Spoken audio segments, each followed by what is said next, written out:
melihat sirkuit Mandalika MotoGP. Oh iya.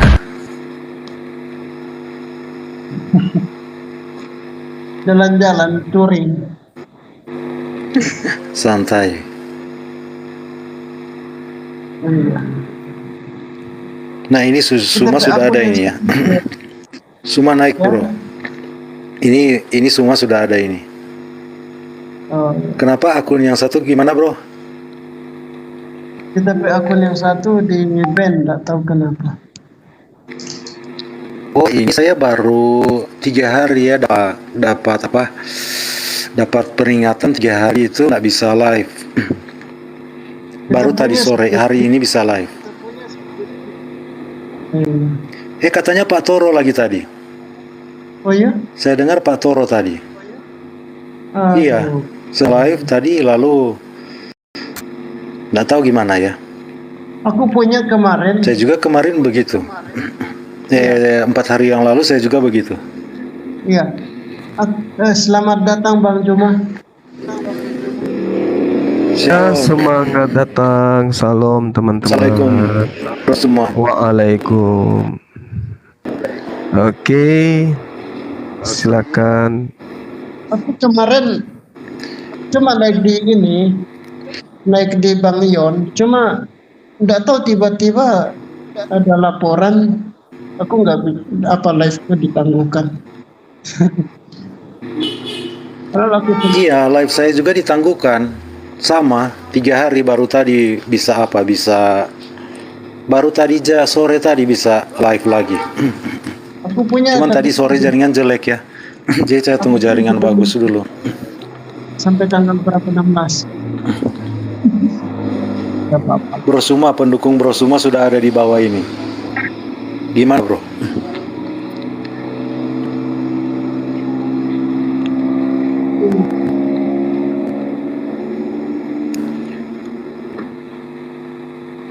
Bahas tentang apa bro? Oh komalnya saya atur dulu ya supaya lebih apa ya. Oke, siap. Saya atur dulu dia bentuk apa dia ya. Soalnya ini kelihatan saya sendiri yang apa ya. Kita belum tahu kalau Pak atur begitu.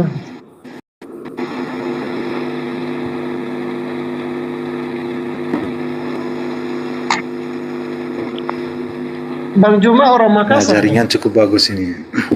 Iya bang, orang Makassar bang. Iya, Makassar. Kalau Bro Juma Makassar. Makassar, saya pernah di Makassar bang. Di mana? Saya tidurkan di di Bone, kemudian ngebrang ke Kendari, Pemala. Oh iya. Nyebrang di Bone berarti ya. Dari Bone nyebrang ke Kendari. Kolaka, lewat Kolaka. Iya. Kalau sekarang itu orang juga bisa lewat Parepare untuk ke Kendari Kalimantan. Naik kapal laut ya. Aku berapa kali pergi ke Makassar, pergi Kendari. Aku 2 tahun di Kendari. Tapi pernah aku di Bone, pernah berapa bulan kalau di Bone. Kemudian di Pinrang, iya, Kabupaten Pinrang. Iya. Tidak apa-apa lah kita bersahabat, siapa tahu bertemu lagi di sana kan. Iya betul. Kita kan dialog keyakinan aja ini. Tapi sebagai anak bangsa tetap bersaudara gitu. Bersaudara kita, nggak usah. Iya, betul. Apa? Memang beda keyakinan nggak masalah, tapi kita bisa ngopi bareng, kita bisa tidur bareng. Betul. Itu sering kami lakukan. Ketemu Pak Lamsen sering, dan di Jakarta biasa. Kemarin teman-teman jumpa sama teman-teman kristolog biasanya itu. Ada teman Kita ngotot. Pak Fermin, biasa dia ada buat apa? Ada relationship dengan Muslim, itu biasa apa ya, diundang mereka teman-teman dari Muslim. Biasa. Tapi biasa di durian itu biasa dibuat. Iya. Aku berapa Jadi kali bro Suma gimana sekarang bro Suma? Gimana tuh bang? Gimana? Kita akan diskusi seperti tadi siang gimana? Ya boleh bang, Di boleh, sini- boleh. Di sini sudah saya sudah disiapkan 5 poin di mana poin-poin ini pemahaman Muslim pada umumnya ya tentang kekristenan. Nah, poin pertama manusia dijadikan Tuhan. Poin kedua begini ya, kira-kira menurut kita ikut saja ya. Karena kan ini kan cerita Bro kan senang mengutip-ngutip ayat Alkitab berbicara tentang hal-hal yang 5 poin ini ya. Poin pertama itu manusia dijadikan Tuhan. Poin kedua Tuhan orang Kristen ada 3. Poin ketiga kitab suci sudah diubah-ubah. Poin keempat kafir semua orang di luar Islam ya. Saya ini rasa ini tidak terlalu apa ya. Karena kita sudah meyakini keyakinan kita yang paling benar ya masing-masing. Mungkin poin keempat ini mungkin tidak terlalu apa ya. Jadi kelima saja yang jadi keempat ya. Pengajaran kasih itu hanya pengajaran yang pura-pura atau tipu daya. Jadi kira-kira mana yang akan kita bahas? Pengajaran kasih, manusia dijadikan Tuhan, Tuhan orang Kristen 3, kitab sudah dirubah-rubah. Atau bisa juga tambah yang lain. Misalnya Kristen, pengikut Paulus atau Yang terakhir aja bang, itu menarik tuh ajaran apa tuh tadi? oh yang bagaimana? Ajaran kasih. Ya. Iya. Kalau cuma Pak Rantai Perak, aku turun ya karena aku lagi di rumah orang. Sudah malam nanti. Oh iya, iya, oke. Maksud saya tadi bro pas ada di sini maksudnya saya minta moderator kita. Iya. Oh, tapi Iya, begini, karena kan kita kami lagi iya bro. bersama di rumah orang. Jadi tidak enak nanti kita ribut. Oh iya bro. Iya. Nanti tadi aku moderator Bang Juma dengan Pak Rantai Perak. Boleh ya besok? Aku moderator. Iya, insya Allah. Kalau saya sih rencananya setiap malam ada waktu rencananya mau live setiap malam. Jadi pokoknya seperti room biasa ya. Ini room kan ini belum biasa jadi room diskusi kan. Ini kebetulan ramai juga karena Suma ada di sini. Kalau nggak ada Suma, kalau cuma yang lain naik, paling yang nonton cuma 10 orang. Ya, Jadi ini baru mulai juga, room ini baru mulai untuk diskusi-diskusi seperti ini ya. Iya, berhubung aku lagi di rumah orang, jadi aduh, ndak enak kalau kita ngomong orang sudah Betul. tidur. Iya, betul. Iya betul bro. Iya bang. Oke, nanti Kita berdua aja bang di sini nggak apa-apa. Ngobrol-ngobrol ganti-gantian bicara aja kita. Yang penting teratur aja ya. Iya. Tertib, teratur, iya. Karena memang saya suka kalau room saya ini apa ya, kalau ngomong satu-satu, lalu apa yang dibicarakan langsung dikupas. Ya, maksud saya jangan bernarasi banyak akhir untuk membahas itu terlalu banyak ya. Terlalu banyak topik. Jadi lebih ke intinya saja. Begitu ya, bersama supaya lebih teratur ya. Oke, ya, siap. Pak. Jadi Bro 14 gimana ini? Oke, terima kasih Bro. Biar hadir beliau di sini. kasihan di tempat orang soalnya. Iya. Iya itu. Aku pamit ya, nanti besok malam baru aku bisa moderator. Baik. Apa-apa, Baik. Oke Bro. Oke. Sama-sama, Thank you ya Bro. Oke. Baji saudaraku, baik Baji. Ya, Baik. Iya.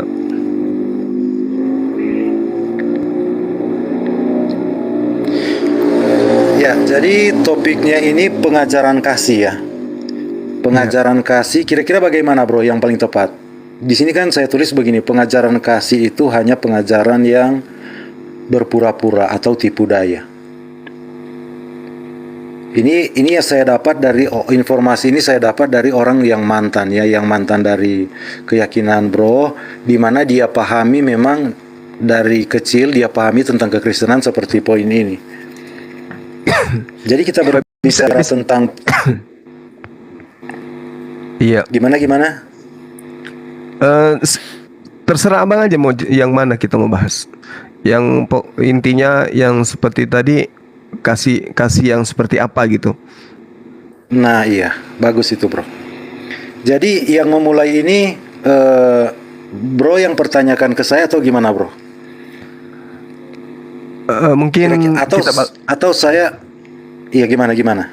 bangun narasi aja dulu Bang. Oh Nanti ya. supaya saya Yes. paham arahnya kemana gitu ya kan. Oke, saya setuju. Jadi di sini karena pengajaran kasih kan, intinya pengajaran kasih di dalam Kristen, apakah kasih itu bagaimana, mungkin begitu ya. Jadi Iya, saya akan betul. bawa narasi dulu, nanti di narasi saya ini ada kira-kira yang Bro ingin pertanyakan situ atau gimana, atau Bro yang tahu apa di ayat Alkitab berbicara tentang kasih yang bagaimana, mungkin begitu ya, Bro. Jadi Iya, saya yang mulai bernarasi ya, Bro. boleh silakan. Ya, kira-kira saya bernarasi ini kira-kira 3 menit bisa, Bro, atau 2 menit. 3 menit boleh Bang. Kan belum masuk pertanyaan kan? Iya.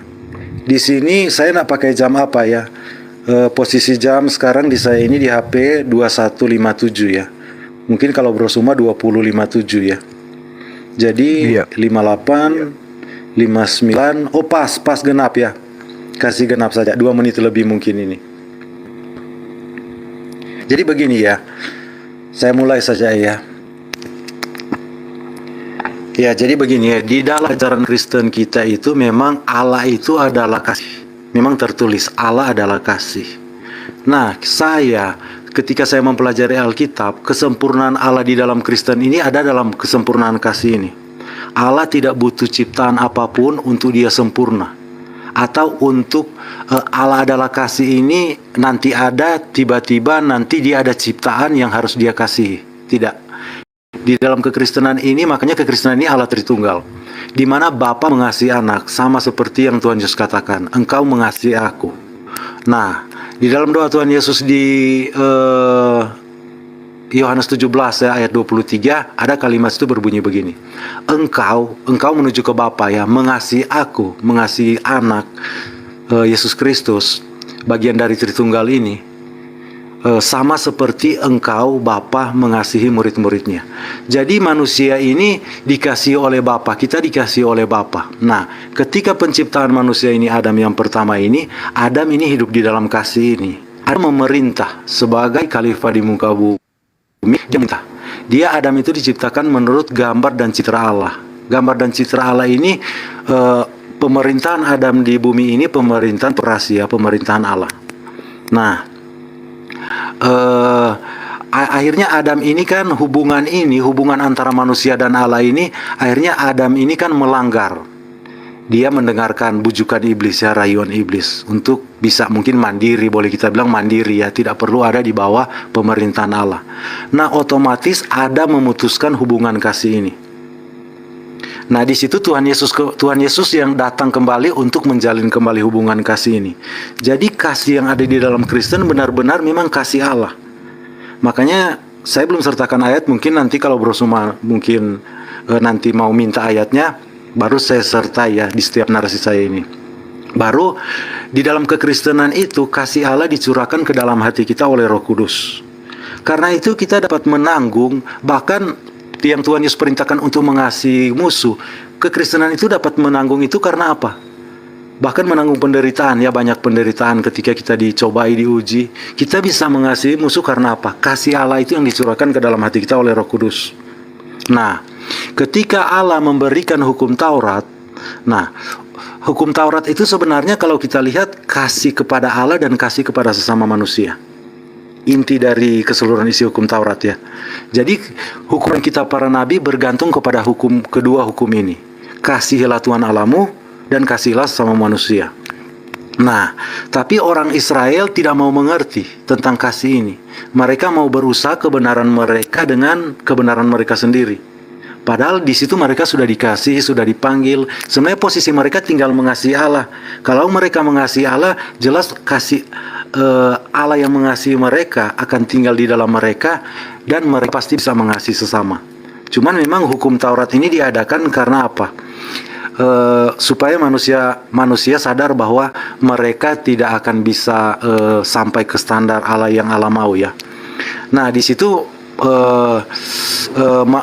hukum Taurat ini dilanggar ya, dilanggar oleh manusia, dan Tuhan memberikan perintah pernyataan ya melalui Nabi Yeremia di Yeremia 31 bahwa hukum itu telah mereka langgar.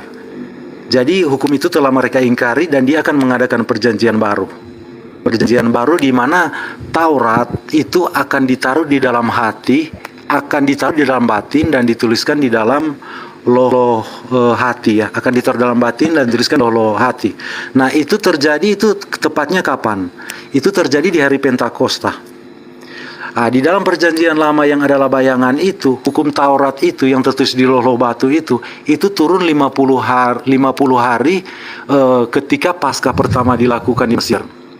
Nah, hukum yang ditaruh di loh hati manusia itu turun 50 hari setelah Paskah digenapi oleh Yesus Kristus. Karena Paskah dari Tuhan Yesus Kristus, korban Tuhan Yesus Kristus, digenapi itu di dalam perjanjian baru yang Roh Kudus. Nah, kasih ini ada kepada orang Kristen yang tidak ada di agama pun. Jadi kalau kita mengasihi sesama manusia, kita mengasihi dan kita mengasihi sesama manusia, kita mengasihi dan kasih Allah. Pribadi Allah itu sendiri. Jadi kita tidak mungkin mengasihi manusia dengan kasih kita kasih manusia.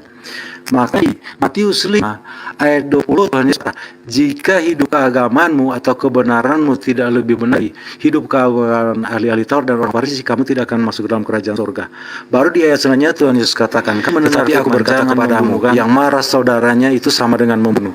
Baru Tuhan Yesus katakan, kamu telah mendengar firman, kasihlah sama manusia dan bencilah musuhmu. Tetapi aku berkata kepadamu, kasihilah musuhmu dan berdoalah bagi mereka yang menganiaya kamu. Jadi standar yang diterapkan Tuhan Yesus memang standar Allah. Nah, orang Kristen bisa mampu karena apa? Kasih Allah itu dicurahkan ke dalam hati kita oleh Roh Kudus. Makanya kita mengasihi manusia itu dengan kasih Allah. Allah mengasihi manusia dengan kasih, kita akan jadi orang munafik. Karena tidak mungkin kita kemampuan sendiri untuk mengasihi sesama manusia, bahkan untuk seperti diri sendiri akan mungkin jadi. Tetapi yang dituntut Tuhan justru mengasihi musuh. Jadi hal yang mustahil. Jadi kalau orang Kristen bisa mengasihi, itulah kasih yang ada dalam orang Kristen. Ketika orang Kristen bisa mengasihi itu musuh, itu bukan sekadar kata-kata, itu benar. Karena kasih Allah sudah ada di dalam hati kita, dicurahkan oleh Roh Kudus dalam hati kita. Contoh terbesar terjadinya itu di hari Pentakosta yang saya bilang itu, bro. Jadi kira-kira itu narasi saya tentang kasih di dalam kekristenan. Gimana bro menanggapi ini? Iya, baik. Jadi izinkan saya kemudian Bang untuk mengurai konsep yang kemudian ada keselarasan terhadap ajaran Islam dengan apa yang Bang Rantepera uraikan tadi. Terkait dengan kasih itu Tuhan kepada manusia, maka Tuhan kemudian memberikan aturan main supaya manusia itu punya pedoman dalam kehidupan. Nah, di dalam ajaran agama Islam, ketika berbicara mengenai Ar-Rahman Ar-Rahim, kecintaan Allah, Tuhan pencipta langit dan bumi kepada manusia, maka Allah menerangkan dirinya Wallahu Ghafurur Rahim, dan Allah Maha Pengampun, Maha Penyayang.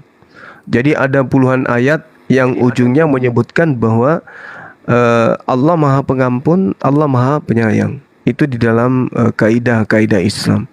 Nah, karena kemudian kasih sayang Allah pencipta langit dan bumi itu kepada manusia, maka Allah memberikan aturan seperti apa manusia itu harus berlaku di dalam kehidupannya supaya memperoleh kemudian apa yang dikatakan kasih.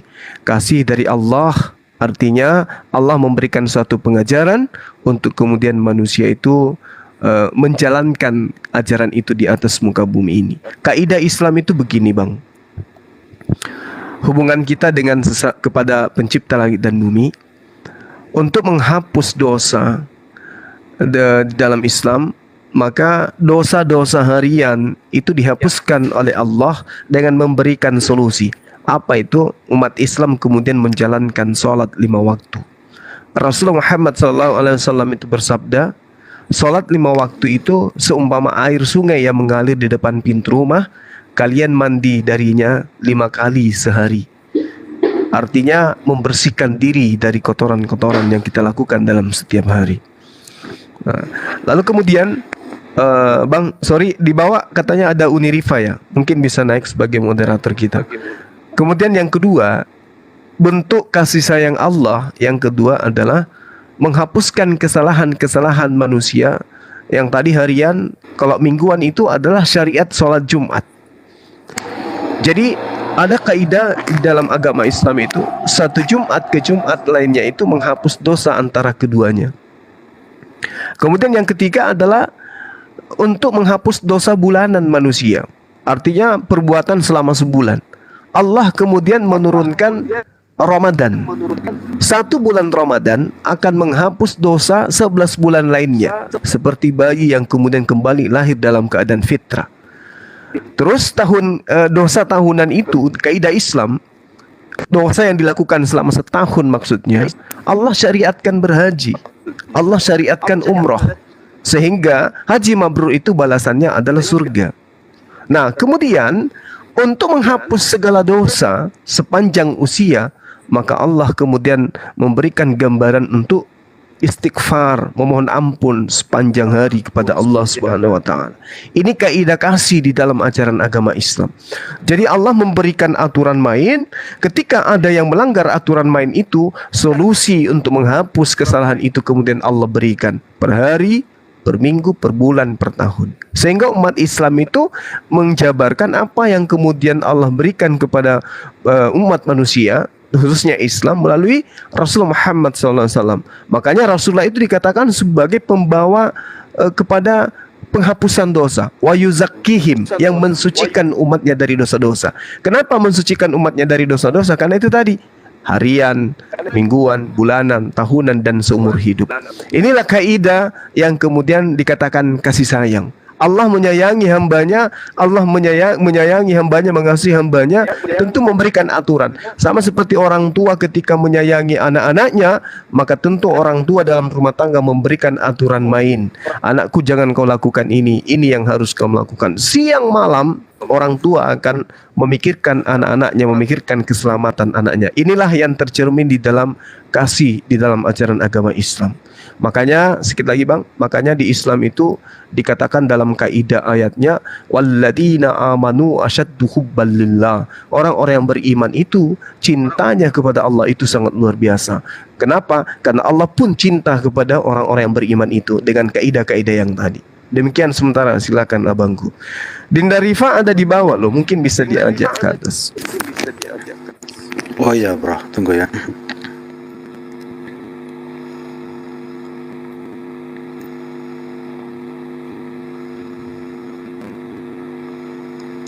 Ini enggak ada ini. Rifa tidak ada ini. Ada 5 ini tapi tidak ada Rifa ini. Belum ada. Belum ada, ya udah. Kita jangan Silakan, naikkan Bang. dulu yang lain ya. Bang, silakan. Kita jangan naikkan dulu yang lain ya bro. Soalnya saya lihat ini sepertinya ini bagus ya, Boleh. tertib. Jangan-jangan kalau ada Iya.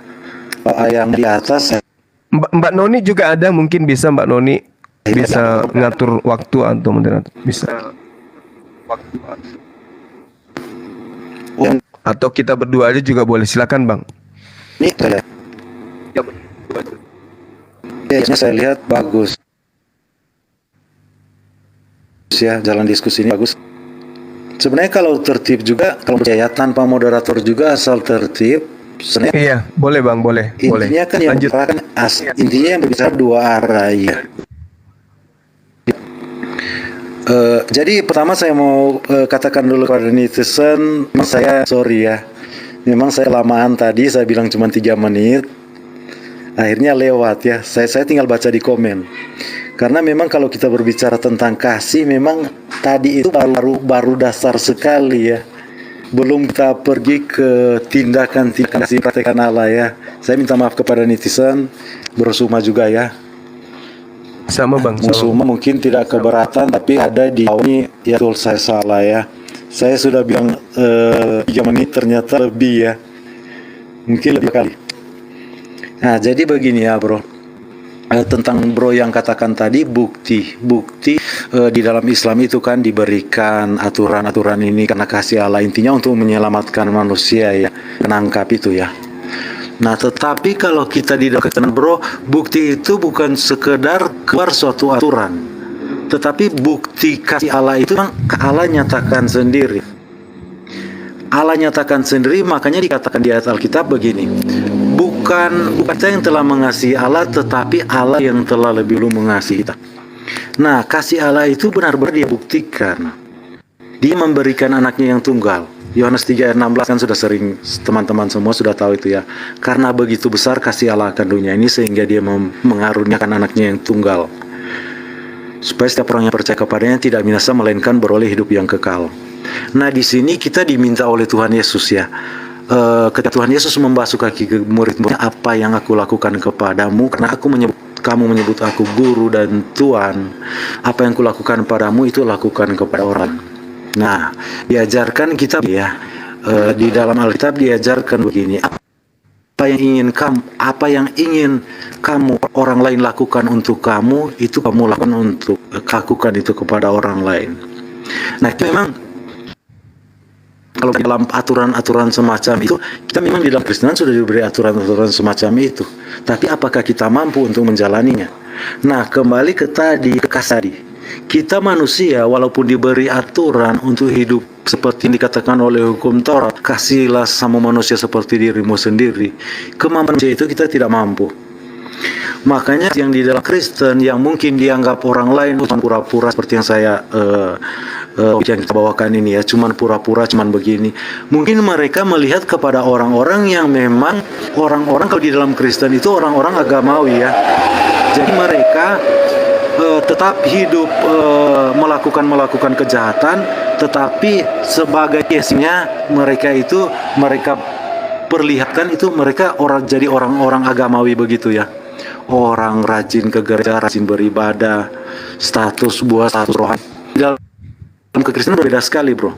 Kalau hal-hal macam itu, aturan-aturan itu yang bro katakan itu Tuhan Yesus waktu itu yang buat orang-orang Farisi itu sangat membenci Yesus. Aturan-aturan yang semacam bro katakan, kita bisa lihat tuh di di Matius 23 ya.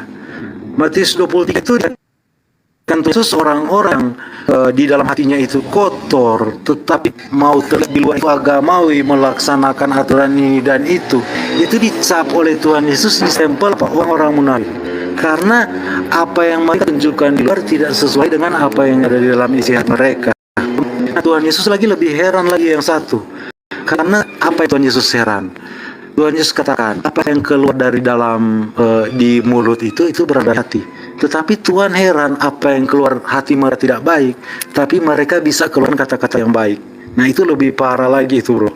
Jadi itu jadi apa ya? Jadi orang agamawi, mereka memberi standar tentang aturan-aturan mereka terima untuk mereka terapkan sebagai kebenaran. Mereka pikir mereka sudah benar dengan melakukan aturan itu.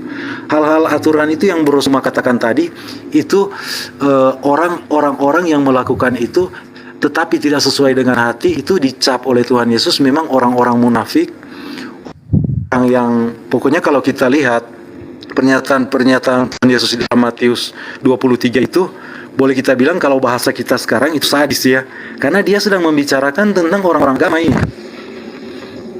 Saya mengutip sedikit ya, bro. Saya mengutip sedikit supaya jelas ya saya bawakan. Saya mengutip sedikit supaya jelas ya saya bawakan. Belum ditanyakan ayatnya. Cuma supaya dijelaskan lebih baik saya mengutip sedikit dari situ ya. Karena cuma kan sudah masuk di berbicara tentang aturan-aturan itu ya. Judul perikopnya saja di Matius 23 itu Yesus mengecam ahli-ahli Taurat dan orang-orang Farisi. Nah, yang seperti Bro Suma katakan tadi. Di sini kan begini ya. Di sini ahli-ahli Taurat dan orang-orang Farisi telah menduduki kursi Musa. Sebab itu turutilah dan lakukanlah segala sesuatu yang mereka ajarkan kepadamu, tetapi janganlah kamu turuti perbuatan mereka, karena mereka mengajarkan tetapi tidak melakukannya. Jadi itu yang penting tadi, bro. Mungkin itu saya di sini dulu, bro. Nanti kalau mau lanjut, bro mau menggiring kemana, nanti saya ikuti. Bro akan giring ini. Ya, silakan Bro Suma. Ya, baik. Jadi cukup saya memahami ya, dan saya juga paham apa yang Abang Rantai Perak sampaikan ini terkait dengan perilaku Bani Israel ketika kemudian didatangkan kepada mereka syariat, aturan main. Nah, kalau di Islam, syariat itu, perintah Tuhan yang tadi itu adalah upaya yang kemudian diberikan oleh Allah sehingga segala aspek yang ada dalam kehidupan umat Islam itu harus tertuju kepada Allah. Makanya di Islam itu ada 3 poin penghambaan dan perilaku umat manusia di dalam kehidupannya sebagai hamba ciptaan Tuhan. Bagaimana kemudian Tuhan menyatakan hukum-hukumnya kepada setiap manusia agar hukum-hukumnya itu dilaksanakan dan ditaati. Yang pertama adalah walaqad ba'atsna fi kulli ummatin rasulan an ya'budullah wajtanibu tagut. Dan sesungguhnya kami telah mengutus rasul pada setiap umat untuk menyerukan sembahlah Allah dan jauhkanlah tagut. Tagut ini adalah penyembahan terhadap selain daripada Allah. Nah, karena ada perintah, sesungguhnya kami mengutus rasul pada tiap-tiap umat, maka setiap rasul ini kemudian pasti mengajarkan hukum-hukum apa yang kemudian umatnya harus berlakukan, dan itu hanya ditujukan kepada Allah. Jadi kalau berbicara mengenai utusan datang kepada segolongan kaum, maka pasti pasti rasul itu akan mendatangkan sebuah aturan main yang datangnya dari Allah. Oleh karena itulah kemudian semua utusan yang datangnya dari Allah pasti mengajarkan untuk mengesahkan Allah, baik dengan perbuatan yang berdasarkan niat taqarrub, mendekatkan diri, yang kemudian disyariatkan seperti cara ibadah, kemudian cara berdoa, itu semua diberikan hanya kepada Allah saja, tidak ada yang lain. Bagaimana kemudian umat manusia itu ketika dikatakan keberadaan Rasul datang kepada dirinya, tentu Rasul itu mengajarkan kemudian hanya menyembah kepada Allah. Semua aspek apa yang ada itu diarahkan hanya kepada Allah. Nah, yang terjadi kepada orang-orang Yahudi sesuai yang ada dalam Matius 23 itu, mereka kemudian mempelajari, mengkaji, mengajarkan, tapi mereka tidak mempraktekkan. Karena mereka tidak merasa bahwa itu adalah suatu kewajiban yang harus dilaksanakan di hadapan Allah.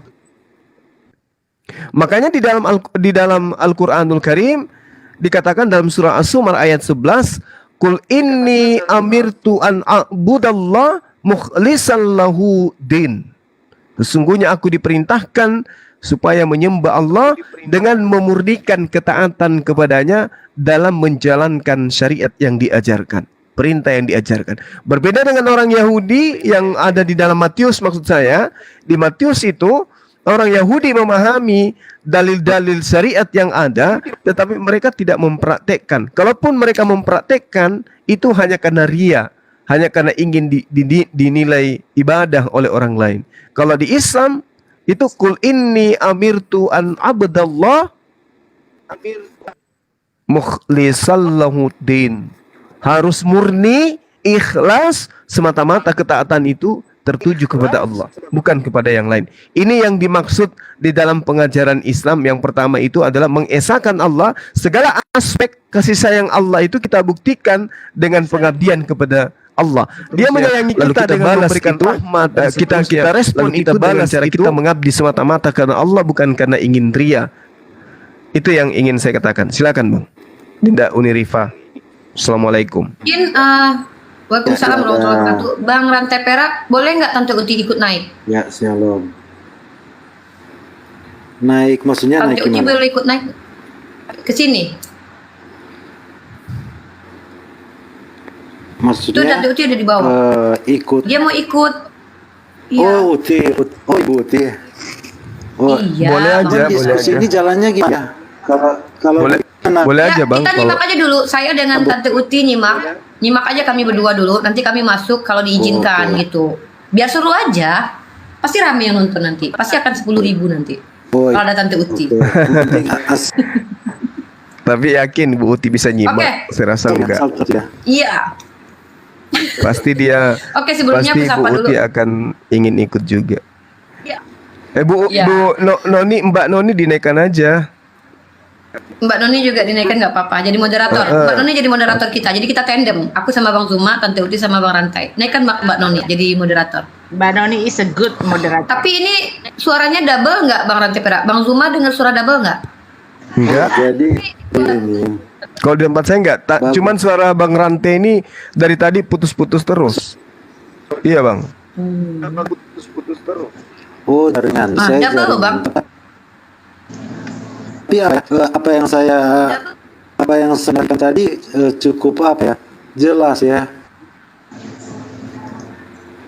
Iya, saya Ya, nangkap lanjut aja poinnya, dulu Bang. kedua. Saya nangkap poinnya. Ini ada.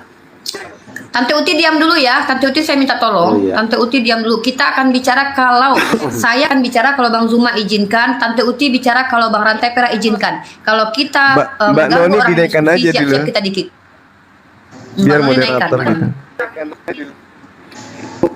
Kasihan kalau Bu Begini ya, Uti Sekali ya, Bang. kasih Ibu, bicara. begini. Pantul suaranya Bang. Iya, iya ibu-ibu. Karena oh iya, ini bagus. Suara Bang Suaranya Rantai Perak pantul. putus-putus, nggak asik kali. Ya, Makanya kan pakai rumus yang muslim kita aja kan Bang sudah Rantai Perak. mulai- Putus. Makanya Wah, ringan saya memang begitu lagi. Hujan-hujan begini. Nah, begini kan. Karena ini saya mulai dengan Brosma ini. Kita berjalan Brosma. Mungkin kalau untuk waktunya Uniri dengan Bu Uti mungkin menambah, tapi mungkin cuma ambil apa sepenggal-sepenggal mungkin saja ya. Karena ini sudah berjalan dengan Brosma. Nanti kalau Bu dan Uniri misalnya waktu yang banyak, akhirnya fokus saya dengan Bang Suma ini kan akhirnya bisa lari ke pembicaraan apa ya Arab Iya, iya, itu paham, dengan paham. iya mungkin bisa tambahkan mungkin tapi waktunya mungkin bersingkat ya. Jadi, suara Bang Rantai tadi Ros Perak sudah ini bicara ya. putus-putus. Oh putus ya. Bisa apa ini sis? Ini Jaringan mungkin Bang. tapi masih jelas kalau saya bicara jelas. Iya masih jelas kalau saya bicara ya. Bang Zuma pasti paham, masalahnya kan nggak enak ditonton sama netizen. Oke, Tapi ya seperti terserah Bang, saya kalau saya utara. cuma kasih tahu. Tuh kan. Ya mungkin kalau Mana saya menurut lagi Abang, bicara teman-teman yang lain mute dulu ya. Ya, oke. Iya, teman-teman yang lain mute dulu supaya enggak ada apa ya, supaya hanya suara saya karena suara saya kan ada jaringan kurang bagus kan. Jadi begini ya, jadi waktu saya semua habis saya cuma baru mungkin ditambahkan oleh apa ya Uniri ya. Atau gimana? Langsung ke mereka bro semua? Atau kita lanjutkan satu apa dulu? Satu dulu. Lanjutkan saja. Oh iya. Ya, Iya. bagus lanjutkan dulu ya. Kita sudah sepakat tadi dengan hukum-hukum ya aturan-aturan yang diberikan kepada kita semua sudah menjabarkan tentang di dalam Islam bagaimana saya menarasikan tadi bagaimana seperti itu dipandang oleh Tuhan Yesus oleh orang-orang yang melakukan itu. Nah, ketika berbicara tentang hukum-hukum dan aturan, di dalam kekristenan itu sangat jelas ya arti dari hukum Taurat. Kenapa hukum Taurat ini diadakan? Bahkan kita baca itu di Roma 7 mulai dari ayat 1 itu judulnya saja arti dari hukum Taurat. Nah, ini harus kita mengerti supaya teman-teman muslim di dalam kekristenan itu seperti apa yang dimau Tuhan rasa pada kita yang tercermin lewat kehidupan sehari kita. Jadi sebenarnya arti hukum Taurat itu dia karena begini ya, hukum Taurat itu dikatakan di sini dia justru ketika hukum Taurat diadakan dia merangsang dosa yang ada di dalam daging kita. Dosa menjadi jelas dengan adanya hukum Taurat. Ini itu ketika hukum ini diadakan. Nah, ketika kita menyadari bahwa ternyata dosa ada bekerja di dalam daging kita, nah di ayat akhir di pasal ini di Rasul Paulus berkata, aku manusia celaka. Siapakah Putus-putus yang Bang dapat Rantai Perak memberitahu maut ini? suaranya. Ini banyak yang komplain di bawah. Ini saya hanya membacakan saja biar percuma nanti Anda bicara netizen semua pada nggak ngerti. Kalau Bang Zuma saya rasa paham. Ah, tapi iya ya, netizen saya bingung semua- lagi. Ya, kalau jaringan sudah begini, saya nggak bisa buat apa-apa ya. Intinya begini ya, kalau Atau masih pindah bisa room, atau dengar, gimana? mungkin Terserah ya Bang Zuma dan Rantai putus-putus Perak kalau lah. masih bisa dengar. Terserah Bang Zuma sama Rantai Perak. Mau dilanjut atau gimana terserah. Atau tukar room atau apa gimana terserah lah. Menurut Abang gimana Bang? Gimana Bu Uti? Iya, boleh. Jangan Gimana di Bu sini. Uti? Mungkin Terserah aja saya. di Bu Uti bisa. Oh iya, boleh. Di room berempat. saya aja. Room Tante Uti nanti dikit kami berdua nanti sama Bang Zuma. Enggak, kalau kita seperti sini, diskusi seperti ini enggak mungkin lah, Bu Uti, kecuali naik yang Oke. lain-lain lalu Bang Zuma kacau. Nah, sepakat itu nggak? mungkin. Bang Zuma mau nggak Ini di kan room Tante cuma Uti? kita berempat. Saya ikut aja. Yang penting jangan kayak kemarin. Yaudah, Bukti lama tapi ngomong itu kita Tante enggak. Iya nanti gini si Plengki itu berisik Tante. Kalau room aku Tante bisa mute, si Plengki nggak berisik. Kok lu tahu sih namanya Plengki? Si Kan aku Rifa nih. upload. Si Plengki berisik Tante. Nanti Tante nggak bisa. Aku aja roomku aja Bang Rantai Perak. Nanti si Plengki berisik kali tuh. Iya betul. Bang Plengki, Rantai sama Bang Zuma, Tante Uti sepakat di room aku. Ayo pindah. Ya udah, yuk. Ya. Ayo Bang, Memang kita suara saya memang enggak jelas, Bro. Iya putus, Bang. putus-putus. putus-putus. Lebih Jelas. kalah lagi suara Atau- si Plengki lebih kuat. Putus-putus ya. Iya, suaranya greeting.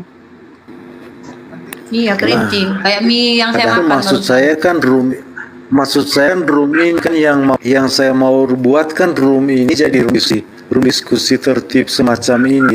Ini kalau pindah artinya berarti room ini enggak jadi room diskusi sekarang. Enggak, nanti kalau Nanti jaringannya Bang Rantai bagus, Perak. Bang. Mm-mm. Nanti Tapi kita kesini. masuk lagi kalau iya. Oh, coba Iya. coba saya lihat mungkin Nah, itu kan putus, nggak kedengaran suaranya, Bang. teman-teman. Nggak bisa didengar, Bang. Abang beli dulu tower Bang, beli dulu tower. Baru nanti kita ke sini Bang. Besar, Betul, aku sama Bang Zuma akan ke sini, tenang aja. Nah, suaranya waktu beli Udah HP ya, biar memang lupa beli tower. Iya beli tower. Nanti sengau, nggak suaranya biar nggak jadi habis waktu sengau. ke tempatku aja. Iya. Udahlah tempatku aja biar nggak buang waktu ya. Udah nggak sabar aku pengen diskusi sama Tante Oh, ya, Uti sama Bang betul, Rantai gitu. perut nih lah. Yaudah. Cus Oke, kita oke. cus. Ya, iya, Bang. Iya, nanti kita ke sana aja dulu, Bang. Nanti besok-besok kita di sini. Iya. Jadi Oke. jaringan. Ayo, Bu Uti. Ya. Ya, Nah. ya, jadi teman yang sudah ngerti.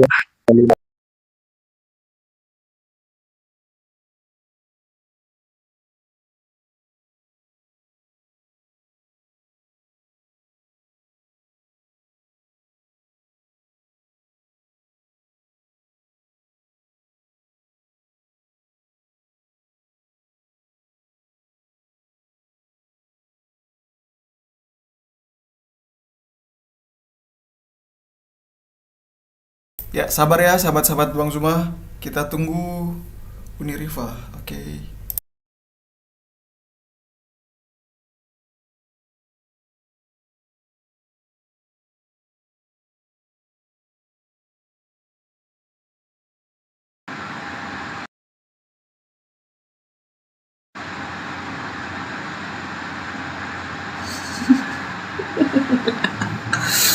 Udah.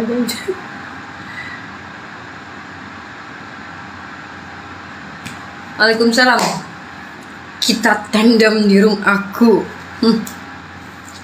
Room ini nih room sehat nih. Room sehat nih.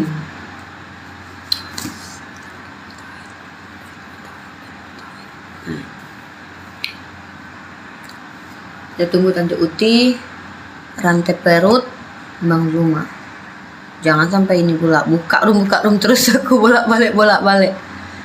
Buka room, tutup room, buka room, tutup room. Siang guys. Nah, abangku udah datang.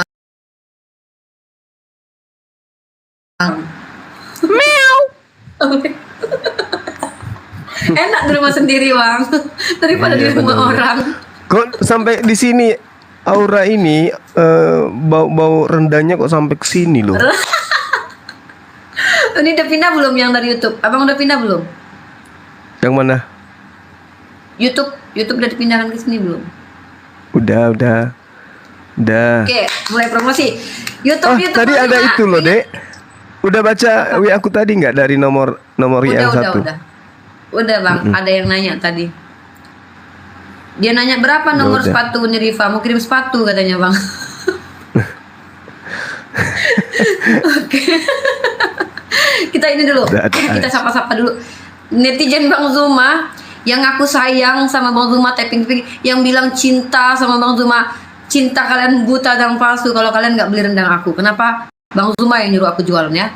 Kata Bang Zuma, Dek jualan aja Dek. Katanya lumayan Dek. Dia yang beli pertama kali. Jadi kalau teman-teman semua sayang sama Bang Zuma, beli rendang Uniripa. Bener kan Bang? Bang bilang Bang, cepet Bang. Betul. Rendangnya enak, nikmat sekali.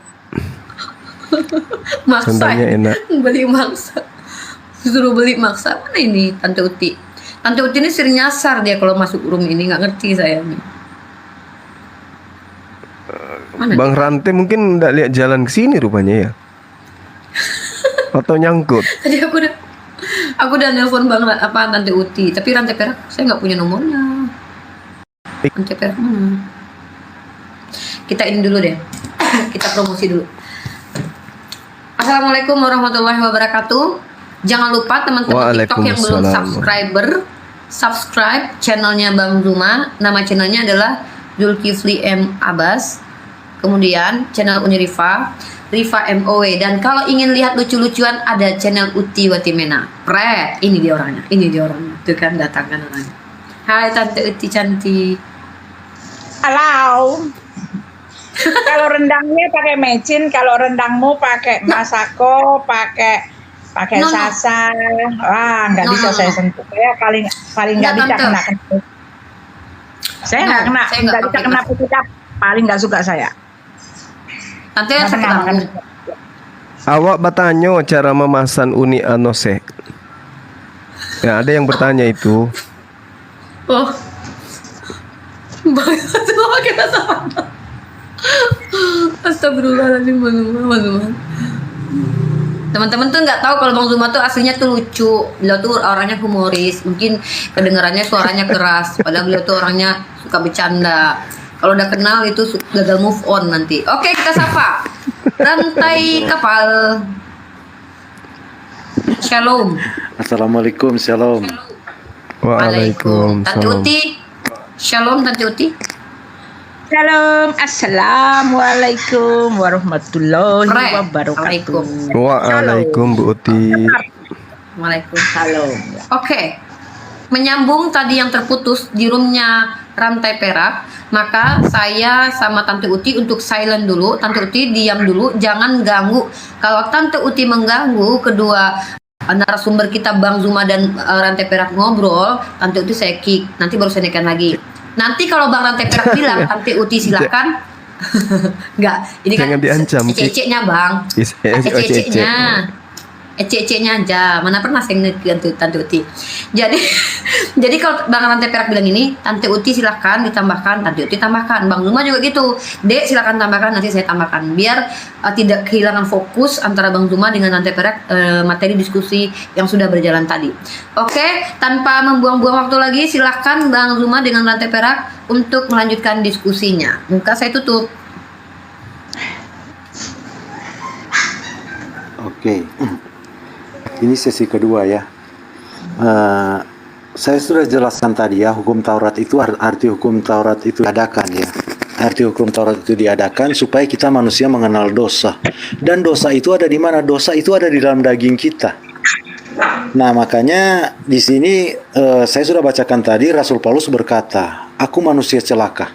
Ketika mengetahui hal ini, Rasul Paulus mengatakan, "Aku manusia celaka. Siapakah yang akan melepaskan aku dari tubuh maut ini?" syukur kepada Allah oleh Yesus Kristus Tuhan kita. Jadi dengan akal budiku aku melayani hukum Allah, tetapi dengan tubuh insaniku aku melayani hukum dosa. Apa sebenarnya yang dimaksud dengan Rasul Paulus di sini? Nah, kita belajar dulu, kita kembali dulu ke apa ya arti hukum Taurat itu. Nah, di sini Rasul Paulus mengatakan begini. Sebab waktu kita masih hidup dalam daging, hawa nafsu dosa yang dirangsang oleh hukum Taurat bekerja dalam daging, di dalam anggota-anggota tubuh kita, agar kita berbuah bagi maut. Tetapi sekarang kita telah dibebaskan dari hukum Taurat, sebab kita telah mati bagi Dia yang mengurung kita, sehingga kita sekarang melayani dalam keadaan baru, yaitu menurut roh. Jadi ini yang sudah saya jelaskan tadi ya, fungsi dari Roh Kudus itu yang hanya bisa ada di Kristen, tidak ada di ajaran agama lain. Ini fungsi Roh Kudus ini, dan bukan dalam keadaan lama menurut huruf hukum Taurat. Nah, ini yang sudah saya katakan tadi, huruf hukum Taurat yang tertulis di batu itu. Tetapi hukum Taurat itu ditaruh, hukum Taurat Tuhan itu, Yeremia 31 itu, Tuhan sudah berjanji akan menegar perjanjian baru, dan Dia akan menaruh hukumnya di dalam batin kita dan menuliskannya di dalam loh-loh hati kita. Nah, ini bagaimana cara kerja dosa ini sehingga kita butuh Roh Kudus. Kasih itu, kasih Allah yang dicurahkan ke dalam hati kita yang kita bicarakan tadi. Jadi karena Roh Kudus ini adalah juga pribadi Allah. Oke. Karena Roh Kudus ini juga adalah pribadi Allah. Pribadi Allah itu saya sudah katakan tadi, Allah adalah kasih. Makanya ketika Roh Kudus ditaruh di dalam kita, artinya kasih Allah itu yang dicurahkan di dalam hati kita. Nah, di sini bagaimana kita bisa tahu bahwa di sini dikatakan hukum Taurat itu rohani ya, tetapi kita terjual oleh dosa itu. Nah, ini di perikopnya di pasal yang sama, di judul selanjutnya, perjuangan hukum Taurat dan dosa. Nah, ini yang saya katakan tadi, perjuangan hukum Taurat dan dosa. Rasul berkata begini, kita tahu bahwa hukum Taurat adalah rohani, tetapi aku terjual di bawah kuasa dosa. Sebab apa yang aku perbuat tidak aku kehendaki, karena apa yang aku kehendaki yang aku perbuat, tetapi apa yang aku benci itulah yang aku perbuat. Nah, ini kita harus memahami kenapa hukum Taurat diadakan, supaya dosa itu semakin menjadi nyata. Ketika kita jangan bersinah, justru kita ketika dalam posisi peluang untuk bersinah, keinginan bersinah itu muncul di dalam daging kita. Nah, itu pengaruh karena dosa, manusia telah jatuh dalam dosa. Dan untuk mematikan keinginan dosa ini, keinginan daging ini, hanya Roh Kudus yang bisa mematikan keinginan daging ini. Makanya di pasal berikutnya di Roma 8 dikatakan hidup oleh roh. Nah, makanya kalau tanpa melalui ini manusia akan jadi munafik. Sebenarnya hatinya itu penuh dengan dosa, dia ingin bersinah. Waktunya sudah habis Bang Rantai Perak. Dan saya riset waktunya, kembali ke Bang Zuma, silakan 5 menit ya. Nanti kalau seandainya Bang Zuma izinkan saya bicara, saya akan bicara. Saya sekaligus timer dan juga sekaligus moderator dan juga narasumber. Begitu Tante Uti juga narasumber. Bang Rantai Perak nanti silakan kalau memang mau dikasih waktunya ke Tante Uti, nanti kita kasih. Saya dan Tante Uti tidak usah banyak-banyak. Kita 3 menit aja, mereka 5 menit. Mungkin silakan Bang Zuma 5 menit dimulai dari sekarang. Ya, baik. Jadi perbedaan itu muncul kemudian ketika kita berbicara mengenai kasih, rahmat dan seterusnya.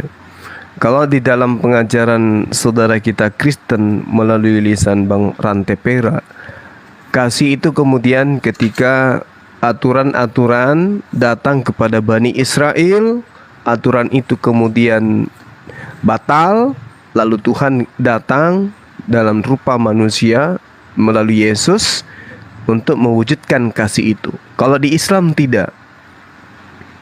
Kalau di Islam itu Bang, kasih sayang Allah itu dengan diutusnya Roh Kudus mengajarkan Al-Quran, melalui Al-Quran lah kemudian rahmat itu datang. Hadza basairul linnasi wa hudaw wa rahmah liqaumi yuqinun. Al-Quran ini adalah pedoman bagi manusia, petunjuk dan juga rahmat bagi orang yang meyakini. Nah, sehingga dengan adanya kemudian Al-Quranul Karim, seperti yang saya jabarkan tadi, melalui Al-Quran manusia kemudian menyembahnya kepada Allah. Walaqad ba'atsna fi kulli ummatir rasulan an i'budullah wahtanibu tagut. Jadi penyembahan itu hanya kepada Allah, ibadah itu hanya kepada Allah. Nah, aspek ibadah ini kemudian terbagi dua, penghambaan kepada Allah dan hubungan terhadap sesama makhluk. Itu yang pertama. Kemudian yang kedua adalah aspek yang dikatakan dalam ajaran agama Islam, kasih, adanya hubungan yang diberikan oleh Allah kepada manusia terkait terhadap ketaatan terhadap perintah. Jadi Allah menurunkan perintah, kemudian perintah itu kemudian yang menjadi acuan di dalam kehidupan. Gitu. Nah, lalu kemudian ketika perintah ini datang untuk mengesahkan pekerjaan-pekerjaan yang kita lakukan hanya semata-mata kepada Allah, maka kemudian yang paling utama di dalam kehidupan umat Islam itu adalah kasih sayang ini yang diberikan oleh Allah ini kita buktikan dengan ucapan syukur kepada Allah. Dengan cara apa? Dengan mengimani segala aspek perbuatan kita hanya tertuju kepada Allah. Kita harus mengakui bahwasanya Tuhan pencipta langit dan bumi itu hanya satu. Semua aspek yang dibutuhkan oleh manusia itu sumbernya hanya dari Dia. Allahu khaliqu kulli syai'. Allah menciptakan segala sesuatu. Ini yang pertama. Jadi perbuatan yang pertama dalam wujud kasih sayang Allah, Allah mengajarkan manusia mendudukkan perkara dirinya satu-satunya pencipta langit dan bumi. Wa ma min dabbatin fil ard illa 'alallahi rizquha. Dan tiada satupun binatang melata di atas muka bumi ini melainkan Allah semata-mata yang memberikan urusan rezekinya. Jadi penguasaan alam semesta, pengaturan alam semesta hanya diarahkan kepada satu cerminan keyakinan bahwa Dialah Allah yang mengatur semua itu. Maha kuasa atas segala sesuatu, mengatur rotasi siang dan malam, menghidupkan dan mematikan, itu semua hanya kepada Allah. Ya. Oleh karena itulah kemudian aspek ini adalah aspek kasih sayang. Aspek ini adalah aspek pembuktian Allah yang ehad itu kemudian menusulkan perintah kepada manusia, sehingga ketika datang perintah, pelaksanaan perintah itu hanya ditujukan kepada Allah Subhanahu wa taala tanpa kemudian menggantikan dengan yang lain.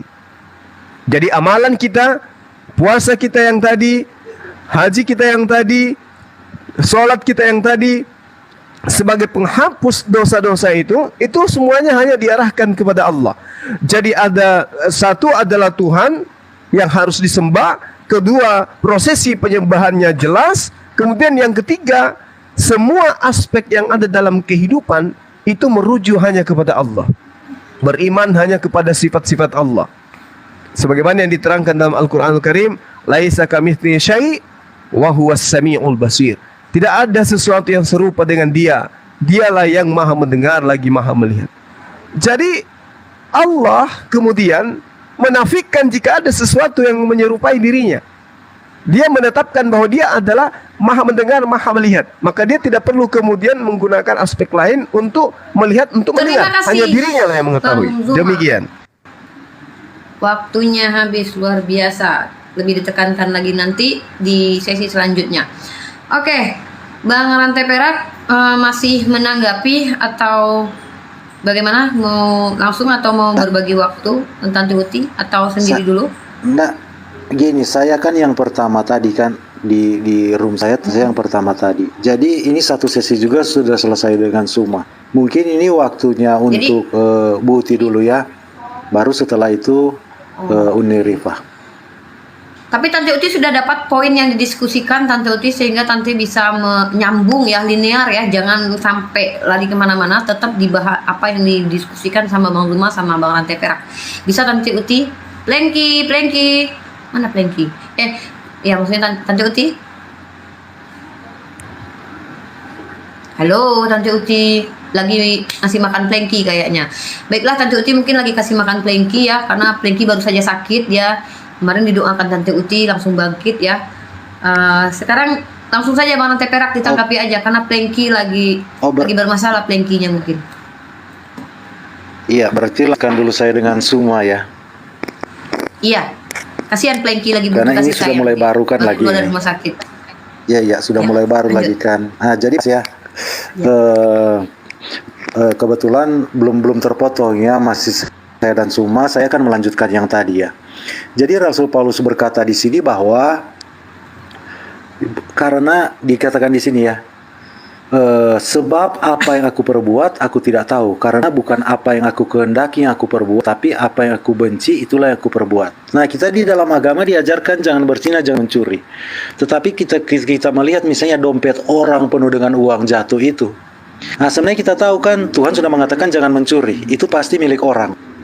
Nah, orang yang benar-benar hidup di dalam Tuhan, dia akan memberikan diri untuk menjaga itu, supaya pemiliknya bisa apa ya? Supaya pemiliknya bisa menemukan kembali barang itu. Tetapi akibat Halo? dosa, Oh, kedengaran enggak? Mau ya lanjut, kedengaran. ya. Ya, bagus. Jangan ganggu barang kita. Ya. Nah, jadi begitu ya. Ketika orang Kristen itu benar-benar melekat kepada Tuhan. Nah, ketika dia melihat seperti yang saya katakan tadi, dia akan langsung berpikir bahwa dia bertugas untuk mencapai ini. Nah, itu bedanya. Tetapi kalau orang masih dikuasai oleh keinginan daging, walaupun dilihat orang, dia akan mencari kesempatan itu untuk mengambil barang itu yang dia tahu itu sudah bukan miliknya. Sama persinahan yang saya katakan tadi. Persinahan yang saya katakan tadi, ketika orang percaya diposisikan, misalnya ada dia sendiri posisinya untuk peluang untuk berzina, dia tidak akan pernah terpikirkan untuk berzina karena dia merasa berzina itu menjijikkan bagi dia. Karena itu yang saya bilang tadi, kita butuh Roh Kudus. Nah, ketika dia diposisikan juga di mana dua orang misalnya akan berzina, dia akan memposisikan diri di situ untuk mencegah perzinahan ini terjadi. Nah, itu kenapa dia bisa begitu? Karena dia sudah hidup dalam roh. Sementara orang yang masih hidup dalam daging, keinginan dagingnya itu bekerja di dalam daging. Daging itu bergerak-gerak untuk mengikuti keinginan dosa ini. Makanya di ayat selanjutnya dikatakan ya, di Roma 7 ayat 16. Jadi berbuat apa yang tidak aku kehendaki, aku menyetujui bahwa hukum Taurat itu baik. Nah, ini hukum-hukum yang Brosuma katakan tadi, aturan-aturan di agama. Kalau demikian bukan aku lagi yang memperbuatnya, tetapi dosa yang ada di dalam aku. Nah, ini jelas. Jadi orang Kristen, kalau orang-orang di luar non-Kristen yang tidak diberi Roh Kudus, tidak melekat kepada Tuhan, itu keinginan daging dosa ini bekerja kuat sekali ketika dia diposisikan di posisi seperti ini. Tetapi orang Kristen yang melekat kepada Tuhan, nah itu dia hidup, dia mematikan keinginan daging, dia hidup menurut keinginan roh. Nah, itu ada di pasal berikutnya kalau kita baca di Roma 8. Langsung judulnya hiduplah oleh roh. Jadi sekarang tidak ada penghukuman bagi mereka yang ada di Kristus. Roh yang memberi hidup telah memerdekakan kamu dalam Kristus dari hukum dosa dan hukum maut. Nah, pentingnya Roh Kudus untuk ada di dalam kita. Nah, ini tidak diajarkan di agama manapun. Roh Kudus itu adalah pribadi Allah sendiri. Sementara pribadi Allah itu adalah kasih. Makanya itu kita dimampukan untuk hidup di dalam kasih. Untuk hidup di dalam kasih, makanya yang Tuhan Yesus katakan mengasihi musuh itu tidak mustahil bagi orang yang memang melekat kepada Tuhan, di mana dia hidup dengan keinginan roh, bukan keinginan dagingnya. Jadi tidak Kristen bukan sekedar kata-kata, tetapi Allah yang diberikan secara cuma-cuma kita. Dan caranya gimana? Kita harus merespon itu, harus menuruti keinginan roh itu. Kita tidak boleh mengikuti keinginan daging, karena kita sadar bahwa ketika roh Allah ada kepada kita, status kita diubahkan. Kita mengambil bagian dalam kodrat ilahi, makanya orang Kristen dikatakan anak Allah. Anak-anak Allah yang mana? Yang bagaimana? Allah adalah kasih itu. Jadi sangat jelas ya. Berapa lagi waktu saya, Bu Sis Uni Rifa? 1 menit lagi, kan? Oh iya, masih cukup ya. 1 menit.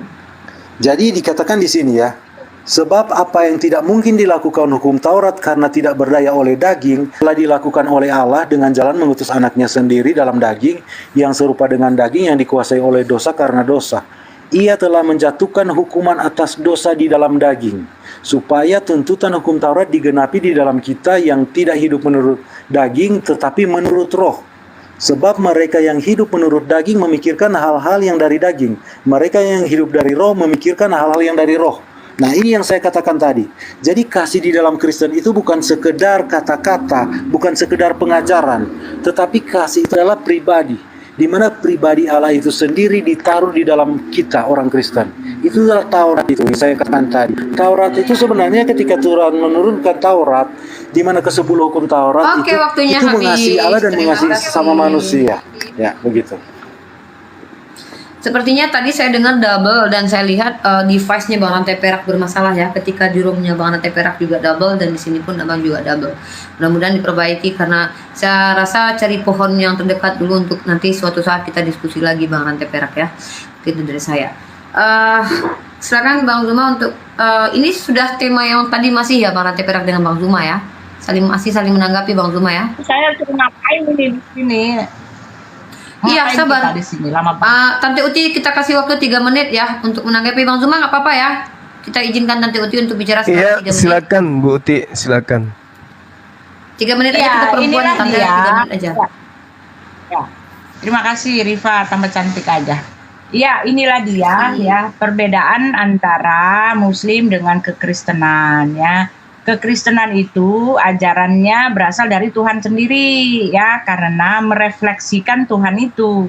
Ya, orang-orang ya tidak akan pernah bisa melawan kuasa dosa. Karena apa? Karena mereka ada di bawah kuasa dosa. Ketika mereka belum dipulihkan hubungannya dengan Bapa, karena hubungan itu sudah terputus sejak Adam itu kan, mereka ada di bawah kuasa dosa. Dan Alkitab telah mengatakan bahwa semua orang telah berbuat dosa, semuanya, karena dosa sudah menjalar. Dan orang-orang yang berbuat dosa itu hubungannya telah terputus dari Tuhan ya. Tuhan yang ilahi itu tidak punya lagi akses kepada diri manusia. Oleh sebab itu manusia manapun tidak akan pernah bisa berusaha untuk melawan kuasa dosa dengan keinginan atau kekuatan dagingnya sendiri ya. Makanya saya tidak pernah percaya ada orang sebagus apapun dia bisa melawan kuasa dosa, terutama dalam soal keinginan-keinginan daging ya. Karena keinginan daging itu muncul dalam hati mereka sendiri ya. Kenapa? Karena hakikatnya mereka itu adalah orang-orang yang berdosa dan hubungannya terputus dengan Tuhan. Akhirnya mereka melakukan perbuatan-perbuatan dosa karena mereka orang berdosa, ya kan? Nah, kalau di kekristenan ya, bukan masalah dosa bagaimana mereka berusaha untuk melawan dosa, karena hubungan yang pertama itu, yang krusialnya itu adalah hubungan itu dipulihkan dulu ya. Jadi ya ketika kami nyambung lagi kepada Bapa lewat darah anaknya Yesus Kristus itu, kami bisa melakukan apa yang Tuhan Yesus perintahkan. Kami diperkuat oleh Roh Kudus ya. Yang dirubah itu adalah hatinya ya. Makanya orang Kristen disebut menyembah Allah dalam roh dan kebenaran. Hati kami yang dari dalam ini yang dirubah. Hubungan kami, kekuatan kami sudah pulih. Kekuatan di dalam Tuhan Yesus. Oleh sebab itu orang Kristen ya nggak usah dipaksa-paksa, nggak usah dijerat-jerat, matanya nggak usah cuma matanya yang kelihatan ditutup dibungkusin ya. Tetapi orang Kristen ya walaupun dia nggak pakai jilbab-jilbab, hati mereka itu hati orang yang berjilbab. Jadi ketika ada orang telanjang di depan mata, pikirannya nggak kotor, bahkan dia jijik gitu. Karena hatinya itu sudah berubah, hatinya hati Tuhan, hatinya hati kudus. Begitu, jadi kalau orang Kristen itu yang membuat mereka mampu melakukan perintah Tuhan, melakukan seluruh hukum Taurat itu karena hati mereka sudah baru, hati mereka ada hati Tuhan, hubungan mereka dengan Tuhan sudah dipulihkan, jadi Tuhan bisa berkuasa dalam hati mereka, gitu, bukan ditahan-tahan. Oke, dengan adanya suara Plengki maka habis juga lah waktu Tante Uti. Plengki, diam Plengki, standby. Mamahmu lagi diskusi ya Plengki ya. Oke, baiklah. Sekarang waktunya saya dengan Tante Uti. Baik, saya juga pakai waktu ya. Ya dong, 3 menit ya. Saya menanggapi Tante Uti aja lah. Nanti Bang Zuma menanggapi Tante Perak. Izin Bang Zuma. Lanjutkan. Bismillahirrahmanirrahim. Oke, Tante Uti tadi itu bicara banyak hal tidak membawa dalil. Dia bilang bahwasanya hubungan, ada yang bilang manusia dengan hubungannya dengan Tuhan sudah tidak baik-baik saja. Padahal kalau kita lihat ya, bagaimana Abraham itu dijadikan seorang bapak bangsa-bangsa karena dia hidup patuh kepada Tuhan, hidup mengikuti perintah Tuhan. Lalu bahkan roh-roh Tuhan juga dicurahkan di perjanjian lama. Katanya hubungan Tuhan dengan manusia itu tidak baik-baik saja. Tante Tante Uti tuh kalau ngomong, Bu, ya mikir dan lihat YouTube lah. Kata Tante Uti, kalau orang Kristen itu hatinya sudah punya hati Tuhan. Itu Ibun lagi hamidah loh, Tante. Itu Pak Taipudin lagi di Amerika loh. Itu orang Kristen loh, Tante. Siapa tuh yang menghamidahkan dia? Kalau kita bicara bahwa orang Kristen hatinya pasti hati Tuhan, tak akan ada satupun orang Kristen yang bahkan pendeta sekalipun berbuat jahat, Tante Uti. Karena hatinya hati Tuhan. Jadi Tante itu cuma klaim doang. Ya, bilang hati Tuhan pula, astagfirullahaladzim. Firman Tuhan turun ke dunia, sekarang hati Tuhan pula ada di hati Tante. Kalau memang seperti itu, saya yang pertama sekali masuk Kristen, Tante. Kalau memang masuk Kristen, orang langsung berbuat baik, hatinya hati Tuhan, saya duluan yang jadi orang Kristen nih. Pasti saya duluan nih. Tuh Tante lihat tuh bagaimana para pendeta mencebuli, bagaimana tuh ibun yang ada di luar negeri yang sedang pisah dengan Abi Taipudin. Itu memang saya nggak ada kapasitas sih membicarakan rumah tangga orang, tapi contoh. Ini contoh yang ngakunya pendeta dielu-elukan masyarakat YouTube dan masyarakat dunia alam bawah, alam barzah, bahwa dia adalah pendeta yang murtad dengan cara yang baik dan segala macam, dan kalian ikuti dia bahkan berapa ribu subscriber, bahkan diikuti tuh setiap hari tuh. Tapi apa yang terjadi? Coba lihat hati Tuhan tuh di dalam hatinya Ibun dengan Habis Taipudin. Itu contoh loh ya. Saya tidak berniat membicarakan masalah rumah tangganya Abi dengan Ibun ya. Nah, kembali lagi Tante. Tolong kalau Tante bicara tuh, ya bawa dalil, bawa data. Setidaknya saya itu membawa dalil bahwa Abraham itu dipilih menjadi bapak bangsa-bangsa karena dia hidup baik dengan Tuhan, mengikuti perintah Tuhan. Kemudian juga Henok itu dia diangkat cus tanpa mati langsung ke surga karena dia berhubungan baiklah dengan Tuhan. Kalau bahasa kalian tuh berhubungan intim lah kalau nggak salah ya. Nah, jadi Tante Uti tuh klaim Tante itu dibantah dengan realita yang ada di dalam kitab Tante gitu. Masih 2 nih waktu saya. Nah, artinya Tante kalau ngomong tolong bawa data, bawa dalil biar kita biar kita bahas dalil yang Tante bawa. Kalau asumsi Tante pribadi mohon maaf Tante, tidak bisa kita terima di sini karena kita buat apa asumsi tidak mengedukasi sama sekali. Bawa data dan bahas teks dengan konteksnya, tidak apa-apa, kita akan terima. Kalau Tante bahas konteks, Tante membacakan teks lalu bahas konteks nggak apa-apa. Tapi kalau cuman asumsi Tante, apalagi ditambahi asumsinya Plengki, mohon maaf kita nggak bisa terima. Ya, itu saja. Silahkan dilanjut Bang Zuma. Bang Zuma dong kan? Bang Zuma kan? Atau Bang Mas Perak? Oke. Biar saya dulu 5 deh. menit Jadi gini. Oke, jadi gini, kalau sekali lagi kalau di teman-teman Kristen kasih sayang itu diwujudkan dengan datangnya Tuhan dalam rupa manusia nebus dosa. Kalau di Islam kasih sayang itu Allah memberikan Al-Quranul Karim, sehingga melalui Al-Quran ini bimbingan itu ada gitu. Seperti apa kemudian manusia itu berlaku di dalam kehidupannya. Gambaran dan cerminan perintah inilah yang dikatakan kasih sayang Allah kepada manusia. Makanya ketika Tuhan menyatakan diri kepada setiap nabi, itu yang dibawa adalah perintah-perintah. Perintah Tuhan, dan itu kaidah-kaidah.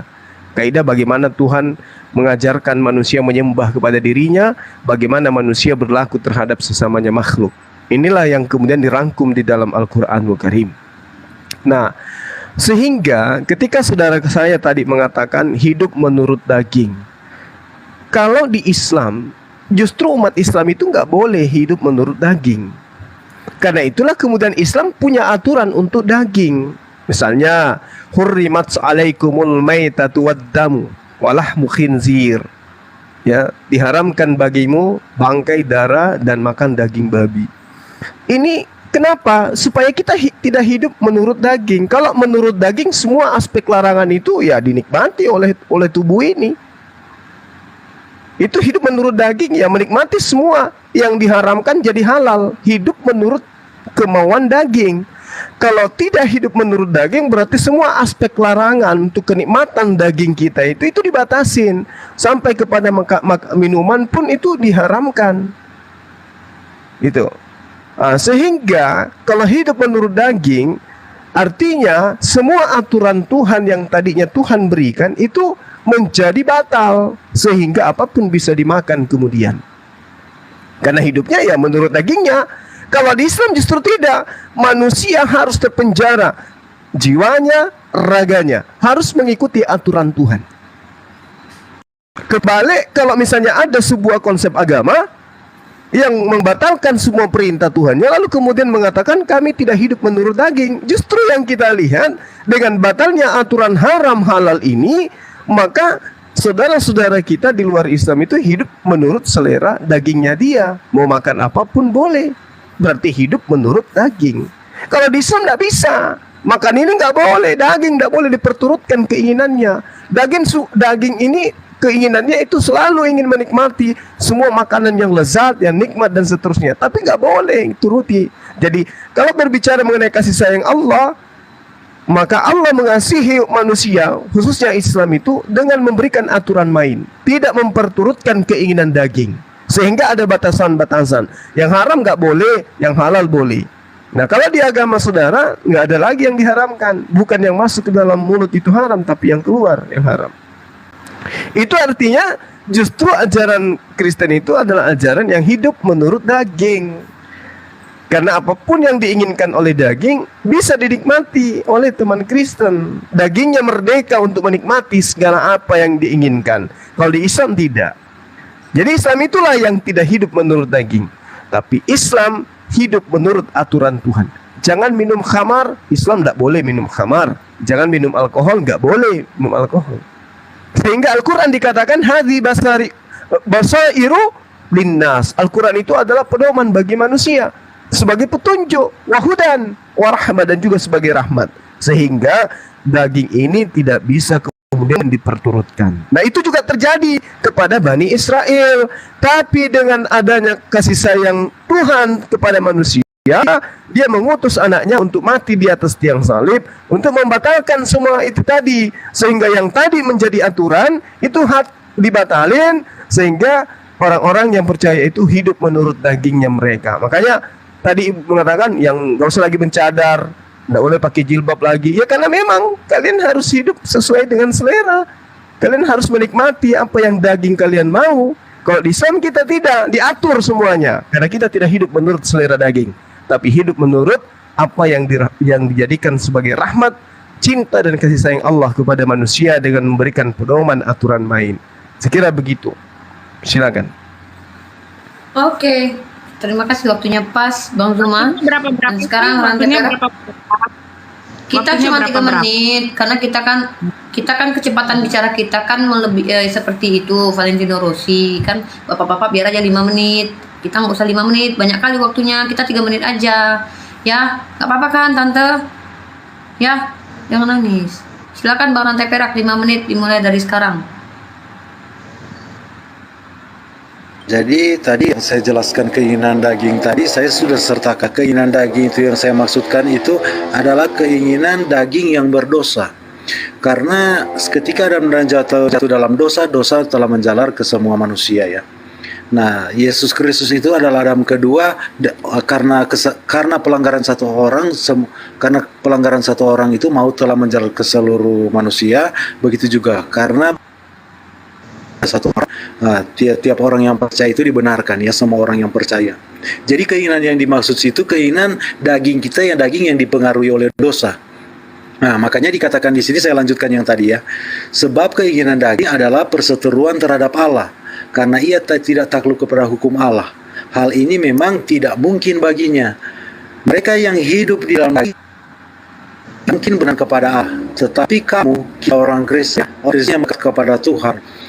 Jadi bukan orang Kristen yang Kristen, agama Kristen, walaupun dia jabatan seperti yang saya katakan tadi, orang agamawi, nah itu bisa mudah sekali untuk jatuh ke dalam keinginan daging, yaitu dosa itu ya. Katakan di sini, tetapi kamu tidak hidup dalam keinginan daging, melainkan keinginan roh. Kata roh sini untuk menjelaskan karena kita ada roh, dan kata roh sini ditulis dengan huruf besar ya, R-nya, supaya kita tahu yang dimaksud di sini adalah roh Allah. Di dalam roh, jika memang roh Allah diam di dalam kamu. Tetapi jika orang tidak memiliki roh Kristus, ia bukan milik Kristus. Tetapi jika Kristus ada di dalam kamu, maka tubuh memang mati bagi dosa. Nah, dengar, tubuh memang bagi dosa. Tapi roh adalah kehidupan oleh karena kebenaran. Nah, roh kedua sini adalah roh kita ya. Roh ditulis dengan huruf R kecil supaya bisa dimengerti. Roh adalah kehidupan. Makanya terus berkata, daging memang roh penurut, tetapi daging lemah. Nah, keinginan daging itu kita bisa baca ya, keinginan daging itu eh, apa ya, keinginan daging itu adalah perseteruan dengan Allah, sudah dijelaskan ya. Nah, saya cari kembali ke ayatnya ya, supaya lebih jelas. Keinginan daging itu telah nyata ya. Nah, gini nyatanya dikatakan di sini ya. Jadi kita lihat di dalam keinginan daging Galatia 5, Pak. telah ya. Oh Galatia iya, sorry. Galatia 5 ayat 20 ya. Ini saya nak hafal ayat-ayatnya, saya cuma apa ya. Galatia 5 ayat 20 ya. Jadi katakan di sini.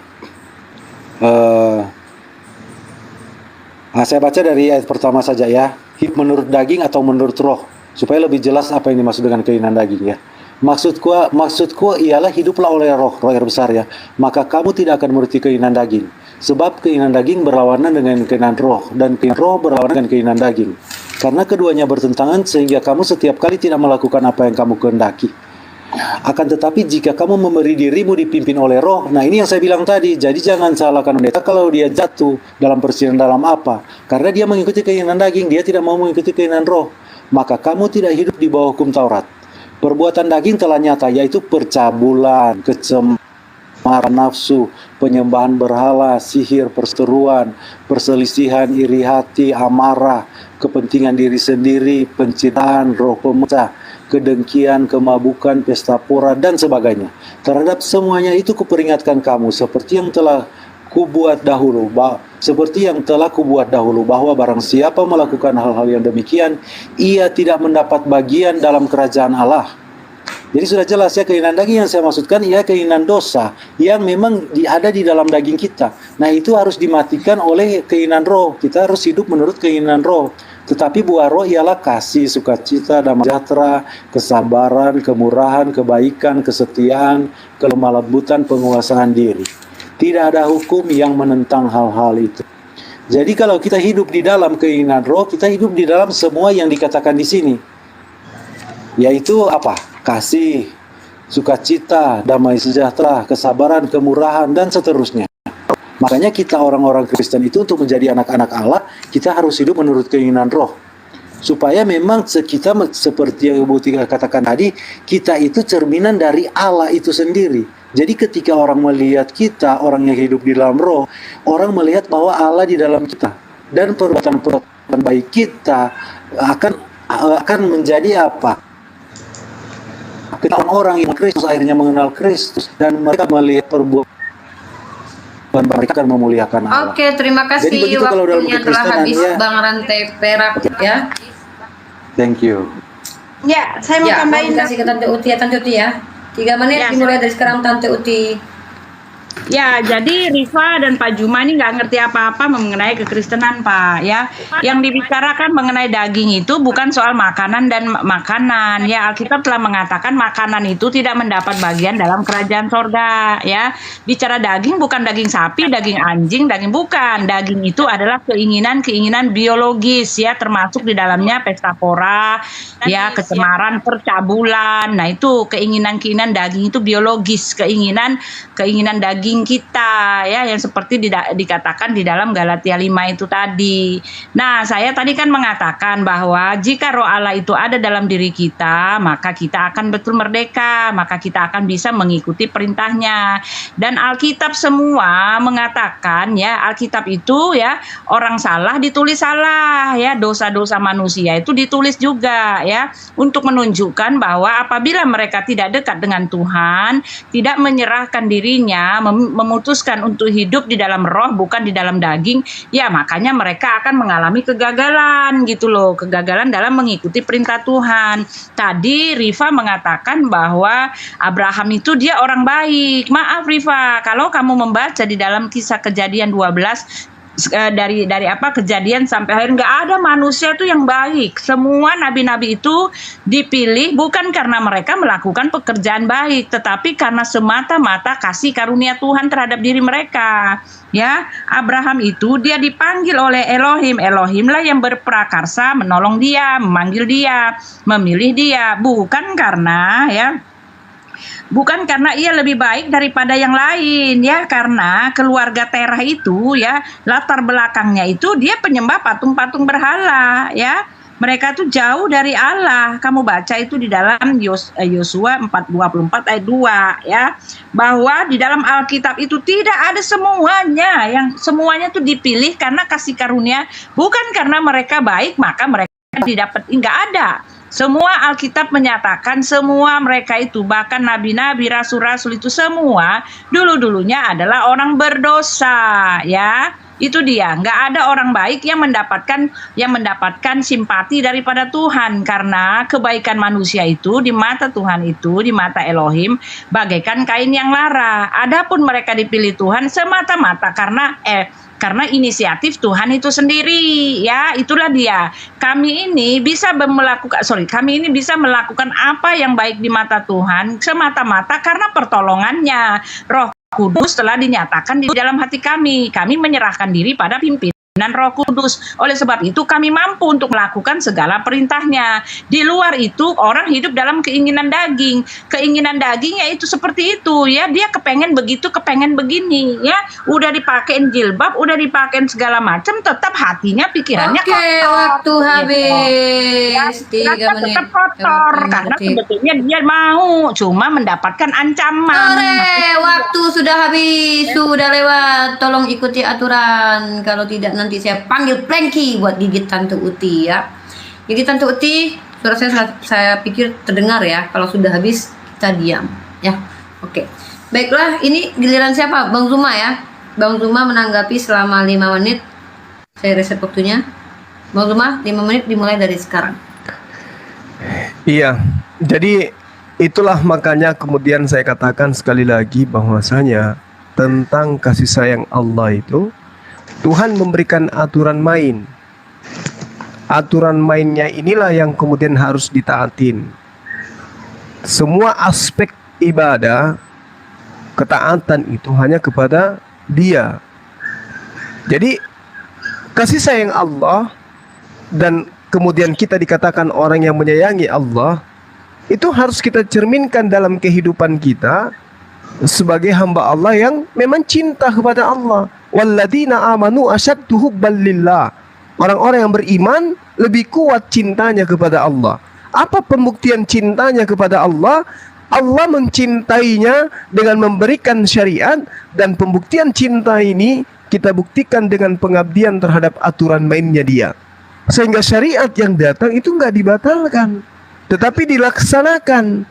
Bukti bahwa kita cinta kepada aturan Tuhan, dan bukti Tuhan itu mencintai kita, Tuhan memberikan aturan main yang harus kita lakukan supaya terselamatkan. Aku berikan sebuah aturan main dalam kehidupan.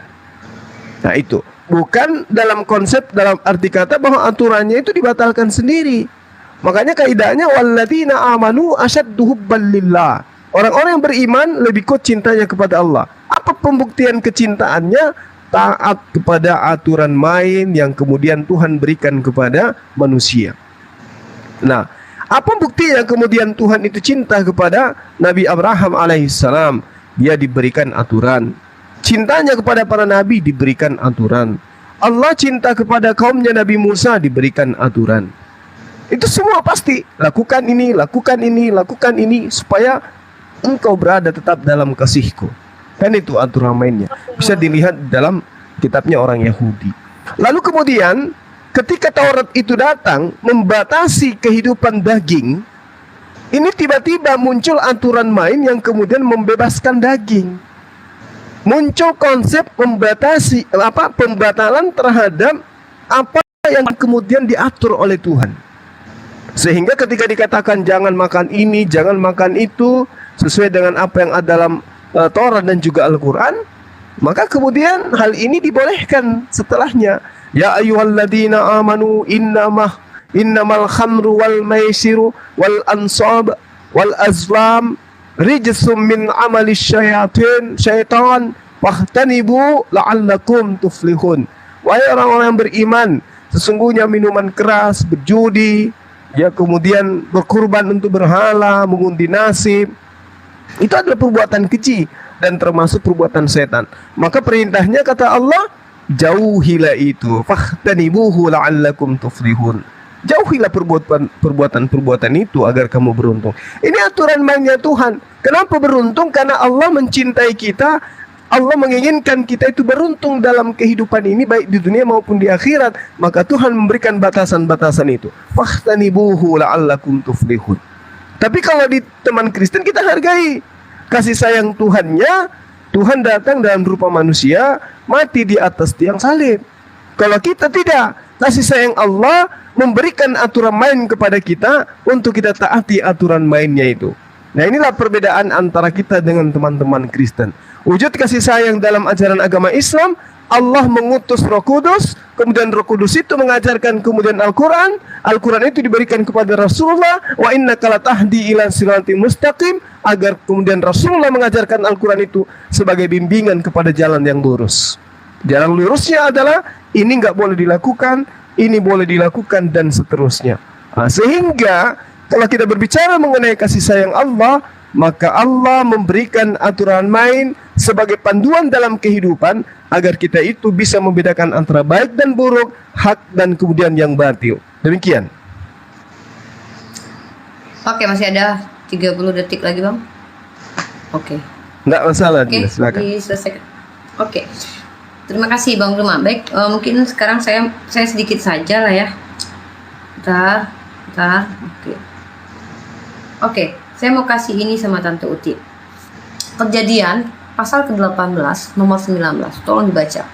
Sebab aku telah memilih dia supaya diperintahkannya kepada anak-anaknya dan kepada keturunannya supaya tetap hidup menurut jalan yang ditunjukkan Tuhan, dengan melakukan kebenaran dan keadilan, dan supaya Tuhan memenuhi kepada Abraham apa yang dijanjikannya kepadanya. Janji apa? Tuhan pernah janji apa sama Abraham? Kalian tahu itu. Janji Tuhan kepada Abraham itu ada syaratnya. Catatannya adalah keturunan Abraham di ayat selanjutnya di dalam kitab Raja-Raja harus mengikuti apa yang Tuhan mau. Nah, masalahnya kok kalian Kristen percaya bahwa manusia itu tidak akan mampu mengikuti aturan Tuhan. Dengan sendirinya maka janji Tuhan tidak akan pernah dipenuhi Tuhan. Karena kata Tuhan, gua janji sama lu, janji gua akan gua tepati asal lu hidup sesuai dengan perintah Tuhan. Lah, dalam iman Kristen nggak ada satupun manusia yang mampu mengikuti aturan Tuhan. Karena justru hukum Taurat manusia semakin bobrok karena mengenal dosa. Menurut Bang Rantai Perak, Tuhan minta, Abraham, gue kasih lu janji ya, tapi catatannya lu harus ikuti aturan gue. Tapi ternyata Tuhan sendiri memberikan hukum Taurat yang menjadikan manusia semakin bobrok karena mengenal dosa, berpotensi jadi dosa. Ini logika macam apa, Pak? Cara berpikir seperti apa ini? Ya, jadi saya nggak ngerti. Saya harus percaya Tuhan yang Tante Uti. Sorry. No. Saya harus percaya Tuhan yang tertulis di dalam kitab Perjanjian Lama, atau doktrin Kristen yang menyatakan bahwa hukum Taurat itu mendekatkan manusia, membuat manusia berpotensi berbuat dosa. Saya harus percaya yang mana nih? Doktrin atau dalil tertulis nih? Ya kan? Tuhan berjanji nih. Catatannya harus apa? Ikuti perintah Tuhan dulu, baru Tuhan berikan janji. Kalau tidak ada satupun manusia yang mengikuti aturan Tuhan, nggak akan ada tuh juru selamat. Itu kan janji Tuhan. Nggak akan ada tuh Yesus. Ya? Nah itu, silahkan dibantah Kejadian 18 ayat 19. Janji apa yang diberikan Tuhan? Ya, tapi harus ada syaratnya, yaitu manusia mengikuti aturan Tuhan. Terima. Tunggu bentar. Waktu aku belum habis, jangan dipotong dulu. Jangan gitu. Waktu aku belum. Tuh, masih ada tuh, masih panjang ya. Planky, diamkan mamamu dulu ya. Jadi Tante Uti, dalam Raja-Raja saya carikan ayatnya tadi, bahkan Salomo itu diperintahkan keturunannya untuk mengikuti aturan Tuhan supaya dipenuhilah janji terhadap Daud. Itu kata Tuhan Bani Israel juga tuh. Tapi kalau kita lihat bagaimana Bani Israel itu tegar tengkuk, harusnya itu nggak jadi tuh janjinya, dipindahkan janjinya ke bangsa lain. Ya, kenapa orang nggak ikuti perintah Tuhan, kok janji apa yang mau ditunaikan Tuhan? Sama korelasinya dalam Al-Quran. Mereka mengingkari janjinya sehingga mereka sebagian besar itu dilaknat oleh Allah. Tuhan kok macam-macam Tuhan. Memang Tuhan ini ngobrol janji. Oke, terima kasih, waktu saya habis. Silakan. Siapa yang mau menanggapi ini? Tante Uti atau Bang Rantai Perak? Pak Rantai Perak saya dulu ya. Jadi jelas ya. Bingung aku. Tunggu. Noni naik dong. Noni naik. Aku jadi moderator, jadi timer, jadi narasumber. banyak kali. Aku sih tidak semultitasking itu. Noni naik, bantuin jadi timer Noni. Bentar. Ustaz Alif deh. Ustaz Alif, tolong Ustaz Alif jadi moderator atau jadi timer. Biar aku fokus, nggak fokus aku jadinya. Oh, kok naikinnya aku? Assalamualaikum Ustaz. Waalaikumsalam warahmatullah. Apa ini perlu bantuan Tolong timer Ustaz kah? jadi timer dong atau jadi Iya, siap. timer please. Tah, Alhamdulillah. berapa menit? Bos Cam. Bang Zuma 5 menit, aku Tante Uti 3 menit, nggak usah banyak-banyak kami perempuan. Ketemu lagi rantai perak. Hahaha. Berapa menit? Sorry. Bang Zuma 5 menit, rantai perak 5 menit, aku 3 menit. Timer, sebentar saya siapin dulu ya. Timer online. Sebentar, aku dadakan saya siapin dulu. Nggak apa-apa. Izin break dulu ya, Bang sebentar Zuma udah ya. bisa gadang sekarang. 5 menit Bang. Assalamualaikum, shalom Bro Alif. Salam. 5 menit, sebentar aku siapin dulu ya. Sebentar, Sabar, Bang nggak Zuma. apa-apa. Kita nggak menuntut banyak kok. Aman. Aku udah habis nyate hari ini, udah kenyang banget. Bang Zuma 5 menit. Rantai perak berapa? 5 menit. Aku Lim- ya kita cewek-cewek Tante Uti sama aku 3 Oh menit. ya siap, berarti sama 5 menit. Biar saya kasih nama timernya juga ya. Tar saya sambil siapin. Oke, good. Dan tadi Biar- Ustaz Alif Iya, aku baru selesai makan sate soalnya ada 3 tadi. Segala sesuatu sudah halal bagiku katanya. Alif tadi harus saya balbalin. Apa? dibal-bal Tante Uti. Enak aja Tante Uti. Nah ini tadi Bang Juma 5 menit. Terus rantai perak 5 menit juga ya. Oke Ya. siap. Rantai perak saya kasih nama 3 dulu. menit. Rantai perak. Oke. Bang Zuma dapatin. Ini di Makasih, kirim sini. handphone, tolong mobil, motor, apartemen ya. Apartemen, mobil, motor belum keluar. Sorry. Singa, badak, Unirip. gajah, landak, tolong. Uniripat 3 menit ya. 3 menit Oke. sama Tante Uti. Ditunggu badaknya. Uniripat. Tolong Ini dong, biar Tante Uti dikasih badak dong. Uniripat terus. Biar saya adil, saya kasih nama masing-masing, semua termaterai, jadi aman ya, tidak ada yang ilegal. Ya, termaterai. Jadi yang tidak termaterai jangan masuk ke dalam kerajaan. Sebentar, Tante Nggak Uti. boleh masuk kerajaan surga. Harus termaterai dulu. Kenapa ya istilah-istilah Kristen kalian suka sekali ya? Di tempat kalian nggak ada ya? Istilah Oh, yang indah, emang materai istilah Kristen? istilah indah begitu nggak ada kalian punya ya? Kasian banget. Kenapa sih? Materai 6.000 Tante, materai 6.000. Kayaknya kalian nggak punya ada Oke, istilah-istilah yang siap. indah-indah. Ini bagian siapa? Bagian siapa? Maaf, ini biar saya udah ada namanya semua. Mbak, ini rantai perak apa Bang Zuma ya? Abang ya Bang ya? Aku barusan kan udah selesai. Oh udah. Oh si ini Iya. Bang rantai perak. Bang Rantai sekarang, betul. Oh, rantai perak. Oke, silakan. Ketika berbicara. Sama Bang Rante Oke. Perak, minta duluan. Ya, mulai waktunya, Bro. Jadi, saya sebenarnya sudah bicarakan ini tadi secara apa ya, garis besarnya. Cuma karena semua tetap masih berbalik terus kepada aturan-aturan yang Tuhan. Nah, dalam hal ini Unirifa juga menyinggung tentang Taurat itu ya. Nah, di sini makanya Yesus menegaskan dia tidak datang untuk menghilangkan hukum Taurat itu, tapi untuk menggenapi. Bahkan Tuhan Yesus berkata, barang siapa yang mengurangi satu iota pun dalam hukum Taurat, dia akan menduduki tempat di kerajaan Allah di tempat paling rendah ya.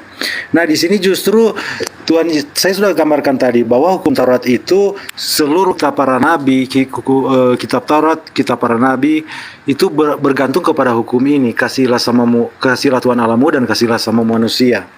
Nah, di sini yang justru Yesus memurnikan hukum Taurat ini, tetapi makanya hukum Taurat ini harus dalam hati, bukan sekedar tertulis, karena saya bilang tadi kan orang akan jadi munafik. Makanya di ayat 5 ini kalau kita lihat sepertinya hal yang tidak masuk akal, kelihatan secara manusia apa yang Tuhan Yesus ajarkan ya. Di Matius 5 ayat 20 kan dikatakan begini, saya sudah bilang tadi ini, cuma saya ulang lagi ya. Maka jika hidup keagamanmu ini lebih tepatnya kebenaran ya. Cuma ini lost in translation ya, karena kosakata kita tidak bisa mewakili kata dalam bahasa aslinya. Jadi sedako sebenarnya ini ya dalam bahasa aslinya. Maka aku berkata kepadamu, jika kebenaran Jika hidup keagamaanmu tidak lebih benar daripada hidup keagamaan ahli-ahli Taurat dan orang-orang Farisi, sesungguhnya kamu tidak akan masuk ke dalam kerajaan Allah. Orang-orang yang paling agama dipandang di Israel ini, di sini Tuhan Yesus mengatakan kalau ukuran kamu cuma standar mereka itu, kamu tidak akan masuk ke dalam kerajaan Allah. Nah, di sini Yesus berkata begini ya. Tuhan Yesus berkata begini. Kamu telah mendengar firman, jangan berzinah. Nah, itu kan ada di 10 hukum Taurat kan. Tuhan Yesus katakan selanjutnya, tetapi aku berkata kepadamu, setiap orang yang memandang perempuan serta menginginkannya, dia sudah berzina dengan dirinya. Nah, itu yang kita bicarakan sejak dari tadi, itu harus dari hati. Makanan itu tidak mempengaruhi kita, tetapi apa yang kita ucapkan itu berasal dari hati. Itu yang Tuhan Yesus katakan, itulah yang menajiskan orang, bukan soal makanan. Dan penegasan lagi yang saya sudah bacakan tadi, tapi saya ulangi lagi karena Bro Suma terus berbalik terus di aturan-aturan agama itu. Nah, di sini dikatakan begini ya. Nah, di sini dikatakan begini, kamu mendengar firman, kasihlah sesama manusia dan bencilah musuhmu. Tetapi aku berkata kepadamu, kasihilah musuhmu dan berdoalah bagi mereka yang menganiaya kamu. Saya sudah jelaskan tadi ini, hal-hal yang Tuhan Yesus katakan ini justru kesempurnaan dari hukum Taurat itu sendiri yang akan diberlakukan kepada kita.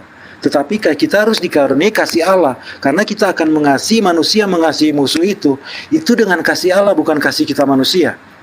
Makanya kalau berbicara hukum yang ditawarkan oleh Islam, yang disampaikan oleh Bro Suma tadi, itu hukum aku itu jauh sebelum Islam ada. Hukum Taurat ini yang diberikan kepada Musa jauh lebih sempurna, karena itu adalah kasih manusia kepada Allah dan kasih manusia kepada sesama. Cuman tanpa kasih Allah hadir di dalam kita, yang saya katakan tadi, Roh Kudus dicurahkan dalam hati kita, kasih Allah dicurahkan di dalam hati kita oleh Roh Kudus, kita tidak akan memenuhi standar yang dimau oleh Tuhan untuk kita, status kita mengambil bagian dalam kodrat ilahi itu untuk menjadi anak-anak Allah. Jadi kita harus mengambil bagian kodrat ilahi itu dulu dibenarkan. Roh Tuhan dulu harus ada kepada kita, Roh Kudus itu, Roh Allah itu sendiri. Baru bagaimana cara kita bisa berkenan kepada Tuhan? Kita mengikuti keinginan roh, seperti yang saya bacakan tadi di Roma 8 tadi. Jadi kita di antara dua pilihan, karena kita bukan robot, kita manusia diberikan free will. Jadi kita mau mengikuti keinginan daging kita, di mana dosa bekerja di dalam kita itu. Saya sudah gambarkan tadi, misalnya perzinahan dan mencuri itu. Atau kita mau roh itu memang sudah ditaruh di dalam hati kita. Nah, ketika kita mulai mengikuti keinginan roh, keinginan daging semakin lama semakin melemah. Keinginan daging untuk berbuat dosa itu ya. Bahkan dikatakan di Alkitab untuk mematikan keinginan daging itu. Jadi orang percaya yang benar-benar memang melekat kepada Tuhan dan benar-benar dia memang mengikuti keinginan roh, tidak mau mengikuti keinginan dagingnya itu. Keinginan daging itu lama-lama mati. Dan kita benar-benar memang dikuasai, hidup kita memang itu memang hidup yang dari dalam bahasa Kristen itu orang yang memang penuh dengan roh.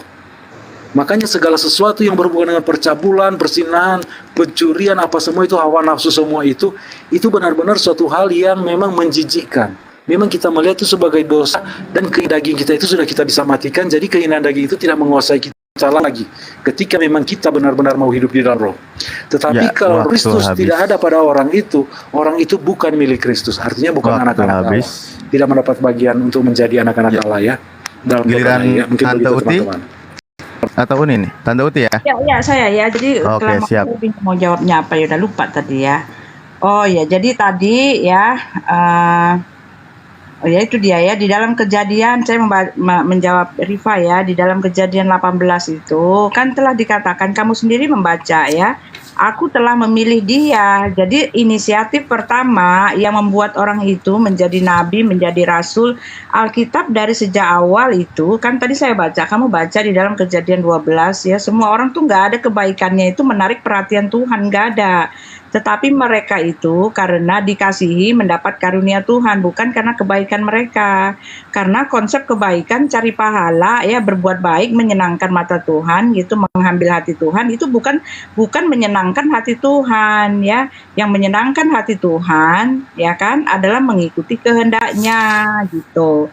Ya, lalu tadi dikatakan Abraham, ya, Abraham itu disuruh mengikuti janji Tuhan, mengikuti apa yang harus ya, jadi mereka harus mengikuti. Nah, ini dampak dari apa yang dipilih itu oleh Tuhan. Tuhan telah memilih mereka, ya mereka dimilih untuk mengikuti apa yang menjadi kehendak Tuhan.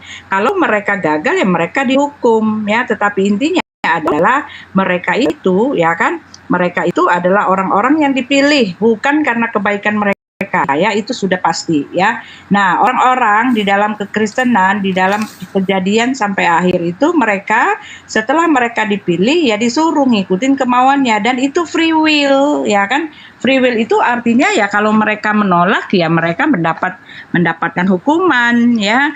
Tetapi yang saya mau bertanya kepada muslim ya, saya terheran-heran ada ayat yang seperti ini di dalam Yunus 10 ayat 96. Kalau saya ini ya menurut ininya saya, karena terjemahannya kayak gini ya. Sungguh orang-orang yang telah dipastikan mendapat ketetapan Tuhanmu ya. Jadi ada yang dipastikan, ini kan bicara tentang takdir ya Pak ya. Tidaklah akan beriman. Nah, sekali lagi ya, sungguh orang-orang yang telah dipastikan mendapat ketetapan Tuhanmu tidaklah akan beriman, meskipun mereka mendapat tanda-tanda kebesaran Allah hingga mereka menyaksikan azab yang pedih, dan tidak seorang pun yang akan beriman kecuali atas izin Allah, dan Allah menimpakan azab kepada orang yang tidak mengerti. Nah, jadi yang saya mau tanyakan di sini, bagaimana mungkin ada Tuhan yang telah menetapkan supaya orang itu dibinasakan gitu ya, walaupun dikatakan ini ya, walaupun meskipun mereka mendapatkan tanda kebesaran, tetapi kalau sudah ditetapkan masuk neraka ya masuk neraka gitu kan. Sesuai dengan hadis yang saya sering baca itu ya, satu hasta saja sudah memasuki neraka. Ketika mereka ditakdirkan untuk masuk neraka, sudah satu hasta saja menuju sorga, tapi ketika sudah dipastikan untuk masuk neraka, ditakdirkan masuk neraka. Bagaimana bisa begini, bro? Tolong dijawab. Bagaimana bisa begitu? Uni, kayaknya Tante Uti mungkin waktu rantai perak apa kasih 1 menit ke Tante ya nanti. Kayaknya Tante Uti kurang waktunya. Tapi nggak apa-apa lah, saya ikut aja. Maaf. Iya, semuanya 3 menit aja, jadi enak. Ya gitu. udah. Semuanya rata. Ya udah. Sekarang Bang Juma lagi. Ke Bang Juma. Bang Juma lagi, nanti baru aku. Oke, baik. Jadi kembali seperti yang saya uraikan tadi, bahwasanya Tuhan menyayangi manusia itu dengan cara memberikan perintah aturan main, dan itu berlaku pada setiap nabi, termasuk nabi-nabi yang didatangkan kepada Bani Israel. Terkait dengan ayat yang dibawa oleh Ibu Uti itu bisa dijelaskan dengan memahami Al-Qur'anul Karim surah Al-Ahzab ayat 36. Bismillahirrahmanirrahim. Wa ma kana lil mu'minin wala mu'minati idza qadallahu wa rasuluh amran an yakuna lahumul khiyar min amrihim wa may yasrillah wa rasulah faqad dalla dalalan mubina. Dan tidaklah patut bagi laki-laki yang mukmin dan tidak pula patut bagi perempuan yang mukmin apabila Allah dan Rasulnya telah menetapkan suatu ketetapan, akan ada bagi mereka pilihan tentang urusan mereka. Dan barang siapa mendurhakai Allah dan Rasulnya, maka sesungguhnya dia telah sesat yang nyata. Jadi Allah sebelum menentukan sesuatu itu Allah memberikan ketentuan, aturan main. Inilah yang dikatakan tadi, aturan main itu diberikan oleh Allah. Setelah kemudian orang itu nggak mau, berarti dia yang menginginkan. Nah, dari sanalah kemudian Allah menetapkan itu.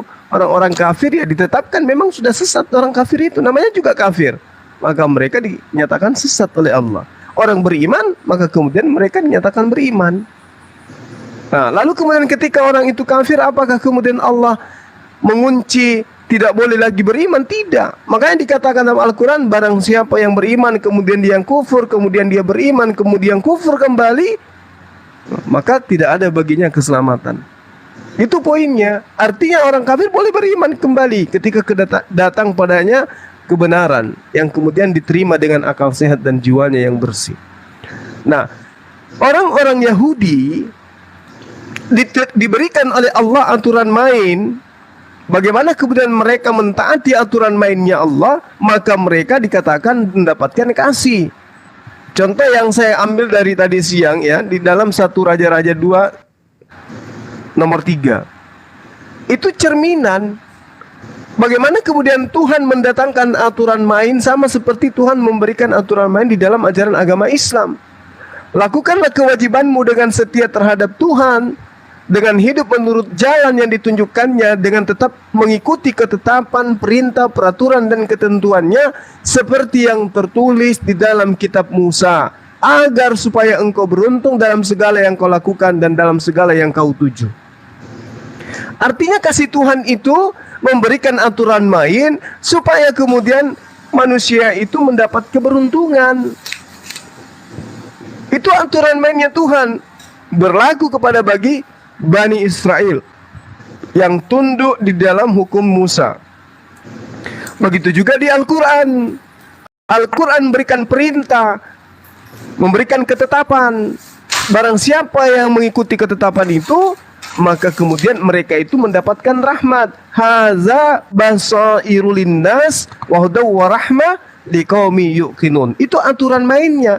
Jadi antara perintah Tuhan kepada Nabi Musa yang diikutkan kemudian kepada para nabi, dan juga aturan Tuhan kepada Al-Qur'anul Karim yang diperuntukkan untuk seluruh manusia, itu konsepnya sama. Kasih sayang Allah itu diberikan demi untuk kemaslahatan umat manusia. Nah, Kristen ini berbeda sendiri. Kenapa? Aturan tadi yang diterangkan di dalam 1 Raja-Raja 2 nomor 3, semua itu dibatalkan, diganti dengan Yesus mati secara terkutuk di atas tiang salib. Muncullah Kristen. Kalau Yahudi dan Islam sama dalam hal kasih sayang Tuhan, Tuhan memberikan aturan main. Laksana orang tua memberikan aturan main kepada anak-anaknya, agar anak-anaknya itu tidak celaka, agar anak-anaknya itu beruntung, dan itulah yang disebut wujud kasih sayang itu. Tapi kalau di Kristen beda.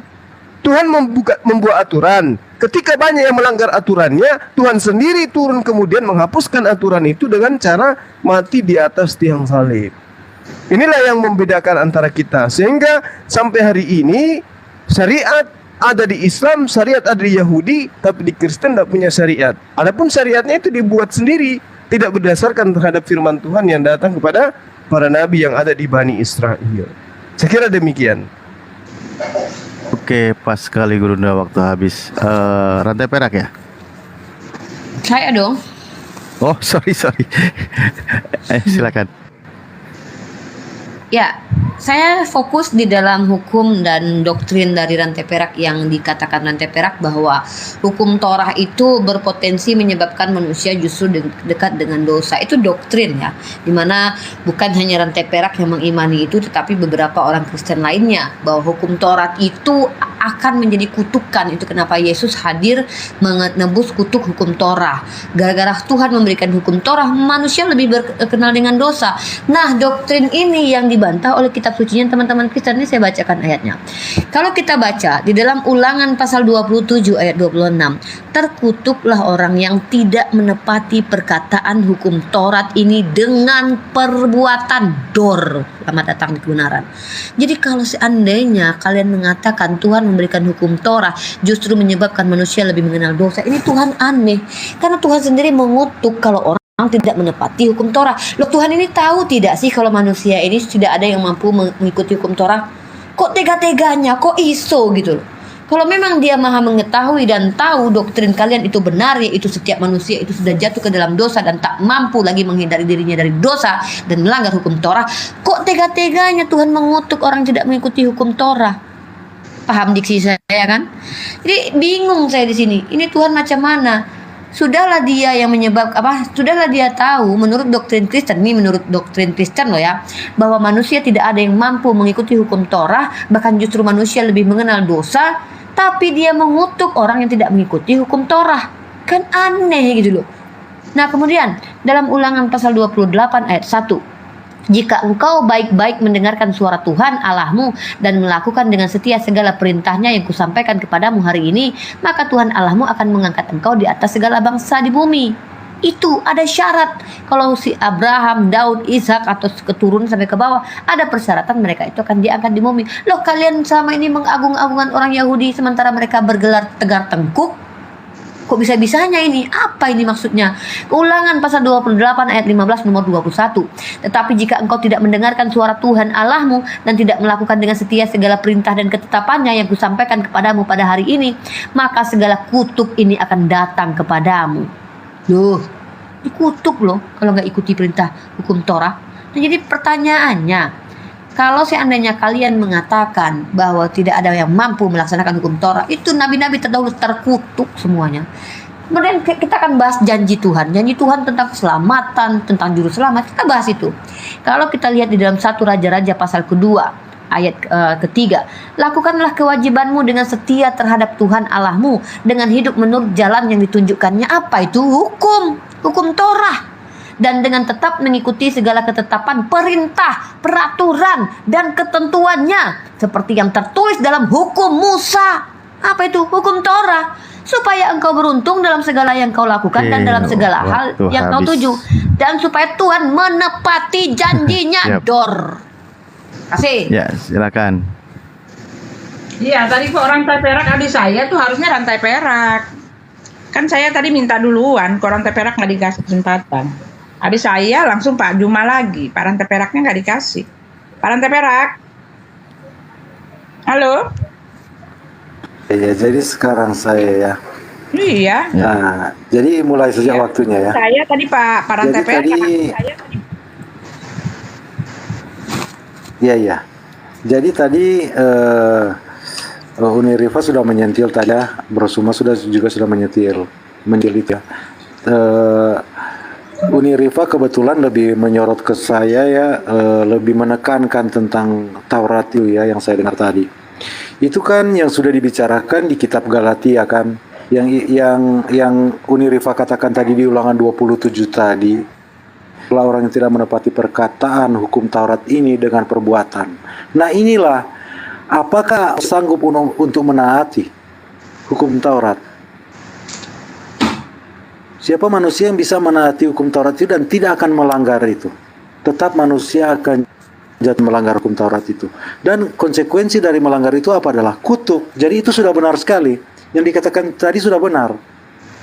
Jadi di sini dikatakan ya, dijelaskan di kitab Galatia 3 tentang hal itu ya. Dikatakan di sini, dan kitab suci yang sebelumnya mengetahui bahwa Allah membenarkan orang-orang bukan Yahudi oleh karena iman. Jadi Abraham juga dibenarkan karena iman ya. Telah terlebih dahulu memberitakan Injil kepada Abraham, olehmu segala bangsa akan diberkati. Jadi mereka yang hidup dari iman, merekalah yang diberkati bersama-sama dengan Abraham yang beriman itu. Ayat 10 yang menyentil tadi ya, ayat tadi di Ulangan tadi. Karena semua orang yang hidup dari pekerjaan hukum Taurat berada di bawah kutuk. Sebab ada tertulis, terkutuklah orang yang tidak setia melakukan segala sesuatu yang tertulis di dalam hukum Taurat. Dan bahwa tidak ada orang yang dibenarkan di hadapan Allah karena melakukan hukum Taurat adalah jelas. Karena orang benar akan hidup oleh iman. Abraham dibenarkan karena iman. Makanya Abraham percaya dikatakan Allah membenarkan itu. Hanya kepada Allah membenarkan. Dan tidak ada orang sudah karena imannya. Tetapi dasar hukum Taurat kan bukan iman. Iman ini sudah ada sebelum hukum Taurat. Jadi Musa dengan Abraham itu jauh bedanya. Ada kira-kira berapa tahun? 500 tahun. Ada 500 tahun selisih 400 tahun hukum Taurat turun dengan Abraham ya, 400 tahun lebih. Jadi orang yang dibenarkan seperti Abraham dibenarkan ini, dia dibenarkan karena iman, bukan karena melakukan hukum Taurat. Saya sudah ditambahkan supaya apa? Supaya dosa semakin nyata. Itu tujuan hukum Taurat yang tidak dimengerti oleh teman-teman Muslim yang ingin melakukan hukum Taurat itu, mungkin mengadopsi dari Yahudi, ingin melaksanakan hukum Taurat itu. Padahal hukum Taurat itu diadakan supaya dosa semakin nyata, supaya akhirnya manusia sadar mereka butuh juru selamat. Makanya Tuhan Allah Israel, Tuhan penebus, Tuhan penyelamat, Tuhan penebus. Kenapa Tuhan Israel harus ada Tuhan penebus? Namakan dirinya Allah penebus. Nah, di sini dikatakan begini ya. Kristus telah menebus kita dari kutuk hukum Taurat dengan jalan menjadi kutuk karena kita. Jadi kutuk yang seharusnya dikenakan kepada kita jika kita hidup di hukum Taurat. Nah, itu yang disediakan oleh Allah itu. Kenapa? Prototipnya, tipologinya Yesus Kristus kan itu waktu korban Abraham. Makanya ketika Ishak bertanya pada Abraham, "Pak, ini kayunya sudah ada, apinya sudah ada, lalu hanya di mana?" Abraham itu kata biasa, Allah yang akan menyediakan korban. Nah, sebenarnya itu gambaran dari Tuhan Yesus di mana Allah sendiri yang menyediakan korban itu. Jadi kan bahwa Kristus telah menebus kita dari hukum Taurat. Karena hukuman yang seharusnya dikenakan kepada kita, kita yang berdosa, harusnya kita yang mati. Karena manusia yang melanggar, konsekuensinya apa adalah mati. Tuhan sudah berkata, pada waktu engkau memakannya atau melanggar itu, hari itu juga engkau mati.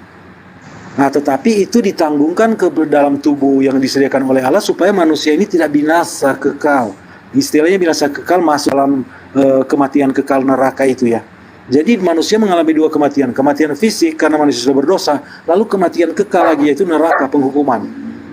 Nah, dikatakan di sini kan Kristus telah menebus dengan jalan menjadi kutuk karena kita. Sebab ada tulis terkutuklah orang yang digantung pada kayu salib.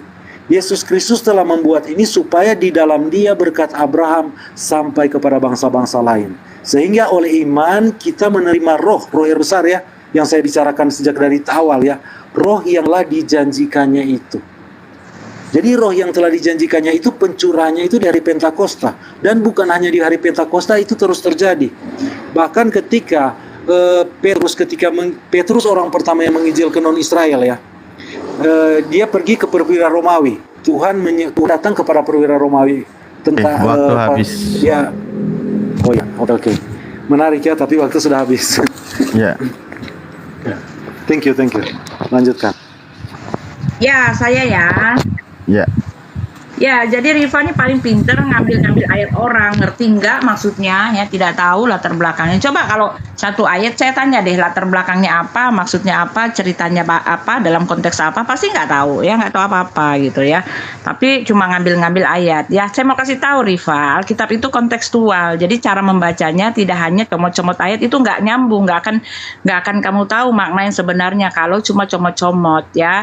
Memang pada saat di Perjanjian Lama itu Elohim memang menetapkan hukum Taurat untuk dipatuhi ya, perintahnya untuk dipatuhi, tetapi itu hanyalah pembelajaran ya. Bahkan di dalam Raja Daud saja yang mentaati seluruh perintah hukum Taurat gitu kan, dia malah bilang begini ya, dia tidak diselamatkan hukum Taurat. Dia mengatakan begini di dalam Mazmur 49 ayat 8, tidak seorang pun dapat membebaskan dirinya atau memberikan tebusan kepada Elohim ganti nyawanya. Karena terlalu mahal harga pembebasan nyawanya dan tidak memadai untuk selama-lamanya, supaya ia tetap hidup untuk seterusnya, ya kan? Dan tidak melihat lubang kubur. Sungguh akan dilihatnya orang-orang yang mempunyai hikmat mati, orang-orang bodoh dan dungu pun binasa bersama-sama dan meninggalkan harta benda mereka untuk orang lain. Kubur mereka ialah rumah mereka untuk selama-lamanya, tempat kediaman mereka turun-temurun. Mereka menggarap ladang-ladang milik mereka, tetapi dengan segala kegemilangannya, manusia tidak dapat bertahan. Ia boleh disamakan dengan hewan yang dibinasakan. Inilah jalannya orang-orang yang percaya kepada dirinya sendiri, ajal orang-orang yang gemar akan perkataannya sendiri. Seperti domba mereka meluncur ke dalam dunia orang mati, digembalakan oleh maut. Mereka turun langsung ke dalam kubur, perawakan mereka hancur. Dunia orang mati menjadi tempat kediaman mereka. Tetapi Elohim akan membebaskan nyawaku dan dari cengkraman dunia orang mati, sebab dia akan menarik aku. Nah itu dia ya, keselamatan Raja Daud aja dia bilang dia selamat karena diselamatkan ya. Tak seorang pun dapat memberikan tebusan kepada Allah ganti nyawanya karena terlalu besar. Bahkan orang-orang yang percaya pada dirinya sendiri, yang cari selamat dengan dirinya sendiri, berbuat amal soleh dengan segala macam. Raja Daud bahkan mengatakan ya mereka inilah jalannya orang-orang yang percaya pada dirinya sendiri, ajal orang-orang yang gemar akan perkataannya sendiri. Seperti domba mereka meluncur ke dalam dunia orang mati, digembalakan oleh maut. Mereka turun langsung ke kubur, perawakan mereka hancur, dunia orang mati menjadi tempat kediaman mereka. Nah ini kata Raja Daud loh. Ayat berapa ya, Tante? Ya. Ayat berapa? Ya di dalam apa?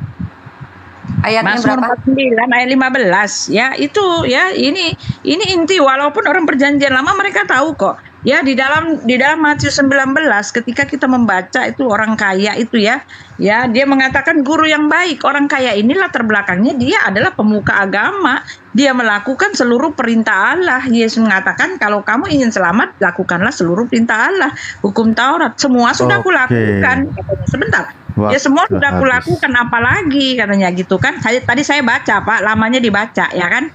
Ya, Semua sudah aku lakukan, lalu apa lagi? Katanya untuk mendapatkan hidup yang kekal. Nah itu orang kaya yang adalah penurut seluruh perintah Allah gitu kan.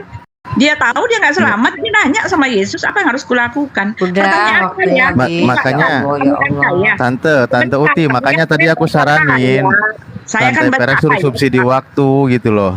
Enggak, tadi kan saya baca 1 ayat, menit. Pak. Sebentar, belum nerangin ayat. Baca ayat kok. Semuanya juga pada baca ayat gitu sih. Ya enggak, ayatnya panjang itu. Pertanyaannya apa sih hubungannya hukum Taurat dengan kalian? Kok kalian ngotot gitu loh? Piye iki? Hukum Taurat apa yang diterapkan kepada kalian? Mana ayatnya? 10 hukum Taurat atau 10 atau hukum Taurat? Waktu tante.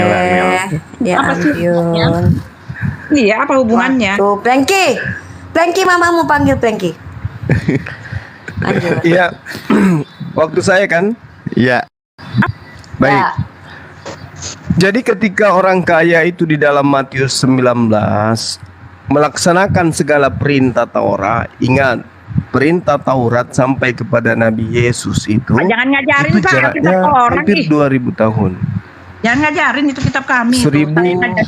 itu. 1900 Jangan ganggu. Tadi tahun, tante ngomong ada yang kurang ganggu. lebih. Nah, sehingga dengan mentaati hukum Taurat tapi tidak mengikuti, tidak mengakui Yesus sebagai nabi, percuma, tertolak. Taat Taurat kemudian menerima Yesus sebagai utusan Tuhan baru betul. Itu internal daripada pengikut ajaran Yesus. Nah, Keluaran 23 nomor 7, haruslah kau jauhkan dirimu dari perkara dusta. Orang yang tidak bersalah dan orang yang benar tidak boleh kau bunuh. Sebab aku tidak akan membenarkan orang yang bersalah. Orang yang bersalah itu harus nanggung dosanya sendiri. Nggak boleh kemudian orang yang tidak bersalah yang menjadi penebus. Nggak boleh. Kebalik. Malah di dalam Amsal, orang fasik yang dijadikan sebagai penebus. Jangan orang yang benar malah dijadikan penebus. Terbalik. Makanya Tuhan mengatakan orang yang benar dan orang yang tidak bersalah tidak boleh kau bunuh. Nah, sehingga pertanggungjawabkan dosa masing-masing. Kalau di Islam solusinya sama seperti yang digambarkan di Torah, bertaubat. Taubat itulah solusi dari penghapusan dosa. Makanya tadi di awal saya memberikan apa yang digambarkan oleh Al-Quranul Karim dan juga konsep ajaran agama Islam. Ketika umat Islam itu bersalah, ketika umat Islam itu berdosa, maka cara pengampunannya itu ya dengan amal jariah itu. Itulah yang menjadi solusi dalam kehidupan kita. Penghapusan dosa yang dilakukan oleh manusia itu bisa dilakukan dengan cara mentaati perintah Tuhan, melaksanakan apa yang Tuhan inginkan terhadap kita sebagai hamba-Nya untuk ditaati dalam kehidupan sehari-hari. Tidak sebaliknya, justru aturan Tuhannya yang dihapuskan demi untuk melakukan apa yang kita mau. Ini yang tidak dipahami, ini yang harus dipahami, bahwasanya dosa sehari-hari dihapuskan dengan taat sholat 5 kali sehari. Dosa dalam seminggu dihapuskan dengan sholat Jumat. Dosa untuk kemudian sebulan dengan Ramadan, maka menghapuskan segala kesalahan 11 bulan. Dosa setahun dihapuskan dengan haji dan umrah. Dan dosa untuk semuanya dihapuskan dengan istighfar, mengaku bersalah di hadapan Allah. Sama seperti yang diajarkan oleh para nabi. Tidak ada kemudian dosanya dihapuskan dengan membunuh anak manusia. Itu makanya aku bilang tadi, kalau berbicara mengenai kasih sayang itu Allah berikan dengan Allah memberikan perintah.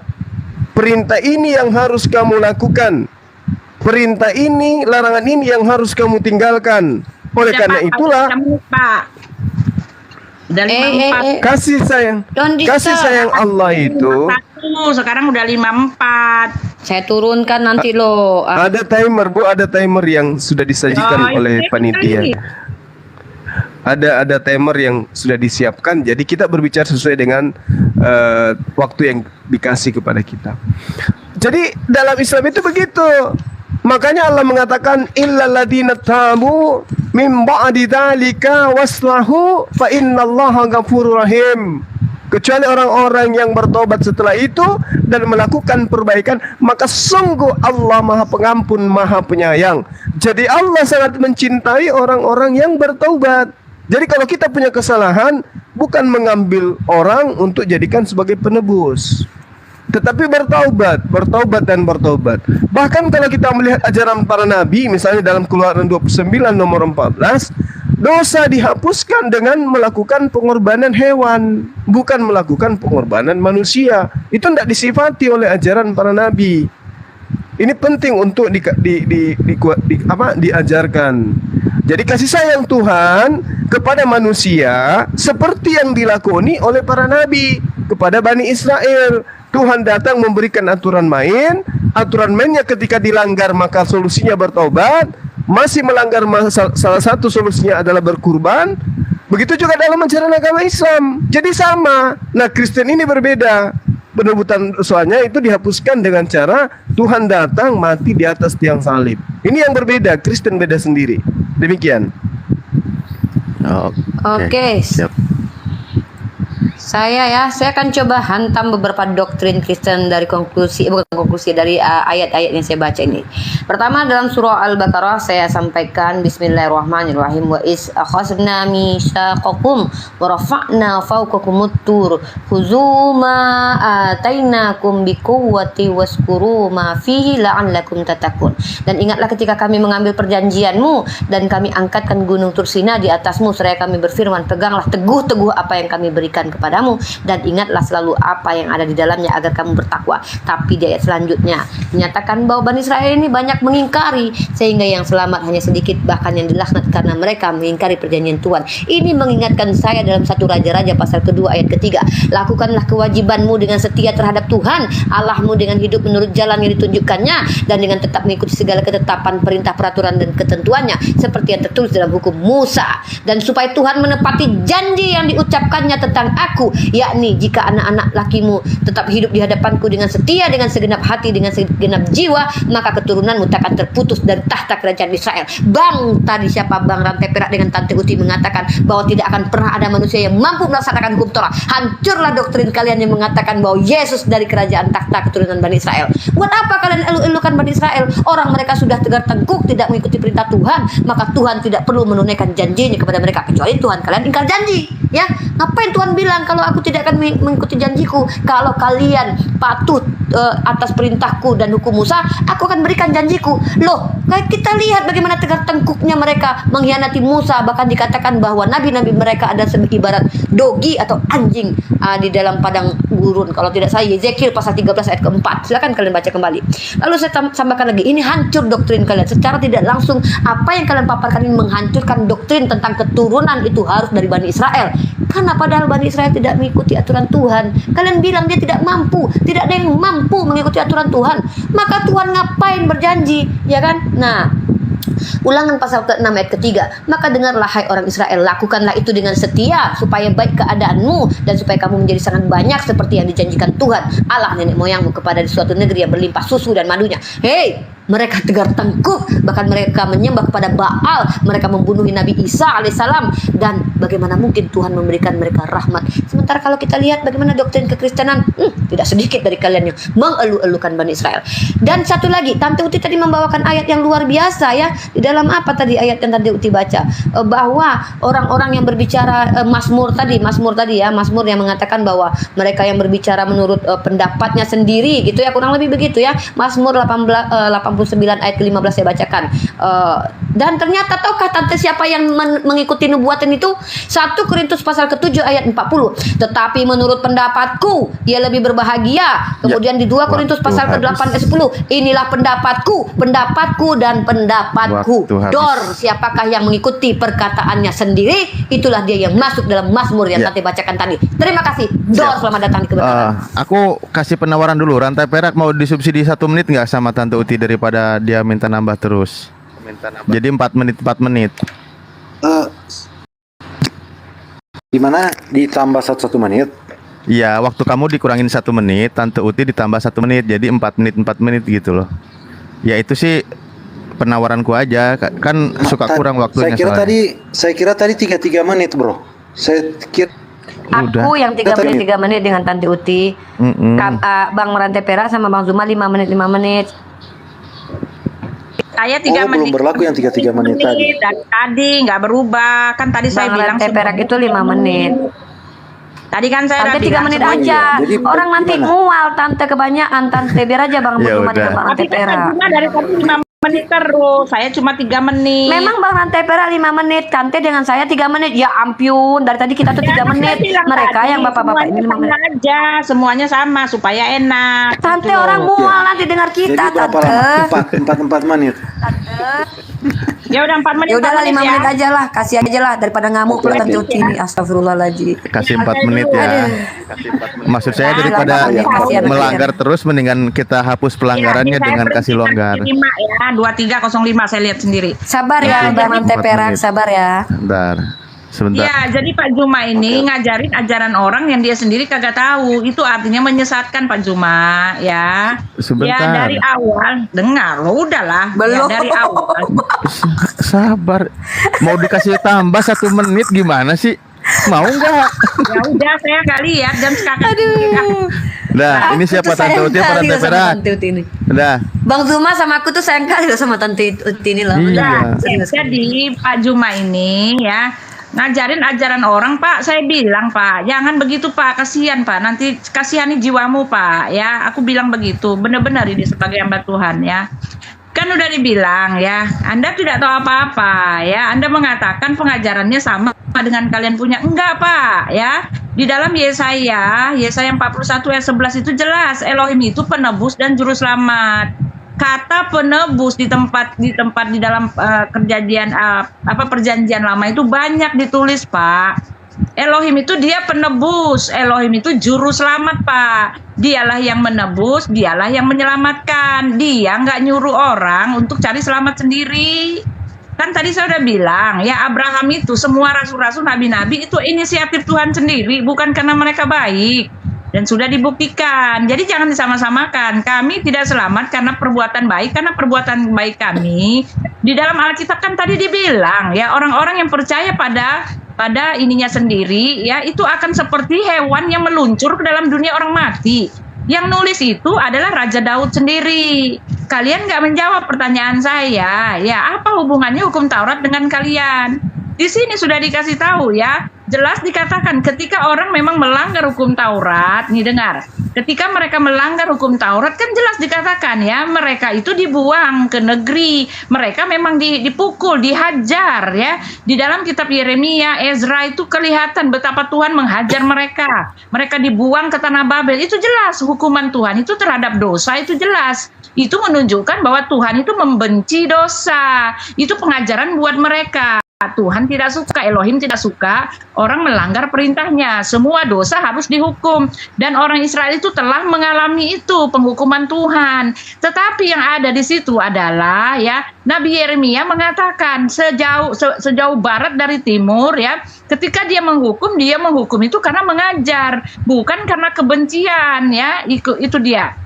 Ya, sejauh dari barat sampai timur, demikian juga dijauhkan segala pelanggaran kita ya walaupun dosamu merah seperti kermizi ya, tetapi akan menjadi putih seperti bulu domba ya kan. Alkitab Perjanjian Lama mengatakan begitu Pak ya. Jadi orang yang berdosa itu tetap dikasihi dan dia mencari dan menyelamatkan orang berdosa, bahkan dia menebusnya ya kan. Hukum Taurat tidak bisa membuat mereka itu datang pada Tuhan, dialah yang menebusnya. Bapak mengatakan mereka itu ditebus dengan hewan. Nah itu kan gambarannya, itu kan sosialisasinya sebelum Yesus itu datang langsung. Itu yang Anda tidak ketahui Pak. Nggak ada urusannya. Alkitab tadi kan Anda baca sendiri ya.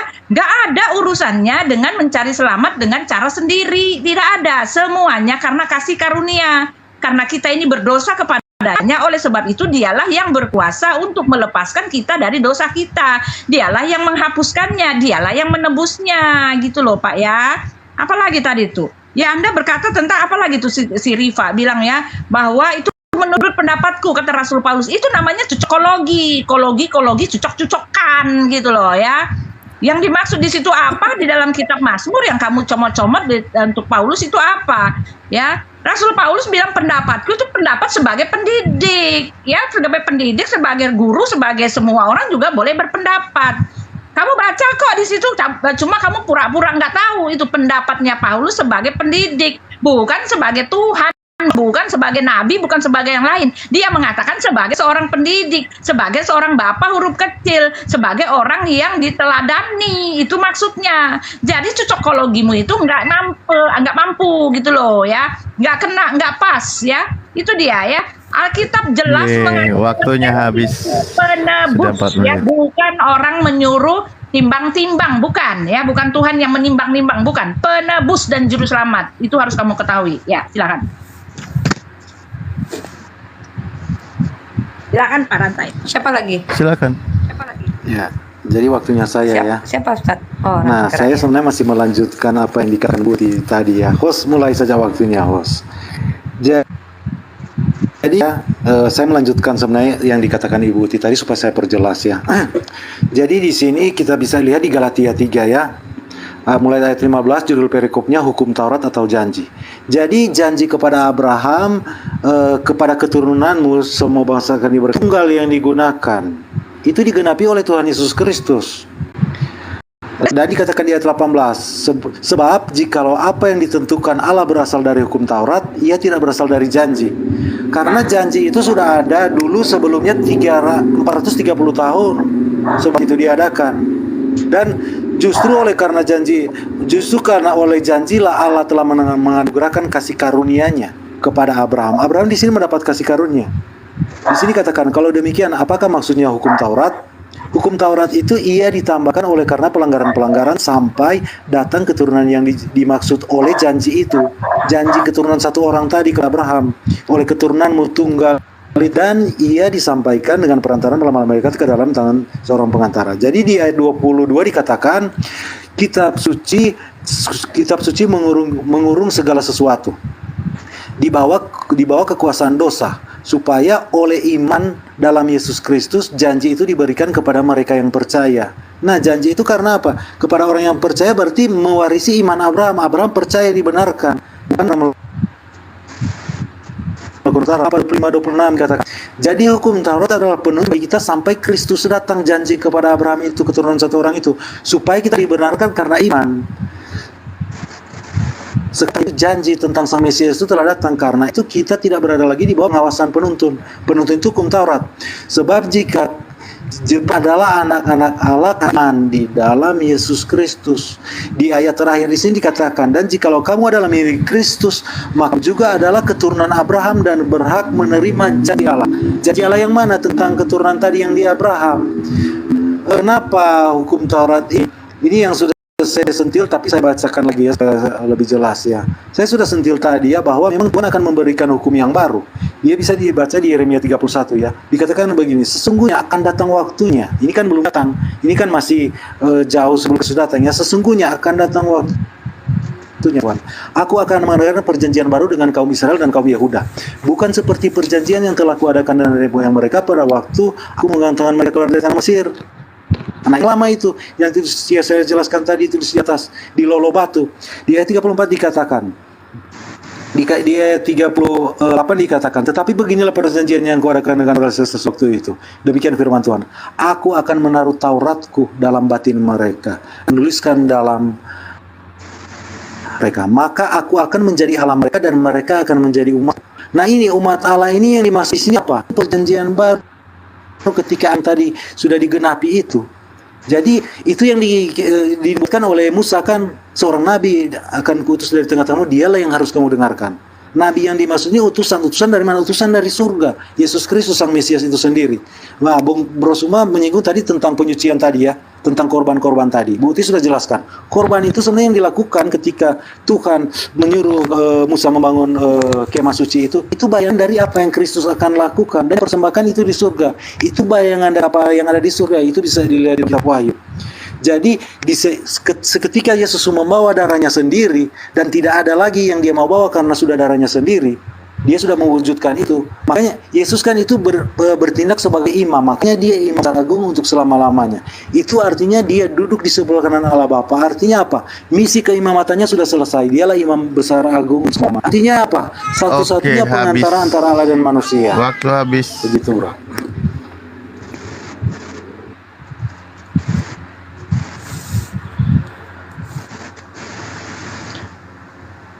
Silakan bagian Guru Dajuma kah? Bentar. Iya. Abang Oke, baik. Ya, sekali lagi saya katakan kepada saudara-saudara ya, terkait dengan kasih sayang Tuhan. Tuhan itu bukan dengan cara datang bunuh diri, tapi Tuhan itu memberikan aturan main. Itu sudah jelas, tadi saya bacakan dalilnya di dalam Al-Quranul Karim. Bagaimana kemudian umat Islam itu memahami bahwasanya Tuhan dengan kasih-Nya kemudian memberikan aturan main kepada manusia. Jika ada pelanggaran, maka bertaubat. Itu solusi yang diberikan. Nah, coba kita lihat bagaimana kemudian perbedaan yang mencolok antara ajaran para nabi dengan ajaran yang disajikan oleh teman-teman kita Kristen. 1 Raja-Raja 2 nomor 3 itu tadi. Lakukanlah kewajibanmu dengan setia terhadap Tuhan, dengan hidup menurut jalan yang ditunjukkannya, dan dengan tetap mengikuti segala ketetapan, perintah, peraturan dan ketentuannya seperti yang tertulis di dalam hukum Musa. Tujuannya supaya engkau beruntung dalam segala yang kau lakukan dan dalam segala kau tuju. Itu satu poin. Ini nggak mungkin kemudian ada yang bisa membatalkan ini. Lalu kemudian di dalam ajaran yang sama, dalam kitab yang sama, Yesus sendiri yang menerangkan lebih mudah langit dan bumi lenyap daripada satu titik dari hukum Taurat itu batal. Cerminan ini semua bisa kita lihat dalam Matius 5. Orang yang mengajarkan orang lain untuk tidak menghilangkan hukum-hukum Tuhan akan mendapatkan tempat tertinggi. Orang yang mengajarkan orang lain untuk meninggalkan hukum Tuhan akan menempati tempat terendah. Nah, kemudian Yesus mengatakan ketika engkau ingin memperoleh hidup, turutilah segala perintah Allah. Nah, perintah Allahnya ini ya kembali kepada ketetapan itu tadi. Kalau dia memerintahkan menuruti perintah Allah, berarti tidak ada yang disebut mati di atas tiang salib untuk menebus dosa.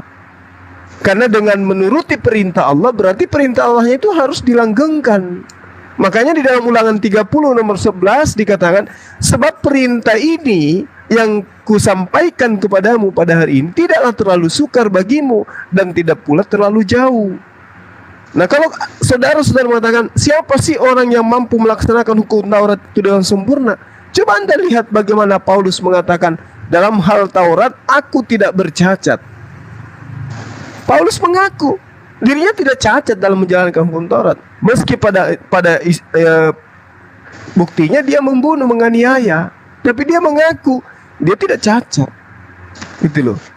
Lalu kemudian Ulangan 11 nomor 1, haruslah engkau mengasihi Tuhan dan melakukan dengan setia kewajibanmu terhadap Dia dengan senantiasa berpegang pada segala ketetapannya, peraturannya dan perintahnya. Lalu kenapa kemudian berubah gitu loh? Ketika diwajibkan untuk mentaati perintah Tuhan, segala kewajiban kepada Tuhan, lalu kenapa kemudian itu berubah? Begitu Kristen muncul, berubah perintah-perintah itu menjadi batal dengan matinya anak Maria di atas tiang salib. Sedangkan Yesus sendiri ketika datang kepada Bani Israel mengatakan dalam Yohanes 7 nomor 49, tetapi orang yang banyak ini yang tidak mengenal hukum Taurat, terkutuklah mereka. Orang yang tidak mengenal hukum Taurat menurut Yesus terkutuk, apalagi yang meninggalkan. Sama seperti Ulangan 27 nomor 26 itu. Terkutuklah orang yang tidak menepati perkataan hukum Taurat itu dengan perbuatan. Dan seluruh bangsa harus berkata amin. Bagaimana mungkin data Tuhan, perintah Tuhan, ketetapan Tuhan yang begitu kerasnya disampaikan kepada Bani Israel seketika berubah dengan pembatalan hanya sekedar karena adanya orang yang mati di atas tiang salib demi untuk memuaskan apa yang dikehendaki oleh teman-teman Kristen. Isa mengatakan jelas, illal ladzina tabu min ba'di dzalika waslahu fa innallaha ghafurur rahim. Bertaubat untuk melakukan perbaikan, maka sungguh Allah akan mengampuni dan Allah itu Maha Penyayang. Jadi bukan menggunakan anak orang untuk kemudian dikatakan menghapuskan dosa. Itu bukan ajaran kasih. Ajaran kasih itu memberikan aturan untuk ditaati dan memberikan larangan untuk dijauhi. Itu wujud kasih. Demikian. Oke, terima kasih Bang Zuma saya ya. Saya masuk ya, Tante Uti, poin tentang hukum Torah dengan Bang Rantai Perak sudah ditekankan oleh Bang Zuma ya. Bahwasanya kalian itu maju kena, mundur kena. Doktrin kalian hancur lebur ketika kalian meyakini tidak ada yang mampu menjalankan hukum Torah. Apa? Karena Tuhan berjanji kepada mereka yang mengikuti perintah Tuhan. Kalau tidak ada yang mampu, maka sia-sialah Yesus datang yang sebagai janji dari Tuhan keselamatan untuk kalian. Karena buat apa Tuhan memenuhi janji sementara orang Bani Israel tidak mengikuti aturan Tuhan? Atau konsekuensi logisnya, Tuhan ini ternyata cuman bohong-bohongan. Walaupun orang Bani Israel tidak mengikuti aturan Tuhan, tetap diberikan janjinya. Tuhan, apa kalian percaya Tuhan seperti itu? Wah. Kemudian saya tekankan lagi di Mazmur 49 ayat ke-13, saya bacakan kembali ya. Inilah jalannya orang-orang yang percaya kepada dirinya sendiri, Tante. Kepada dirinya sendiri. Ajal orang-orang yang gemar akan perkataannya sendiri. Selah. Dia berkata dari dirinya sendiri, Tante. Makanya saya bacakan 1 Korintus 2 Korintus 1 Korintus 7:40. Tapi menurut pendapatku, 2 Korintus pasal 8 ayat 10. Inilah pendapatku. 2 Korintus pasal 11 ayat 5. Tetapi menurut pendapatku, perkataanku bertemu dengan Yesus guling-guling di Damsik. Sementara nabi-nabi dan rasul semuanya menyampaikan kata Tuhan. Apa kata Yesus? Segala firman yang engkau berikan telah aku sampaikan kepada mereka. Itulah konsepnya penyampai firman lah. Tiba-tiba si Paulus menyatakan sesuatu yang datang dari dirinya sendiri. Ternyata dalam Mazmur telah dikatakan, terima kasih Tante Uti telah membuka mata kita di sini. Kami sangat tercerahkan dengan ayat 49 Mazmur tadi, Mazmur 49 ayat 15 tadi. Ternyata meluncur orang ini ke dalam neraka jahanam, kata Tante Uti. Orang yang gemar akan perkataannya sendiri, tidak membawa perkataan Tuhan. Oke, itu poin saya. Lalu terkait dengan timbangan-timbangan, Tante jangan menghina Tuhannya Bani Israel ya. Amsal pasal ke-16 ayat 11. Timbangan dan neraca yang betul adalah kepunyaan Tuhan. Tuhan Tante juga, bukan Tuhan Tante, bukan. Tuhannya Bani Israel itu juga suka nimbang-nimbang. Ternyata punya timbangan juga. Segala batu timbangan di dalam pundi-pundi adalah buatannya. Aduh Tante. Gimana itu Tante? Katanya Tuhan Tante gak suka nimbang. Punya timbangan kok. Ya gitu ya. Nah, justru dalam keadilan, Tante tahu tidak kalau kita masuk ke pengadilan, di situ ada simbol timbangan, di situ ada simbol keadilan, Tante, di mana berat sama berat, bukan timpang sebelah sebagai bentuk ketidakadilan Tuhan. Kalau Tante menyatakan bahwa misalkannya tidak ada Tuhan itu timbang menimbang, yang dipilih-pilihlah yang masuk ke dalam surga, ya sudah, silakan Tante imani kalau Tuhan Tante itu pilih kasih, pilih-pilih, mana ada hukum kasih kalau begitu. Hukum kasih itu seperti yang dikatakan Bang Zuma, Tuhan berikan hukum bagi siapa yang tidak patuh, luncurlah kau masuk neraka. Gitu Tante. Jadi enak aja Tante. Orang yang berdosa, memperkosa, membunuh, tiba-tiba diselamatkan. Lah tiba-tiba orang yang baik seperti Pak Gus Dur, Mahatma Gandhi, dia tidak menjadi Kristen, alah masuk neraka. Padahal baik banget. Itu macam mana Tuhan? Lucu kan? Nah itu dia tidak masuk akalnya. Apa yang kalian imani yaitu doktrin kalian hancur lebur atas pernyataan kalian sendiri. Kalian menyatakan tidak ada yang mampu mengikuti hukum Torah. Artinya tidak ada pemenuhan janji dari Tuhan. Atau kalian mau bilang Tuhan itu ya pelin-pelan, kan nggak mungkin begitu. Terima kasih. Jangan nangis dulu, jawab saja Banta. Terima kasih. Jadi saya dulu ya. Kan saya udah bilang ya, jadi Riva ini dia kalau ngambil ayat banyak-banyak gitu, kita tinggal tanya aja apa sih maksudnya dia ngomong gitu, konteksnya apa sih. Rasul Paulus bilang menurut pendapatku, pendapat sebagai guru kan, pendapat sebagai pendidik kan. Buka aja ayatnya semua. Bukan pendapat sebagai orang yang sebagai Tuhan, ya. Menurut pendapatnya sendiri sebagai pendidik, bukan bicara tentang keselamatan. Dia nggak menjaminkan keselamatan untuk pendapatnya sendiri. Ya itu cuma cocokologi itu bro namanya ya. Yang menurut kata Yesus, orang-orang yang berbicara ya, di dalam Yohanes 7 ayat 18, Yesus mengatakan, apabila perkataan itu ya berdasarkan dari dirinya sendiri, berasal dari dirinya sendiri, tentulah dia mencari hormat bagi dirinya sendiri.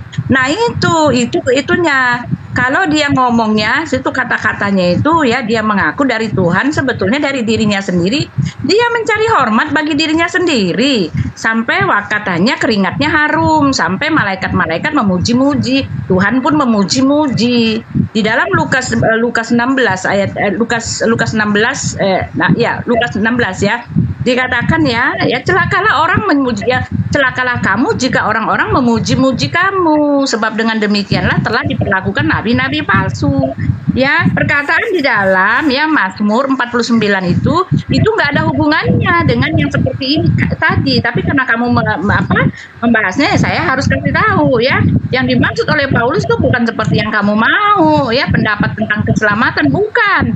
Di dalam Mazmur itu orang yang berkata, yang berinisiatif, yang percaya pada dirinya sendiri dengan selamat ya, mencari selamat dengan kemauan sendiri, kekuatan sendiri, cari selamat sendiri. Itu mereka seperti domba yang meluncur ke dalam dunia orang mati ya. Itu yang dimaksud bro ya.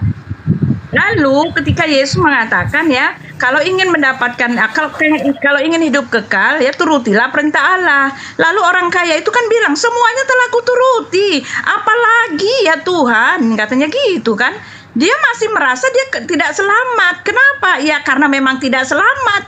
Lalu dia kata Yesus apa? Ikutlah aku. Nah itu kuncinya. Ya sama seperti Yesus mengatakan, aku memberikan hidup yang kekal. Dan perkataan Yesus yang mengatakan dialah sumber hidup yang kekal itu didukung oleh para rasul. Dikatakan oleh para rasul, dikatakan oleh Yesus sendiri. Itu inti pengajaran dari Yesus Kristus. Dan di dalam Yesaya 41 ayat 11 itu, Yesus itu penebus dan juru selamat bro.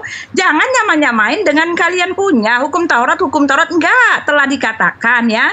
Yesaya 43, akulah penebusmu, akulah yang mengabarkan, akulah yang memberitahukan, akulah yang menebus dengan diriku sendiri. Itu dia bro ya, kami ini selamat karena ditebus ya. Dan hukum Taurat itu kan tadi saya udah bilang ya, Bapak sendiri tadi bilang supaya baik jalanmu ya, supaya engkau tidak melenceng ke kanan dan ke kiri, tetapi bukan karena untuk selamat ya. Selamat masuk sorga kata Raja Daud, sekali lagi, selamat masuk sorga kata Raja Daud adalah karena diselamatkan ya. Dan di dalam imamat itu dikatakan ya, untuk pengampunan dosa, untuk dosa mereka itu diampuni hanyalah dengan darah. Dan itu pun masuk dalam kategori hukum Taurat pengampunan dosa bro ya. Ya masa harus diajarin terus? Pak Juma, Anda telah muter-muter dari tadi Pak Juma. Jangan pakai ayat yang itu saja, itu terus, padahal sudah disanggah, sudah dikasih dalilnya, Anda salah ya. Jadi seperti Anda ngejar ekor sendiri yang muter-muter nggak akan pernah ketemu. Itu aja tadi, Anda puter-puter aja di situ, puter-puter. Ya sekarang saya mau nanya kepada dirimu ya, kenapa Anda memaksakan hukum Taurat itu untuk kami, padahal di tempat Anda nggak ada itu perintah hukum Taurat, itu tidak ada. Ya, Nabi Muhammad tidak menekankan hukum Taurat, sama sekali tidak kenal. Bahkan Nabi Muhammad melanggar semua perintah hukum Taurat, 10 hukum Taurat itu. Boleh kita habis. Itu artinya kalian bukan hukum Taurat pegangan kalian, bro ya. Jangan paksa-paksa. Waktu habis. Silakan Pak Rantai Perak. Bang Juma dulu kan? Loh, Pak Rantai Perak belum. Pak Rantai Perak belum, bro. Ya silakan Pak Rantai. Udah ngambek dia gara-gara tante. Jadi gimana? Mau lagi dia ngomong. Suaraku kurang keras ya. Ya, jalankan waktunya ya, saya mulai ya. Memang betul ya. Betul yang dikatakan oleh Bu Uti tadi, sebenarnya Bro Suma membicarakan apa yang Bro Suma nak mengerti ya. Apalagi berbicara tentang hukum Taurat itu. Bu Uti sudah katakan tadi, 10 hukum Taurat itu oleh ajaran Islam. Bahkan dilanggar oleh Nabi sendiri. Nah, kalau kita berbicara tentang hukum itu ya, kenapa hukum itu diadakan? Saya sudah jelaskan tadi ya, karena memang manusia semua berdosa dan itu akan menjadi nyata dengan diadakannya hukum Taurat. Jadi kan di Roma 3 ayat 12 begini ya, menyeleweng. Mereka semua, jadi tidak ada terkecuali ya, mereka semua tidak berguna. Tidak ada yang berbuat baik seorang pun tidak. Lalu digambarkan terus ya, bibir mereka telah mengandung bisa. Itu dikutip semua dari perjanjian lama semua. Ayat-ayat yang diambil sini, mulut mereka penuh dengan sumpah. Itu dikutip semua. Kitab Mazmur, kitab Yesaya, semua itu. Nah, di ayat 19 dikatakan begini, tetapi kita tahu bahwa segala sesuatu yang tercantum dalam hukum Taurat ditujukan ke yang hidup di bawah hukum Taurat. Supaya apa? Dengar baik-baik ini, supaya tersumbat setiap mulut dan seluruh dunia jatuh ke bawah hukuman Allah. Supaya apa? Sebab tidak seorang pun yang dapat dibenarkan di hadapan Allah oleh karena melakukan hukum Taurat. Karena justru oleh hukum Taurat orang mengenal. Nah, itu saya sudah katakan tadi, oleh hukum Taurat ini manusia mengenal dosa, makanya dia butuh juru selamat, penyelamat. Saya sudah katakan tadi ya di Roma 7 ya. Saya sudah katakan di Roma 7 arti hukum Taurat tadi. Hukum Taurat itu tanpa hukum Taurat, dibicarakan di Galatia tadi ya. Tanpa hukum Taurat itu dosa. Tetapi ketika hukum Taurat itu ada, dosa itu sedetil mungkin diperhitungkan. Dan itu kita sadari, makanya Rasul Paulus yang Bang Suma kutip tadi, dia melakukan semua yang tertulis dalam hukum Taurat itu sempurna. Apakah hukum Taurat itu menyelamatkan? Tidak. Justru di situ Rasul Paulus menemukan, justru oleh karena hukum Taurat, nah keinginan ini bukan masalah melakukan, dia beribadah apa semua, tetapi itu berasal dari hati. Saya sudah gambarkan tadi, kita tahu tentang Tuhan katakan jangan berzina. Tetapi kenapa ketika kita di posisi di mana kita punya kesempatan untuk berzina, dosa itu begitu kuat mempengaruhi daging kita. Nah, itu yang ditemukan oleh Rasul Paulus di dalam hukum Taurat ini. Karena Rasul Paulus ini orang terpelajar, dia murid Gamaliel dia. Soal Taurat, makanya dia katakan bahkan dia tanpa cacat melakukan hukum Taurat. Tapi apakah hatinya bisa berkenan kepada Allah? Tidak. Karena Tuhan melihat hati, bukan melihat apa yang kamu lakukan. Karena apa yang orang lakukan bisa kamuflase, tidak sesuai dengan isi hatinya. Nah, untuk menyelaraskan isi hati dengan perbuatan, nah kita itu butuh pertolongan Tuhan. Itu yang saya bicarakan dari awal. Makanya cuma di Kristen ada Roh Kudus. Roh Kudus itulah yang akan menuntun orang percaya supaya bisa hidup berkenan di hadapan Allah. Dan Roh Kudus itu yang memeteraikan kita sebagai anak-anak Allah. Jadi tanpa meterai Roh Kudus itu, manusia tidak akan menjadi anak-anak Allah. Otomatis artinya apa? Tidak diselamatkan. Karena kita harus menjadi anak Allah untuk bisa diselamatkan. Karena kita akan dikembalikan ke tujuan awal Allah menciptakan manusia. Adam itu kalau kita baca silsilah, ketika sampai di Adam anak Allah. Nah, Yesus Kristus adalah Adam kedua. Dia yang akan membenarkan semua orang. Semua orang yang percaya dia yang akan benarkan. Dan otomatis itu diberi menjadi orang yang percaya padanya di Yohanes 1 bisa dijadikan anak-anak Allah. Kita bisa baca itu ya di Yohanes 1, coba kita lihat ya, supaya jelas ya. Dikatakan begini ya, ia datang memberi kesaksian. Ia telah ada di dalam dunia dan dunia dijadikan olehnya, tetapi dunia tidak mengenalnya. Ia datang kepada milik kepunyaannya, tetapi orang-orang kepunyaannya itu tidak menerimanya. Tetapi semua orang yang menerimanya diberinya kuasa supaya menjadi anak-anak Allah, yaitu mereka yang percaya dalam namanya, dalam nama Yesus. Jadi Yesus itu yang sulung dari antara banyak saudara. Kita ini anak-anak Allah. Itu saya sudah katakan di doa Tuhan Yesus tadi. Engkau Bapa mengasihi mereka seperti habis sebagai anak. Jadi sama, tidak beda. Waktu habis.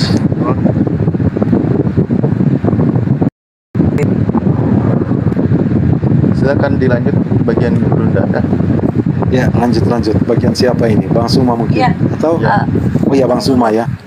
Bang Suma. Iya. Jadi tadi ada pernyataan saya muter-muter gitu. Sebenarnya gini loh, keselamatan itu kan jelas dari Tuhan. Dengan cara apa? Dengan memberikan aturan main. Dan yang membatalkan itu adalah teman Kristen melalui pengajaran Paulus, kan gitu. Kemudian ketika dikatakan Nabi Muhammad SAW melanggar 10 hukum Taurat, perlu dipahami bahwa hukum Taurat itu diperuntukkan kepada Bani Israel. Rasulullah Muhammad SAW itu bukan Bani Israel. Sehingga apabila kemudian di luar dari Bani Israel itu melanggar hukum Taurat, Masya Allah, Masya Allah. itu tidak masalah.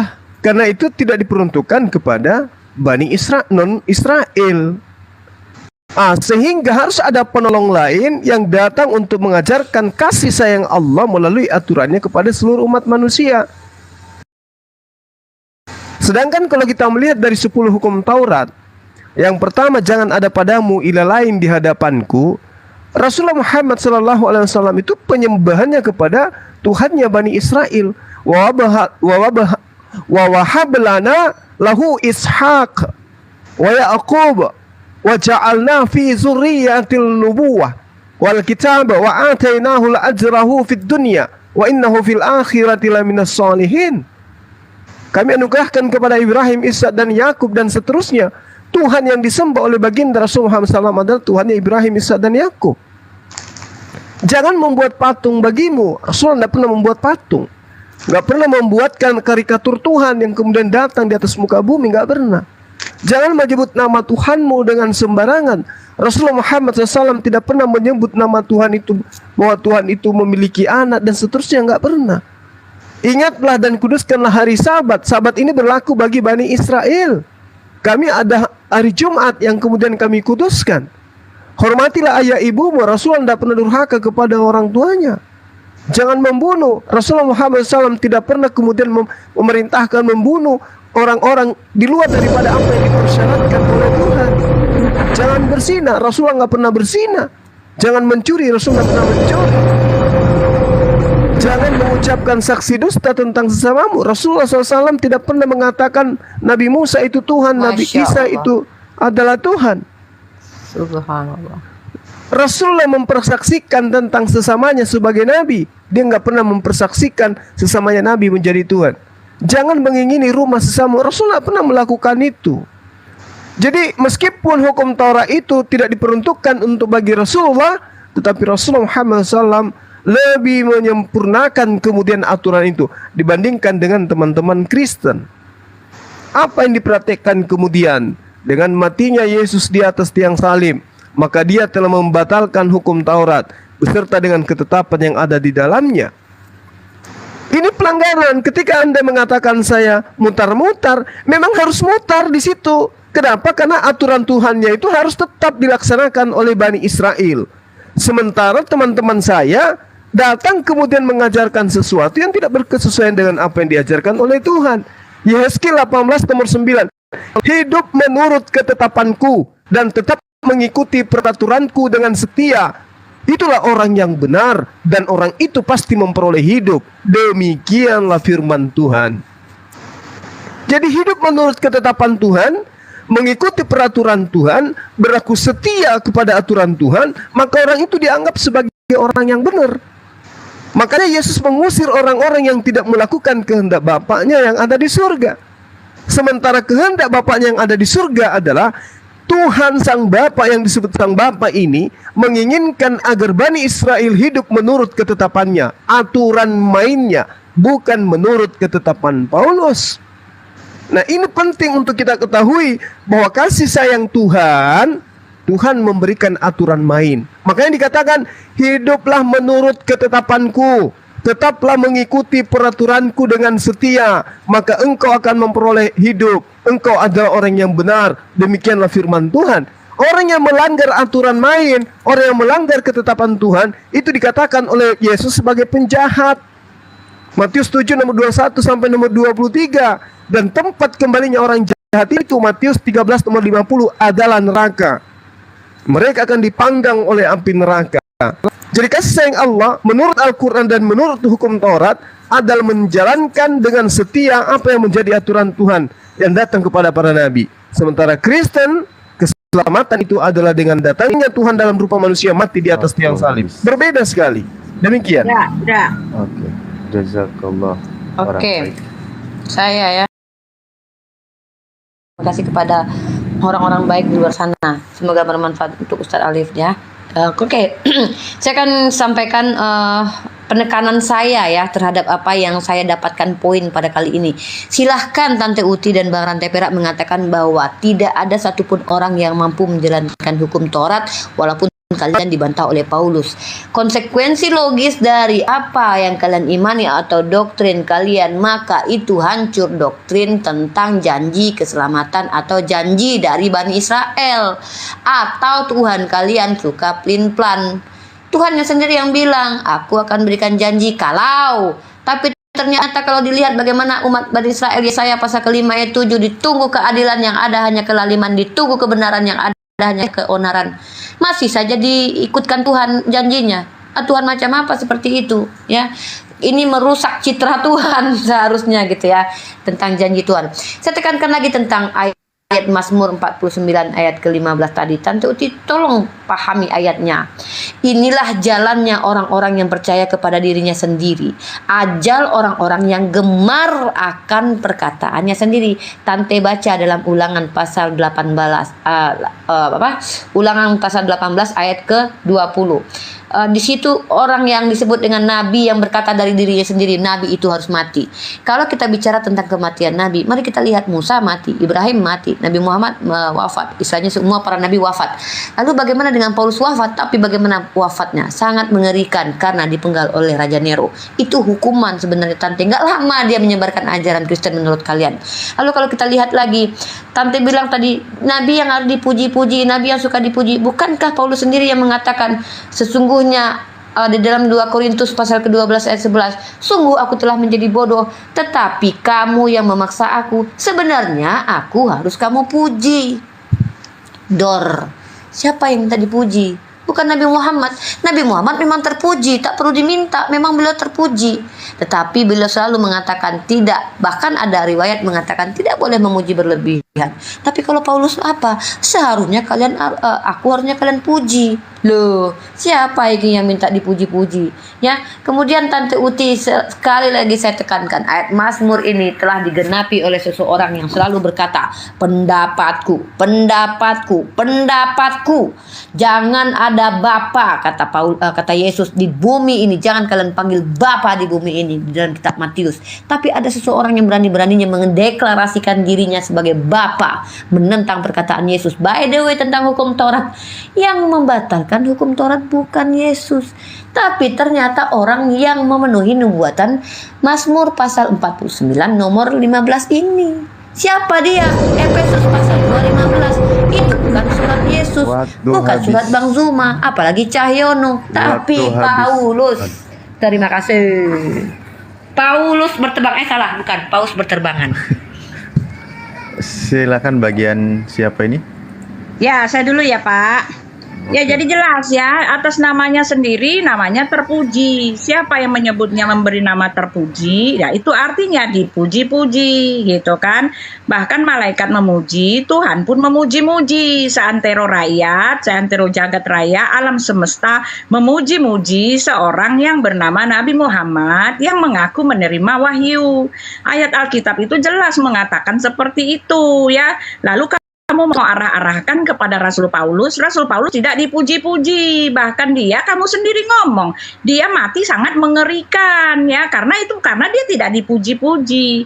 Adapun dia mengatakan seharusnya saya dipuji, ya silakanlah, saya tidak mengambil puji kok ya. Seharusnya saya dipuji, tetapi ya nggak apa-apa, saya tidak mengambil pujian, saya tidak bermegah. Itu artinya, ya itu konteksnya ya. Lalu kamu menyambung-nyambungkannya di dalam Ulangan 18. Ulangan 18 itu bicara ya tepat seperti yang kamu minta dahulu. Ya, seorang nabi itu akan diberikan sesuai dengan permintaan. Ayat 16 yang kamu minta dahulu di perkumpulan raya di Keluaran 20.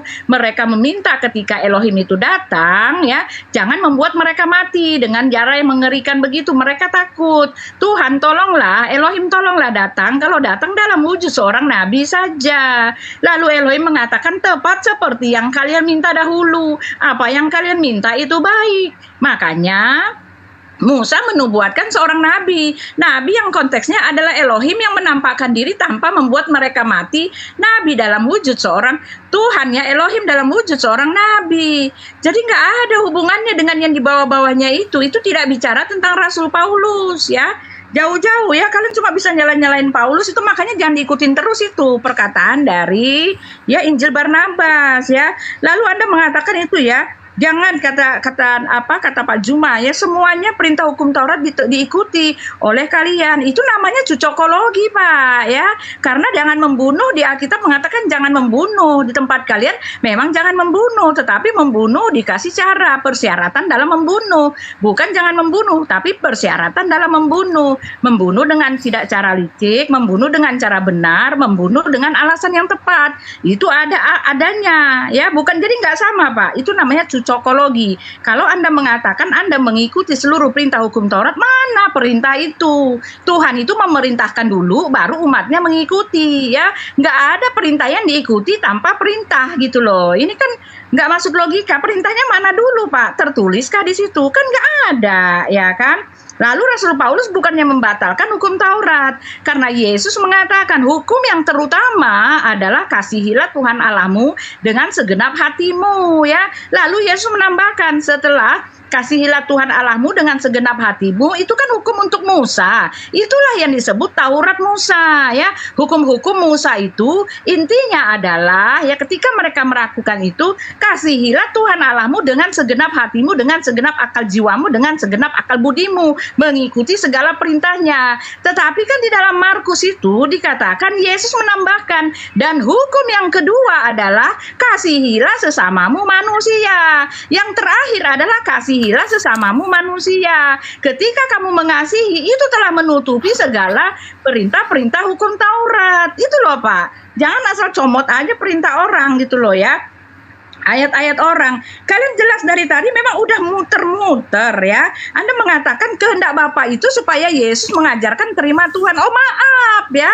Inilah kehendak Bapakku di dalam Yohanes 6 ayat 49-50. Inilah kehendak Bapakku, yaitu barang siapa yang percaya kepada anak, ya. Kehendak Bapa itu kamu harus percaya kepada anak untuk memperoleh hidup yang kekal. Waktu habis. Waktu habis. Waktu habis. Ya. Kasih lato-lato dong Tante Uti, teman-teman, biar silakan Pak Rantai Perak. Mantap Pak Rantai Perak. Mantap. silakan Ya, Pak Lato-lato. Oh, oke, ya. Dari tadi sebenarnya kita sudah sepertiga sih, ya, sudah balik-balik. Mungkin Ya, udah muter-muter, argumentasi udah selesai, teman-teman memang cuma sampai ke situ, ya. Iya. Bahkan saya sudah berulang-ulang, ini sudah ketiga, ya, 3 kali saya ulangi. Tentang Matius 5 tadi, ya, karena berbalik lagi ke situ, jadi saya balik lagi. Judul perikopnya Yesus dan hukum Taurat. Ingat, ya. Jadi ketika semua berbicara Taurat, tadi kita sudah jelaskan bahwa bahkan 10 hukum Taurat itu melanggar semua Islam. Bahkan sendiri melanggar ke 10 hukum Taurat itu. Nah, misalnya saya kasih contoh, ya, sebelum hukum Taurat ini, ya, di perikop, ya, doa apa, ya, khotbah Tuhan Yesus di bukit, ya, dikatakan begini, berbahagialah orang yang membawa damai karena mereka akan disebut anak-anak Allah. Nah, kalau kita lihat pengajaran Yesus, sebelum ini kan Yesus dan hukum Taurat, sebelum Yesus berbicara tentang dia dan hukum Taurat itu, ya. Nah, dikatakan di sini berbahagia orang yang membawa damai karena mereka akan disebut anak-anak Allah. Nah, status anak-anak Allah adalah orang yang membawa damai. Sementara Nabi kalian sendiri di Islam apa yang dikatakan? Aku diperintahkan, ulangi. Itu katanya kata katil dipakai memang untuk memerangi fisik. Nah, ada itu peperangan batin, nah ada situ. Kata katil itu semua berbicara tentang kata-kata katil itu peperangan secara fisik. Jadi kalau kita cocokkan dengan ucapan Tuhan Yesus ini tentangan. Nah, di sini dikatakan oleh Tuhan Yesus yang membawa damai itu karena apa? Anak-anak Allah. Artinya kalau yang melanggar dengan anak-anak Allah ini berarti anak-anak siapa? Saya tidak perlu meneruskan itu. Dan dikatakan di ayat selanjutnya, ayat ke-10. Berbahagialah orang yang dianiaya oleh karena sebab kebenaran, karena mereka di kerajaan surga. Nah, banding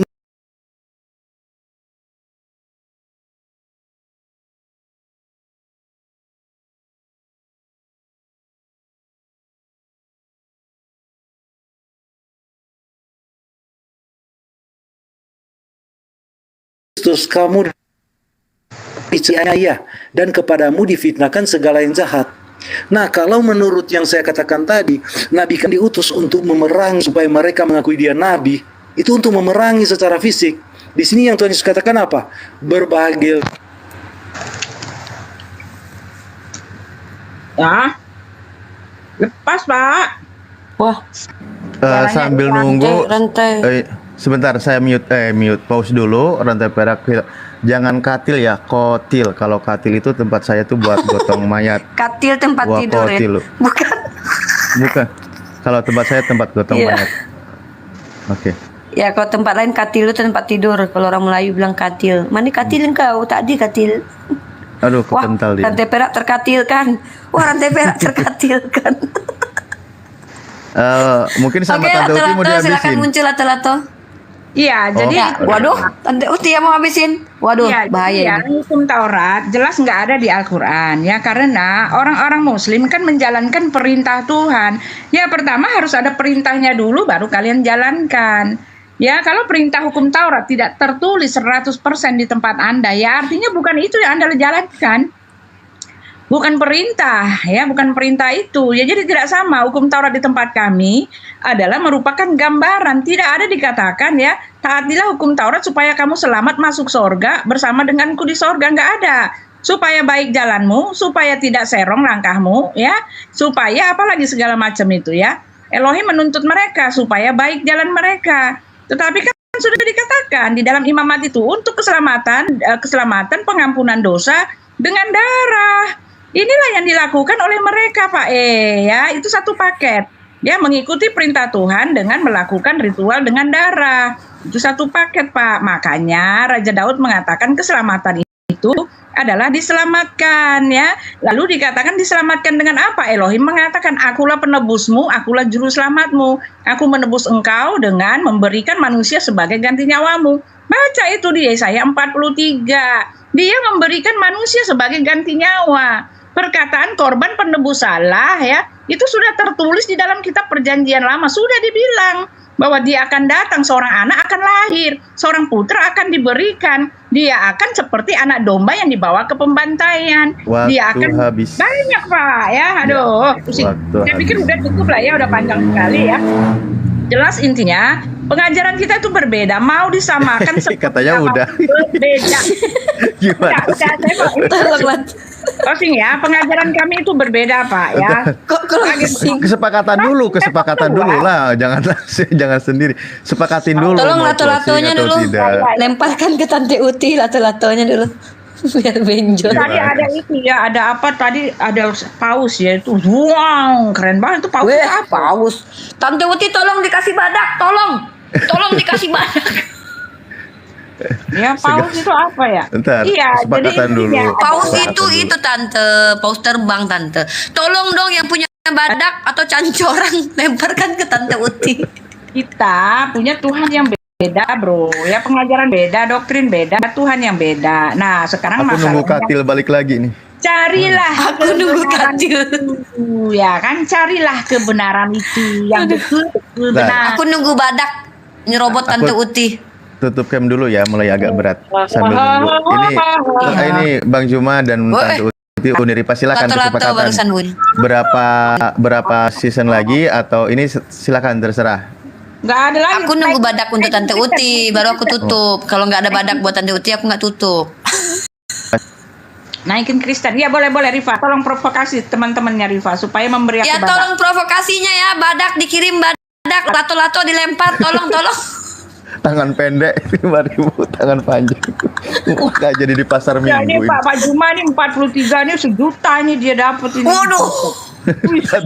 Rezeki anak soleh, makanya bertuhan kepada Allah biar rezekinya lancar gitu. Makanya punya anak yatim, usap kepala anak yatim biar rezekinya lancar. Bang Zuma punya anak yatim, Iya. Tante mau jadi anak yatim Bang Zuma. Udah mana.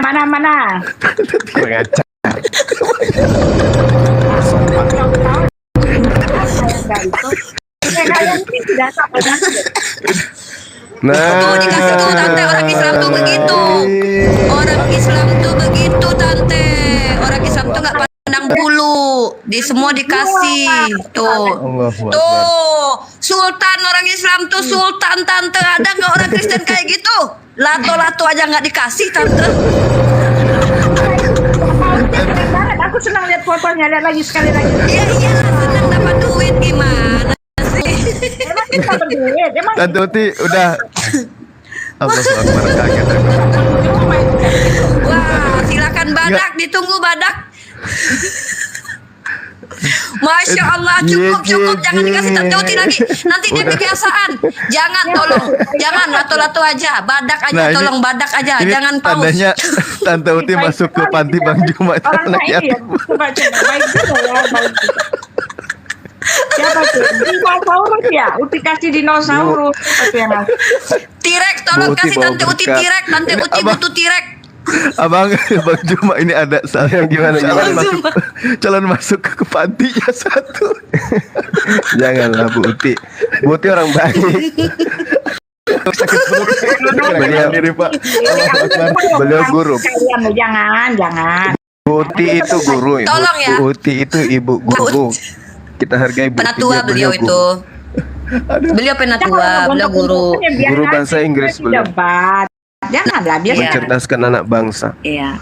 kita. Iya, kita beliau debat. penatua ya. Jadi tolong lato-latonya belum dilemparkan, tolong lato-lato sama Maksudnya Badak begini ya. loh, Tante Uti, Gurunda ini kan tidak sedikit ya kepala yang beliau tangani, yaitu para anak yatim, orang duafa gitu loh, para mualaf yang perlu bantuan. Jadi Masya Allah gitu Gurunda ini. Kalau mualaf boleh. Aku juga Iya benar. Boleh. Jangan anak yatim. Oh iya. Dan anak yatim udah apa luarsa. Mualaf aja mualaf bener masuk tadi. Kalau mualaf boleh. Aku punya anak angkat itu sampai 5 dulu tuh. Aku sekolahin sampai kuliah, sampai Wah, dapat pesawat tuh Tante, begitu orang Islam tuh. Gitu Tante, ini aku ceritainnya. Orang Islam itu ngasih Tante. Coba Bang Zuma masuk ke room Kristen, dihilangkan tuh yang ngasih Bang Zuma tuh. Kalau di sini Tante dapat koin, dapat paus maksud saya. Wah, ini lagi nih Septang. Terima Gitu. kasih Septang. Nah, Aduh. ya. Jadi katil tadi belum naik. Katil mana katil tadi? Belum naik. Enggak, kalau jadi Katil nggak dapat paus. kalau masuk anak yatim memang salah benar, tapi masih ada peluang yaitu mualaf. Kalau mualaf Gurunda memang menghandle semua itu juga. Silahkan pilihlah mana yang masuk Tante Uti, monggo. Iya. Tante Uti mau pilih jadi mualaf, jadi anak yatim atau kaum duafa, silahkan gak apa-apa. Jadi mualaf sih orang dari Assalamualaikum warahmatullahi wabarakatuh. Gurunda Sugi kirain katil yang Ini naik. yang datang juga ini ya.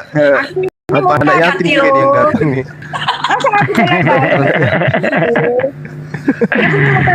Jangan main-main, beneran aku murtadin. Ini yang kada paman. Iya, apa murtad aja. Dari mana?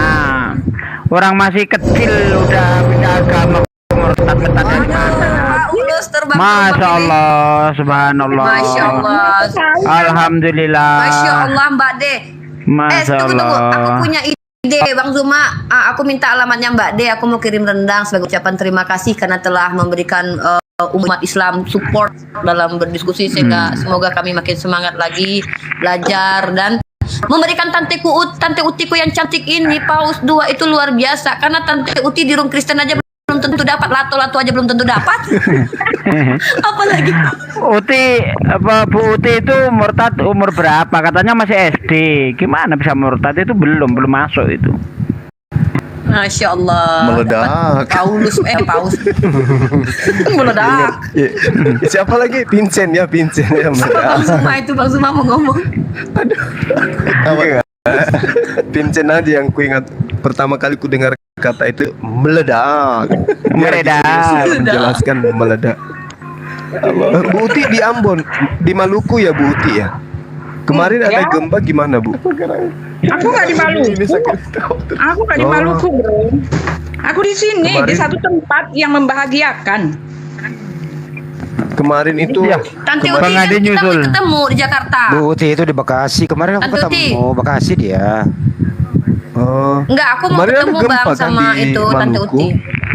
Maluku di Ambon. Iya. Iya, betul, dekat Maluku di Ambon.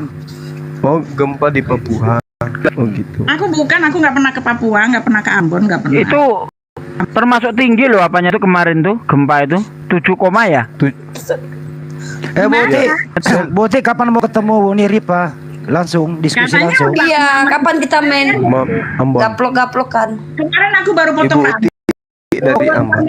pedikur dulu ya, pakai skincare. Ya Allah. Yang cantik. Ketemu Ya baru. Allah. Ya. Itu 4,5 udah bisa untuk Medicare itu. Bukan, nggak bisa itu. Medicare. Waduh.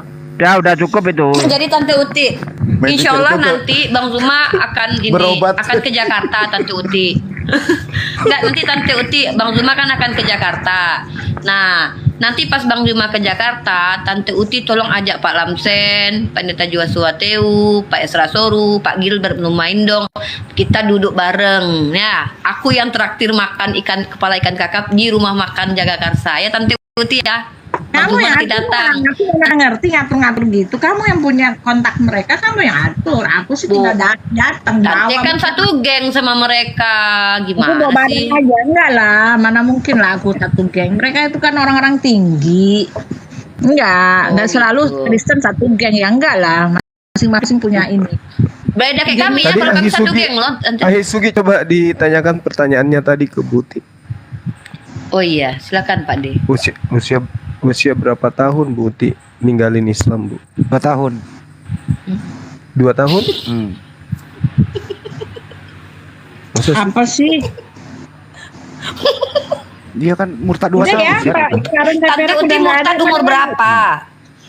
Tante Uti murtad umur berapa? Gitu maksudnya. Itu dulu waktu pindah ke Jakarta, itu udah umur berapa itu SD itu. Kelas 1 SD. Dulu kan ada nenekku, ya nenekku meninggal barulah kita bisa leluasa gitu loh. Jadi kelas 1 SD pindah agama gitu. Aku dulu kedua orang tuaku, jadi anaknya ngikut satu persatu gitu loh. Itu nggak bisa dikatakan murtadin itu, Bu Uti. Masih kecil, mana ada murtad. Orang tua dari asal dari Islam ya. Bagaimanapun nggak bisa itu aku punya ini kok nenek moyang emang mau bilang apa itulah faktanya bro, mau bilang apa? Tante Uti ini primadona loh dalam ranah debat loh, Bang Zuma, Pak Desugi. Itulah diriku ya. Iya, aku gara-gara beliau loh.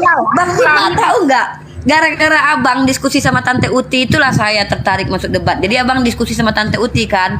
Saya bilang, ini ibu ini apa ini kok berjawab-jawab sama bapak ini. Saya nonton itu kan Bang Zuma, Zulkifli M. Abbas itu.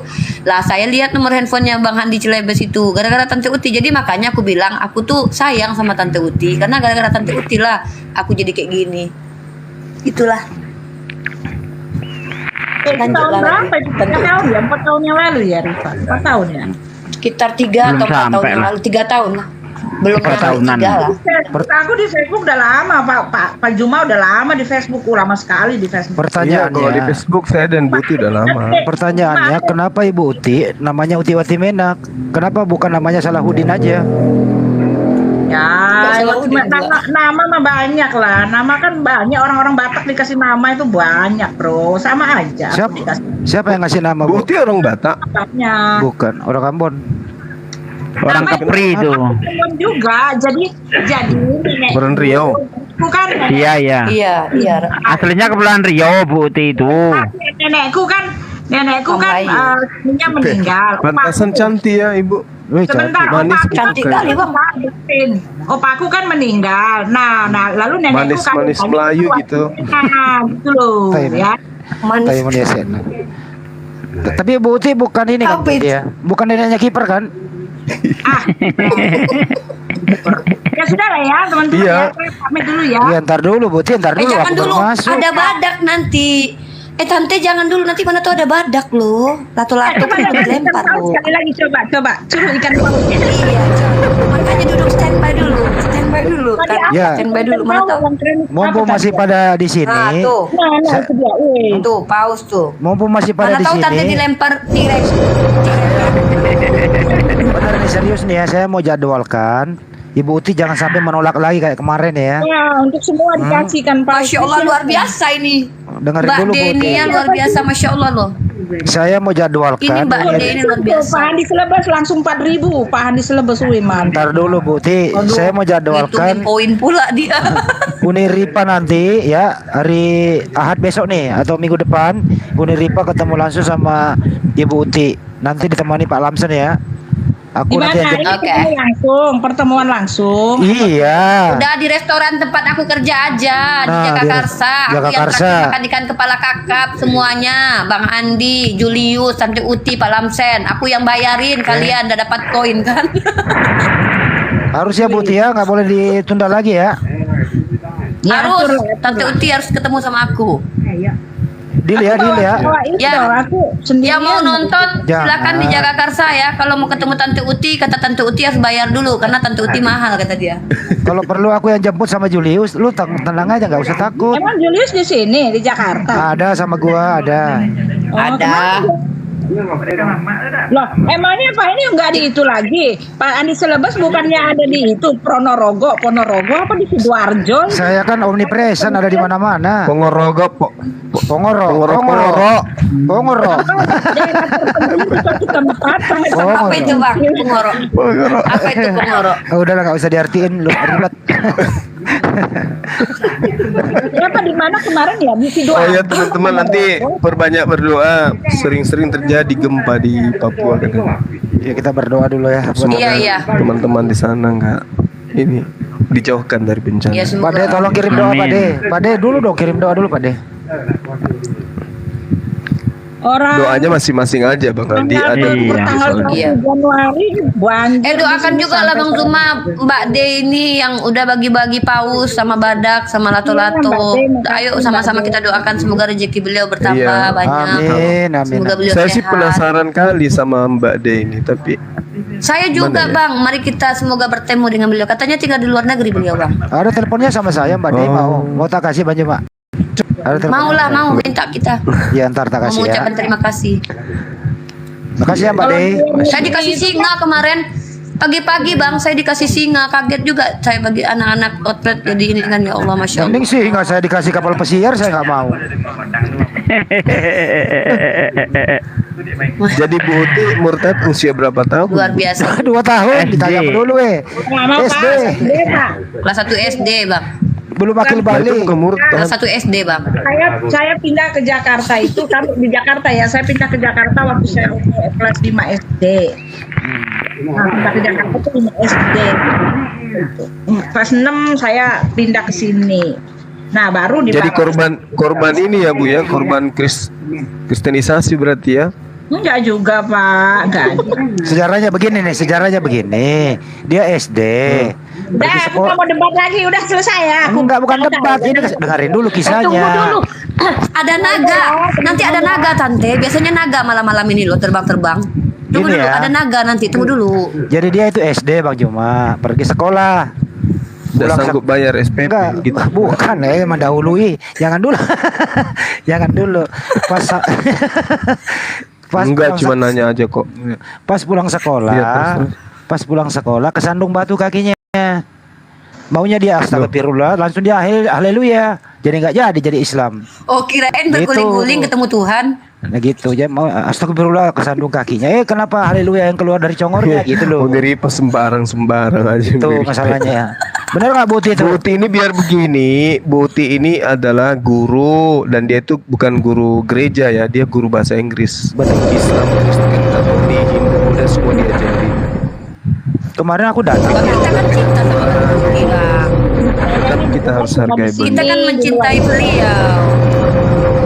Masya Allah, pausnya berterbangan, lagi dong, paus bertaburan. lagi dong. Anak kita nih, paus. Saya Tuh. Ya, aku saya, nggak dapet paus lagi. Masya Allah. saya Subhanallah. mencintai Tolong Bu dong Uti. Badak sama Tante Uti, tirek dong, lemparkan ke muka Tante Uti, tolong tirek. Emang ada lato-lato juga, Dek? Ada. Makasih Pade, Misa, terima kasih. Saya pengen ketemu Tante Uti, pengen ngelempar lato-lato ke Tante Uti, Bang. Boleh kan, Bang? Boleh. Janganlah, aku Biar bilang kan ninjol. beliau ini guru, jangan. Oh iya. Ribut aja pada saat debat, ribut cakar-cakaran Bu, sampai mulut monyong, sampai meja, kursi nyentuh semua mulutnya nggak apa-apa. Aduh ya. Pada saat debat, tapi setelah debat jangan. Iya. Beliau guru. Enggak lah, orang gimana sih? Orang aku kan pasti temanku tuh Mas, nggak ada. Aku biasa-biasa aja sama orang Muslim itu, baik-baik aja. Temanku banyak. Iya kan? Iyalah, Ya kan kami kan Islam, baik. Islam Kristen kan baik aja, Bu. Yang baiknya banyak temanku yang Muslim itu, teman-teman akrabku justru Muslim banyak. Aku cuma debat-debat aja, karena ini kan lain. Ini ranahnya lain lagi. Ini kan dialog juga, dalam rangka dialog. Tadi Iya, tadi benar. tadi aku juga kan Sama-sama. diskusi Aku di nggak room Tante baper, Uti kan. orang Tadi baper. diskusi di room Tante Uti udah hampir agak tergoyah-goyah imannya. Datang rantai perak mengganggu. Siapa Ibu Uti, tergoyang-goyang? Ibu Uti kayaknya sejodoh deh sama rantai perak ya. Kenapa ya? Kenapa? Jangan beliau guru, jangan Bang Andi, beliau guru. Rantai Di mana? perak ini membantah Tuh, males.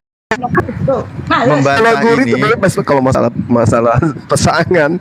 Yang penting jangan dilempar lato-lato. Enggak, soalnya saya lihat di mana ada Ibu Uti, di situ ada rantai perak. Ada apa ya? Ya itu kan namanya teman Bang Andi ini Wah, teman Bang sekolah. Andi, beliau itu guru Merasa yang nyaman, diajarkan nyaman, bukan cuma nyaman. Kristen. Enggak, persoalannya gue yang cemburu. Kan gue duluan. Apaan lagi kau mau di seberang sana? Ya kan Aduh, bisa. Dikau. Sekarang jam berapa ya? Udah malam. Tunggu dulu Tante, tunggu dulu, mana tahu ada tirek, naga, sebentar lagi terbang-terbang naga, tirek, buaya, lempar ke Tante nanti, tenang aja. Itu baru paus loh, belum buaya, Bu ya Uti kan? Belum murtad ikan usia goreng. berapa tahun, Bu? Ditanya lagi. Ditanya lagi. Ya sudah ada. Ya, Bu Uti belum jawab. Itu Pak Alif Pak Alif 6.000. Bu Uti belum jawab, Bu. Pak Alif telepon baru masuk udah 4.000 tuh. Wah mantap sekali. Ya Allah, cemburu dia. Bu Uti Bu Uti belum jawab. Makanya jadi anak yatim Bang Zuma. Jadi anak yatim Bang Zuma, makanya aku bilang. Udah dikasih solusi tadi sama Uni.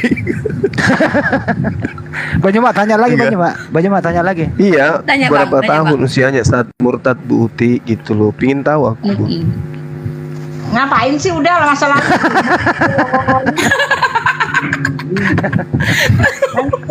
Penasaran aja, ibu-ibu orang cerdas, secerdas ibu kok bisa murtad gitu? Enggak, Kok bisa tujuh. gitu? Penasaran Cantik, aja loh. ibu. Bukan itu umur berapa ya?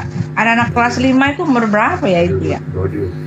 11 Oh, kali ya? Balik. Kelas Bu Uti, 5. aku mau nanya serius ke Bu Uti. Kan Ibu Uti kan ngajar nih bahasa Inggris. Pernah nggak ada yang nanya anak-anak ya, murid Ibu? Bu Uti, kenapa Ibu menuangkan manusia? Pernah nggak ada yang nanya murid Bu Uti begitu? Apa katanya apa? Pernah nggak ada murid anak kecil ini nanya, Bu Uti, pernah nggak guru saya nih menuangkan manusia laki-laki? Pernah nggak ada yang nanya Bu Uti? Pemakan manusia. Bukan pemakan manusia. Menuhankan, Itu cuma menuhankan, untuk- menuhankan Ya enggak manusia. ada, orang saya nggak pernah ngomong agama, ngajar. Oh, enggak ya. Nggak ada Kira. hubungannya. Oh, nggak ada hubungannya ya. Nggak pernah saya ngomong itu. Saya punya murid kemarin itu di BBC itu 2 orang itu guru santri ya. Santri ya. Belum semua nggak ada ngomongin itu. Yang ngajar aja profesional kayak bro. Yang ngajar nggak ada. Saya nggak pernah. Bahkan kalau lagi ngobrol pun nggak ada urusan kayak gitu. Mereka Boleh nggak nggak, tahu kok. Bu? Boleh, Nggak Bu Uti, ada. boleh nggak aku masuk? Berapa sih per bulan bayarnya, Bu? Aku mau masuk Hah? dong kursus. Iya, ayo nanti aku mau buka kok itu konten itu belajar bahasa Inggris. Jangan di medsos, langsung aja. Tahu nggak ketemu. Bang Andi, aku udah pernah kemarin itu menawarkan diri belajar sama Tante Uti. Tahu nggak 1 bulan dia minta 1 juta loh. Murah amat, kenapa nggak sekalian 50 juta aja? Iya serius, tanya sama dia tuh, ada orangnya tuh.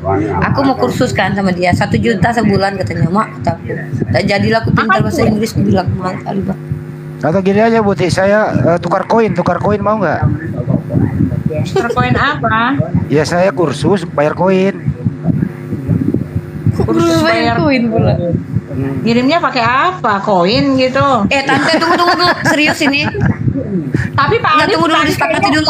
Tadi Pak Alif dia udah mulai goyang-goyang. Tadi saya lihat siang tadi itu sama saya Pak Alif. Ya Pak Alif ya, goyang Bapak ya. Ustadz Alif pula katanya yang goyang-goyang Ustadz. Lagi menggoyang iman Bu Uti, malah datang rantai perak mengacaukan. Katanya Mbak D-nya mau naik. Bang Zuma, ini katanya Mbak D-nya mau naik, katanya bentar mana? Mbak D-nya nggak ada. Ya gini Mbak di komen. Mbak Uti turun dulu lah. Saya turun Biar ya. naik dia. Iya turun. Ya, terima kasih Turun. ya. Janganlah Tante Uti lagi Yo. lucu-lucunya. Ya ampun, Nggak, kemarin turun. disuruh turun. Tante Uti mana tahu Itu udah direct sama Mbak D buaya mau belum naik. lempar. Mbak D mau naik. Nggak ada, Ya. nggak ada. Nggak ada. Belum ada, kalau- nggak ada beliaunya nggak. Netizennya aja yang suruh beliau naik, beliau nggak mau kayaknya. beliau nggak naik. Nggak mau naik dia. Mau kemarin di tempatnya anu Dedi naik kok. Dia udah naik Yang dulu lah. Iya, waktu tapi kan sama sini kita nggak ada itu. Pak D. Iya. Kan naik Nggak mau tuh. lagi dia. Itu Hmm. ini lanjut ya Nggak ada tadi. di sini. Beliau tidak ingin terkenal. Apa namanya? Masya Datang Allah, rantai luar perak. Dia itu ini dibilang saya bawa narasi palsu membantah literatur Islam. Oh nggak begitu, kau menyesatkan orang. Saya kasih data kamu harus murtad ya kalau kamu bohong. Loh macam-macam gitu. Begitu dia ngasih data, dia bacanya belum tuntas. Datanya itu dibantah oleh data sendiri. Saya ketawa aja. Mbak Tante D, Uti saksinya. Mbak D. Kalau Tante Uti nggak percaya, berarti dia bohong. Kapan itu, Pak? Aku nggak ada kayaknya tadi. Tadi di roomnya kayak gimana sih? Bukannya yakin. Tante Uti ini pasangan dia kalau diskusi biasanya tuh senengannya kalau sama Pak Lamsen, bukan ya? Bukan, kalau bukan rantai perak dia sama rantai sepeda. Oh enggak, disuka sama Demian. Tante Uti ini senang sama Iya, Demian karena dia satu denom. Yang suka berondong. Ah, Fred. Bukan, satu denom, bukan. Fred. Masa setiap Jangan, berondong saya lu gila ya, masa ada berondong suka, berondong suka. Teman-teman Demian- satu partner suka. Enggak lah, enggak semuanya main-main begitu-begitu, main perasaan apaan itu murah banget. Demian itu berondong. Dia ngomong pernah nih dengerin nih. pernah Demian ngomong itu ke gua. sopan Tante. Demian itu Dengerin dulu ya. Itu Demian. Warna Dia orang WA. Buti dengerin. Demian pernah WA ke gua. Sebenarnya itu Bu Uti siapa sih Bang Andi? Saya bilang kenapa? Sepertinya dia ada apa-apa deh. Kalau setiap gua naik kok disayang gitu kata Demian. Gitu. Jangan Bang Andi beliau ini guru Bang Andi. Beliau di guru kata Bang Zuma. Enggak, Demian yang curhat ke gua. tahu ya rasa yang lain itu selain rasa gitu-gituan itu. Masa kalian cuma taunya begitu? Masa orang baik dibilang Enggak ada makanya aku bilang beliau itu guru Bang Handi. Ya Allah. Hidup lu repot lu hidup lu. Ya kata orang kan hidup lu repot Tuh kan, banget mas. Orang semprot kan. orang baik, orang nganggap Tuh saudara kan, demen semprot kan. gitu. Semprot gua. Enggak lah, semprot kan aku bilang. Gua bilang juga apa? Kayak gitu ya apaan sih gitu. Kan nggak boleh gitu. Baik-baik aja. Iya. Orang bertemu. Ayo yang melemparkan naga terbangnya dan apa sama lagi buaya kepada Tante Uti silakan dilemparkan ke muka Tante Uti, nggak apa-apa, ikhlas dia. Saya tanya dong, serius nggak tahu lato-lato itu apa sih? Itu yang lagi viral Iya, sekarang. Daduk itu. Gitu loh. Saya bisa mainnya Ustaz. Kemarin saya coba ternyata saya bisa mainnya. Saya pandai saya mainnya ternyata. Terus tugel putus satu kena jidat ya. Udah ya, saya pamit ya. Ya, Ya, ntar dulu. Ini Bang Zuma ngirim bunga loh. Ini Bang Zuma ngirim bunga loh sama Tante. Woi, Tante jangan pergi dulu, Bang Zuma ngirim. Jarang-jarang loh Bang Zuma ke Tante tuh ngirim bunga. Biasanya ngirim kecoa. Biasanya Bang Zuma ngirim tanah kuburan loh. Iya, Oh, lato-lato ini ngirim dua bola santet berarti. biasanya. Iya, iya. Ya. Kirimkan Iya, iya. santet. Memang gak sopan mulut kalian ya. Pak Juma nggak sobat, tapi Pak Juma suka deh.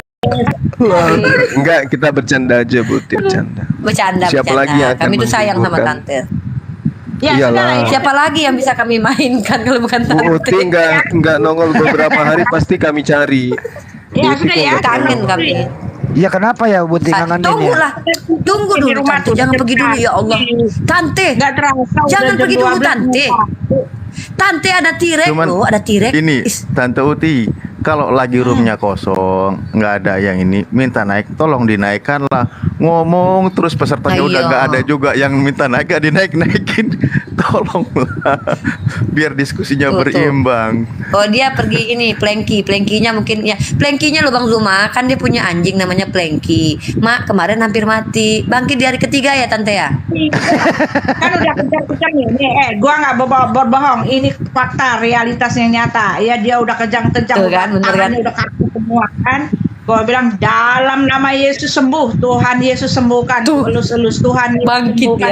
ya. Abis itu aku mau berdiri, aku mau jalan, dia loncat, dia kejar aku. Iya, Tuhan Yesus luar biasa. Bangkit kan? Beri Yesus Iya, anjing. tiga lagi ya tante. Udah kejang-kejang napasnya udah.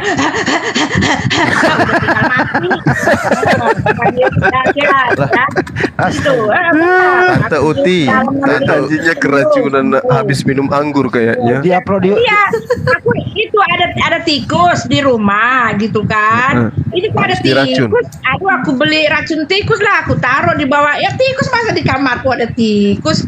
Ya kan, aku taruh racun tikus di bawah tempat tidurku. Anjingku main-main Makan. ke situ. Kejanglah dia makan racun tikus, baru gede-gede lagi, segede-gede itu. Terus Harusnya yang dia obatin makan. siapa? Jadi tante. Yang obatin Yesus. Ya, yang obatin Yesus. Ada. Hebat juga Yesus ya. Selalu Ibu doanya bilang apa, Bu? nyata, bro. Allah kita itu nyata. Berarti Yesus lebih peduli sama anjingnya Bu Uti, karena pada waktu Bu Uti sakit Yesus nggak datang, nggak ngobatin Bu Uti. Saya Tuhan benci sama binatang. Nggak ada ini ya, tidak ada ya. Nggak ada yang datang jampi-jampi. Bentar. dalam nama Waktu Yesus Bu itu. Uti kena corona, Yesus nggak datang. Tapi ketika anjingnya sakit kok datang, berarti Yesus lebih peduli sama anjing daripada ke Bu Uti. Keluar ya, sudah malam ya. Ya, saya pamit dulu ya. Selamat malam. Ya. Tante. Lah biarin lah. Iya udah. Tante Plengki gimana tante? Ini. Plengki, aduh. Oh, jadi dia berdoa dalam nama Yesus gitu. Itu sembuhkan diupload anjingnya gitu. diupload di Facebook kok. Diupload di Facebook anjing. Iya kan aku itu bang, kan ku letakin di komunitas, ku bilang gugupnya Tante Uti bangkit dari ketiga. Iya, aku baca itu ada tuh, lagi rame tuh. Lagi rame di Iya. Facebook. Iya. Bisa jadi Tuhan. berarti Tapi ya. Bu Uti sampai sekarang di rumah sakit Yesus nggak datang. Begitu anjingnya sakit nama Yesus langsung sembuh, berarti lebih peduli ke anjing daripada ke Bu Uti itu Yesusnya. kan namanya Plengki kan, jadi kataku pokoknya kalau dia lagi diskusi Bangkit yang di hari berisik itu si ketiga. Plengki lah itu. Berarti Iya, sekarang Bang, bukan bangkit cuma dari- Yesus yang bangkit pada hari ketiga. Enggak, saya ingin mengingatkan Mbak De aja sih terkait dengan itu tadi. Takutnya gini ya, apa yang dia dapat dari Mbak D itu digunakan untuk beli paket dan sebagainya, terus untuk menghujat Islam. Ini yang saya takutkan di situ. Ya kalau bisa Gak apa-apa Pak De, dia nggak akan beli kuota. beli dipakai Dia ikan. beli ini, dia beli itu bang. Dia tuh lagi bangun rumah bang, dan Pak D itu tuh tempat dia bernaung. Nanti beli keramik sama beli cat tembok. Dia tuh lagi bangun rumah. Nggak akan dibelikan paket. Orang dia ini juga lah. Dia kan numpang wifi Alfamart. Iya. Takutnya kalau digunakan untuk beli pulsa kan sama aja kita modali orang Kristen untuk menghujat agama kita. Itu yang kita takutkan. Enggak lah. Justru kita memperlihatkan betapapun Muslim ini Iya. nggak Iya. peduli kalau kemanusiaan, kita nggak lihat dia Kristen atau Muslim. Untuk Begitu jalan umat Islam. tengahnya. Coba kemarin Bang Zuma kemarin di roomnya mereka, siapa yang ngasih koin di mute tuh sama mereka, saking dengkinya mereka itu. Kalau saya diblokir. Ya Kalau Kristen saya- gimana lo? Kristen ini nerima tamu beda agama aja dilarang, boro-boro ngasih koin. 1 Yohanes 2:10 ya Pak De. 2 Yohanes jangan salah. 2 Yohanes. 2 Yohanes 10 itu, apabila ada orang datang kepadamu dan dia tidak membawa ajaran ini, janganlah kamu mengajak dia ke dalam rumahmu. Nerima tamu beda agama aja dilarang, gimana mau ngasih koin? Boleh lah ngasih koin. Jadi ceritanya Jangan kebanyakan. Bang Zuma, kalau Tante Ya, Uti nggak mau gimana? jadi anak yatim Bang Zuma, berarti bolehlah Ustadz Alif sama aku ngelamar jadi anak yatim Bang Zuma. Jangan anaknya Memang nakal anak ini. Udah tua nakal. Dari kemarin saya udah ngelamar duluan. Bolehlah saya jadi anak yatim, nanti saya jadi tukang kebon, saya bilang gitu sama Berarti Ki aku Juma itu. mendoakan bapakku cepat mati ya. Mendoakan bapakku cepat mati. Nah kalau bapak saya kan udah nggak ada. kalau sudah Bapak masih mandiri ya hidup, bukan 2 anak lagi. yatim lagi lah. Yang perlu sekarang diusahakan ini ya, semoga secepatnya kembali berdua lagi. Iya betul, amin.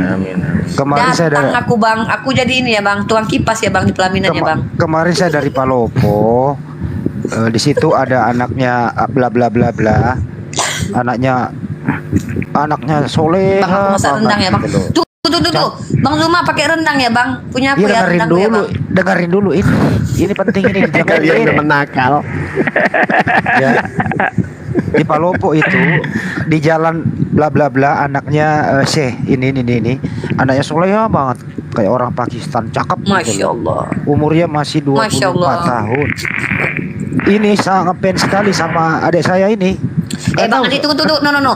Jangan bilang Bang Andi, patahlah hati mama dan para ini. Jangan kayak gitu. Oh, iya Nanti juga aku sih. ini japri-japri. Jangan gitu ditanya-tanya mana nomor Bang Zuma sih. Si Julius dihajar orang loh kemarin.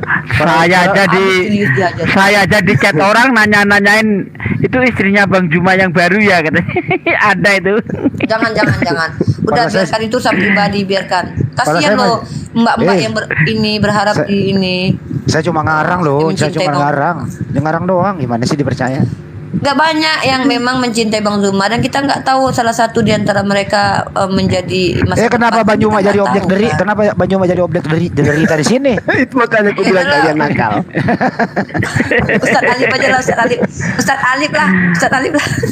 Bang Andi itu loh Bang Andi, dia sendiri jomblo nyariin orang.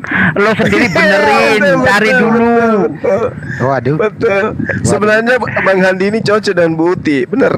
Ya Allah ya. Orang dia sendiri jomblo, nggak dapet kok sosokan nyariin CRV orang. akan mengheboh orang ini. Begitu Heboh bangun tidur, mereka.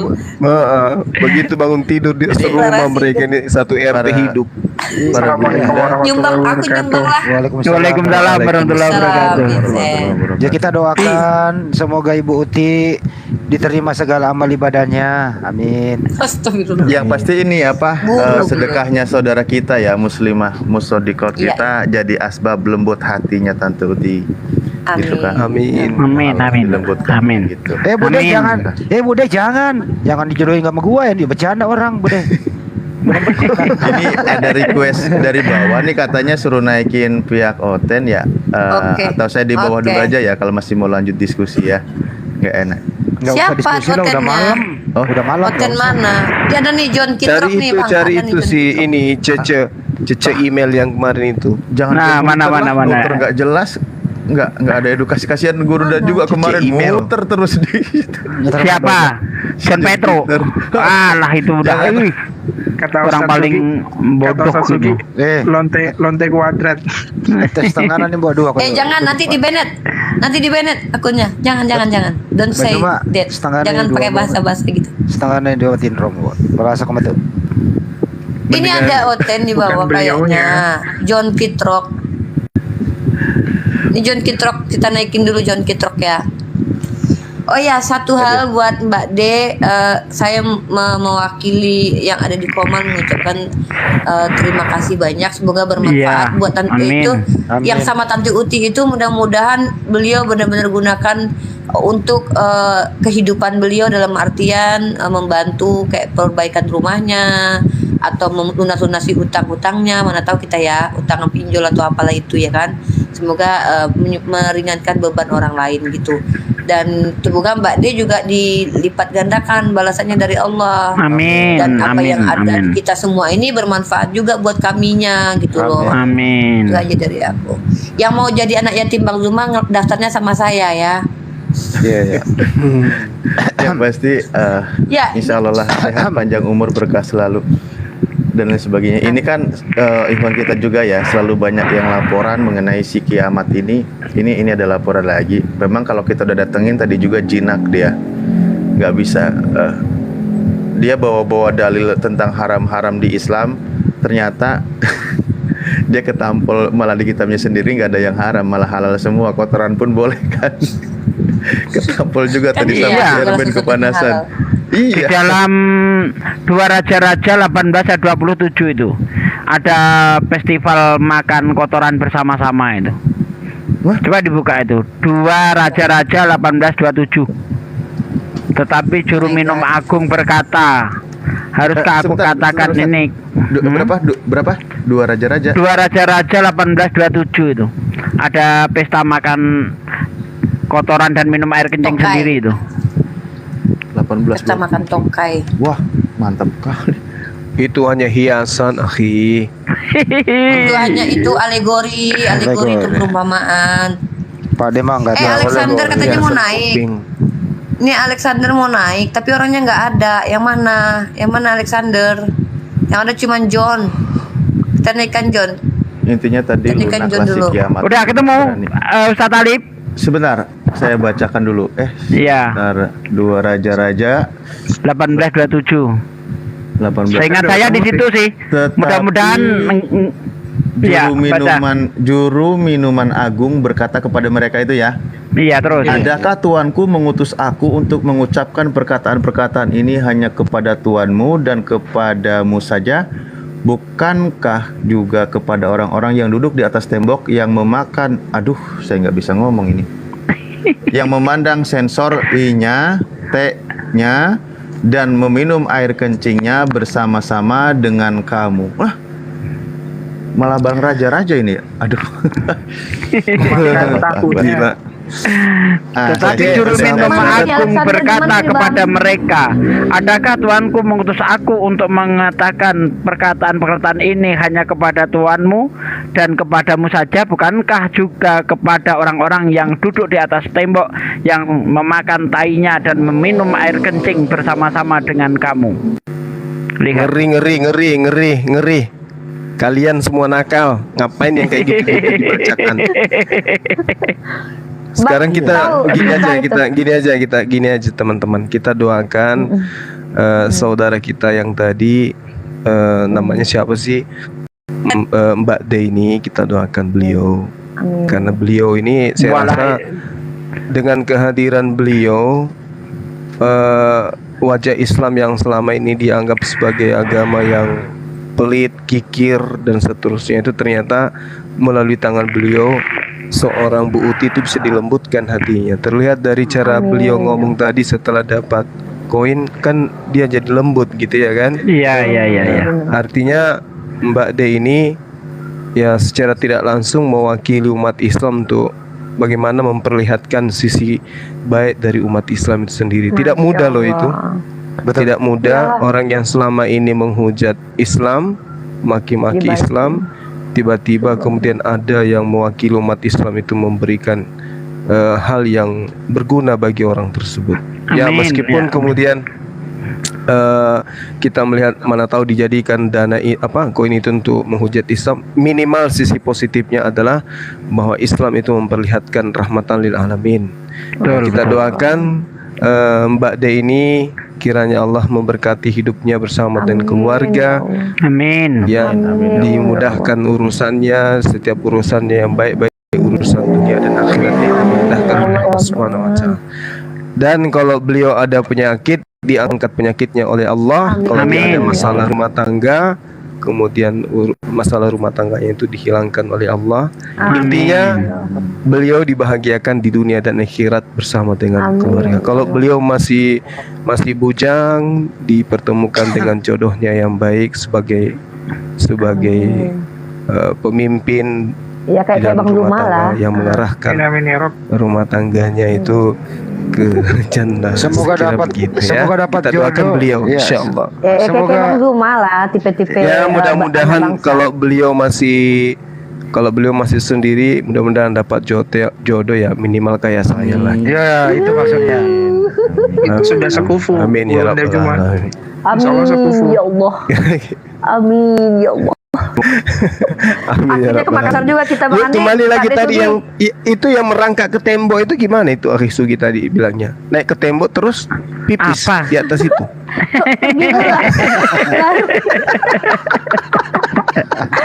Bang, kita ini belum pernah ketemu, duduk bareng bersama-sama. Kita mengharapkan itu nih. Itulah. Ke Makassar kita coy. Iya sih. Ustadz Alif siap-siapkan diri ya, kita ke Makassar. Iya. Tertunda lagi. Nanti rampung masjid insyaallah. Rampung masjid. Kita kumpul sini ya. Ya mudah-mudahan kita semua berkumpul di apa namanya Bang? Taman wisata apa Bang? Bulengleng. Ya bukan.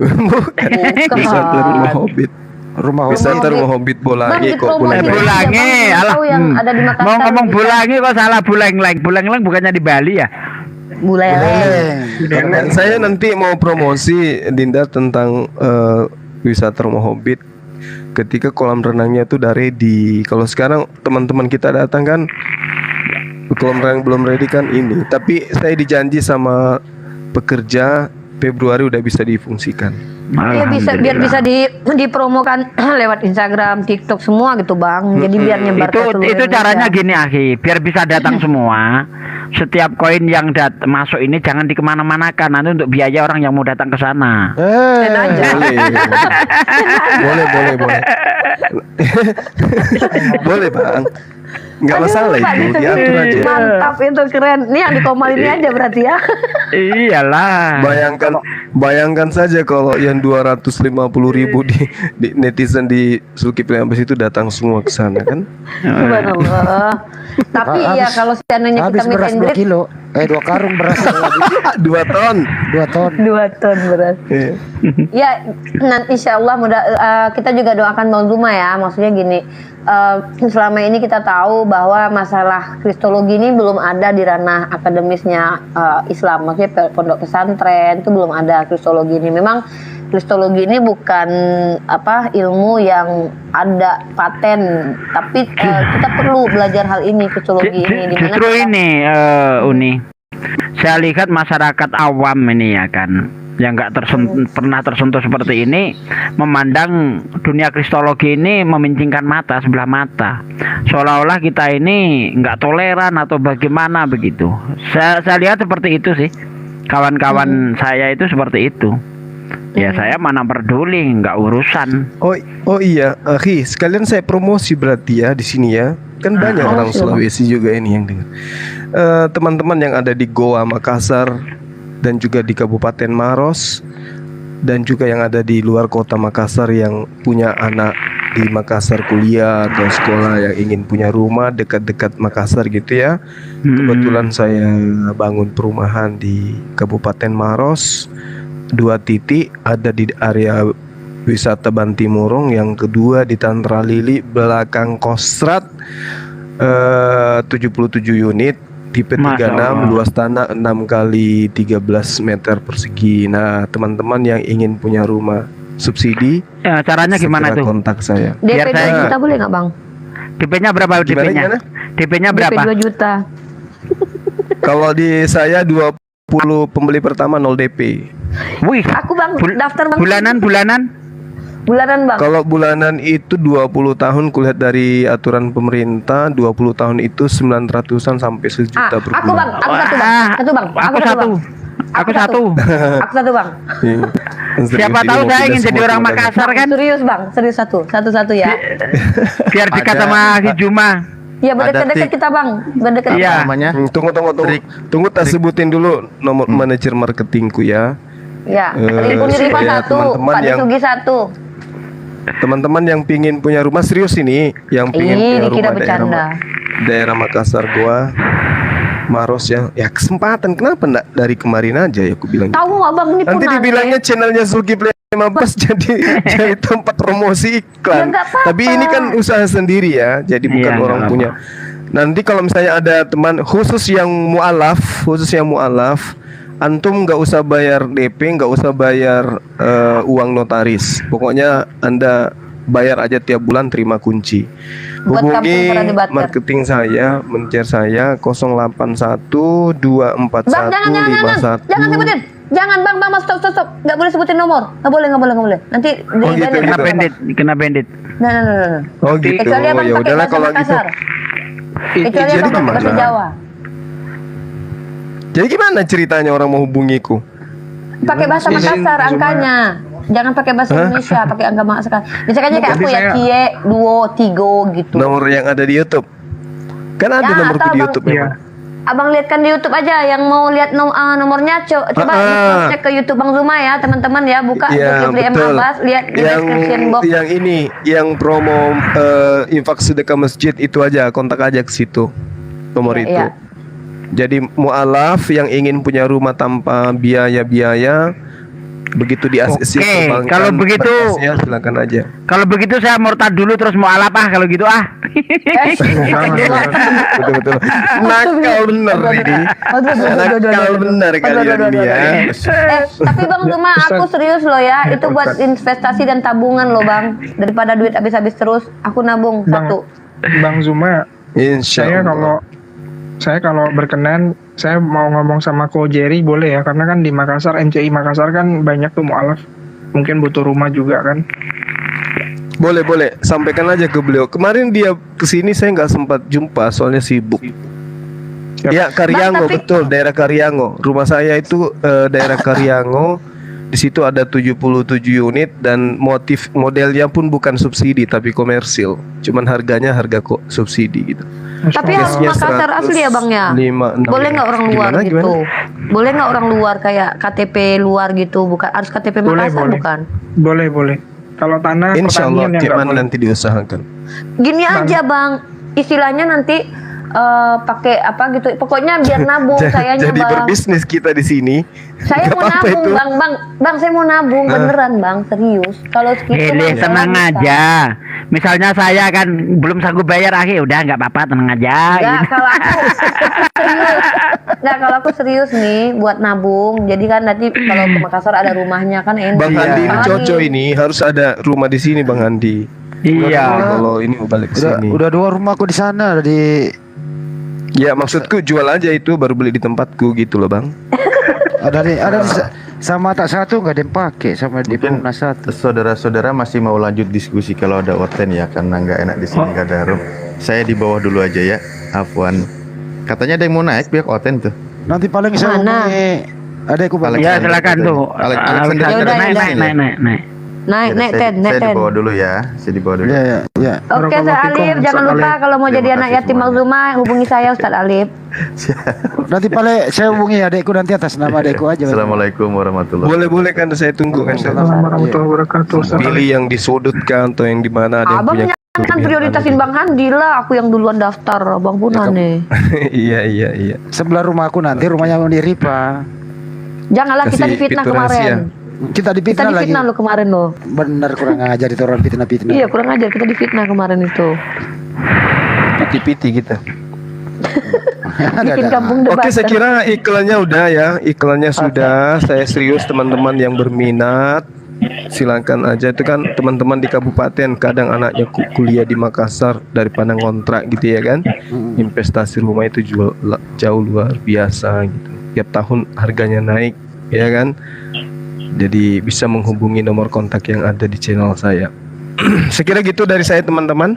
Taruh dulu banyak Pak. Yang lain saya. Taruh dulu itu jalan yang masuk ke arah Bantimurung ya? Bantimurung itu masih ada sekitar 5 unit Bang. Oh, oke. Pas di gerbang Leang-Leang, tempat wisata prasejarah Leang-Leang masuk lorong pertama sebelah kanan itulah dia. Oke. Paham. Iya. Ya, jadi itu ya, tahu ya Bang Zuma seperti apa. Jadi jangan kalian bilang Bang Zuma tuh ke TikTok mengharapkan koin, karena sorry to say ya, beliau businessman. Enggak tahu Sultan ini. Tahu aja kalian. Belum tahu kalau singanya itu dari dia sendiri gitu ya? Iya. Mana Alexander? Ini John TikTok dulu disapa dulu. John, Muslim apa Kristen? Halo John. Oke, rekan-rekan saya di pojokan, silakan dilanjut. Assalamualaikum warahmatullahi wabarakatuh. Waalaikumsalam warahmatullahi wabarakatuh. Halo John Kitrok. Ya. Mau berdebat silakan. Ini satu tajuk saya boleh berdebat. Ini Muslim atau Kristen? Saya ateis. Ateis. Ya. Ateis. Nah, Bang Andi yang maju. Ateis. Silakan Bang Andi. Silakan Bang. Ateis, gimana suaranya begitu? Ateis tapi bahasanya Melayu itu dia Bang. Melayu. John. Bisa tak awak apa Pak John? Bisa tak suara dibaguskan sikit? Awak beli tower ke apa ke? Saya Melayu dari Kuala Lumpur. Melayu Kuala Lumpur. Tak apalah, mau Kuala Lumpur ke Kuala Tanah, Kuala Air pun tak apalah. Awak juga, awak dari Sarawak Malaysia ini Pakcik. Bukan, saya dari Kuala Lumpur. Awak suara Melayu, suara Saya bukan awak, saya gitu. Saya. Awak itu kamu kalau Malaysia. Di sana.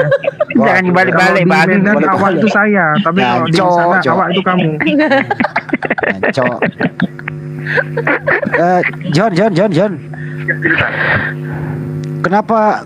Kenapa awak ateis? Kenapa kah? Oh, kerana saya lihat di Islam tu banyak yang tidak bagus.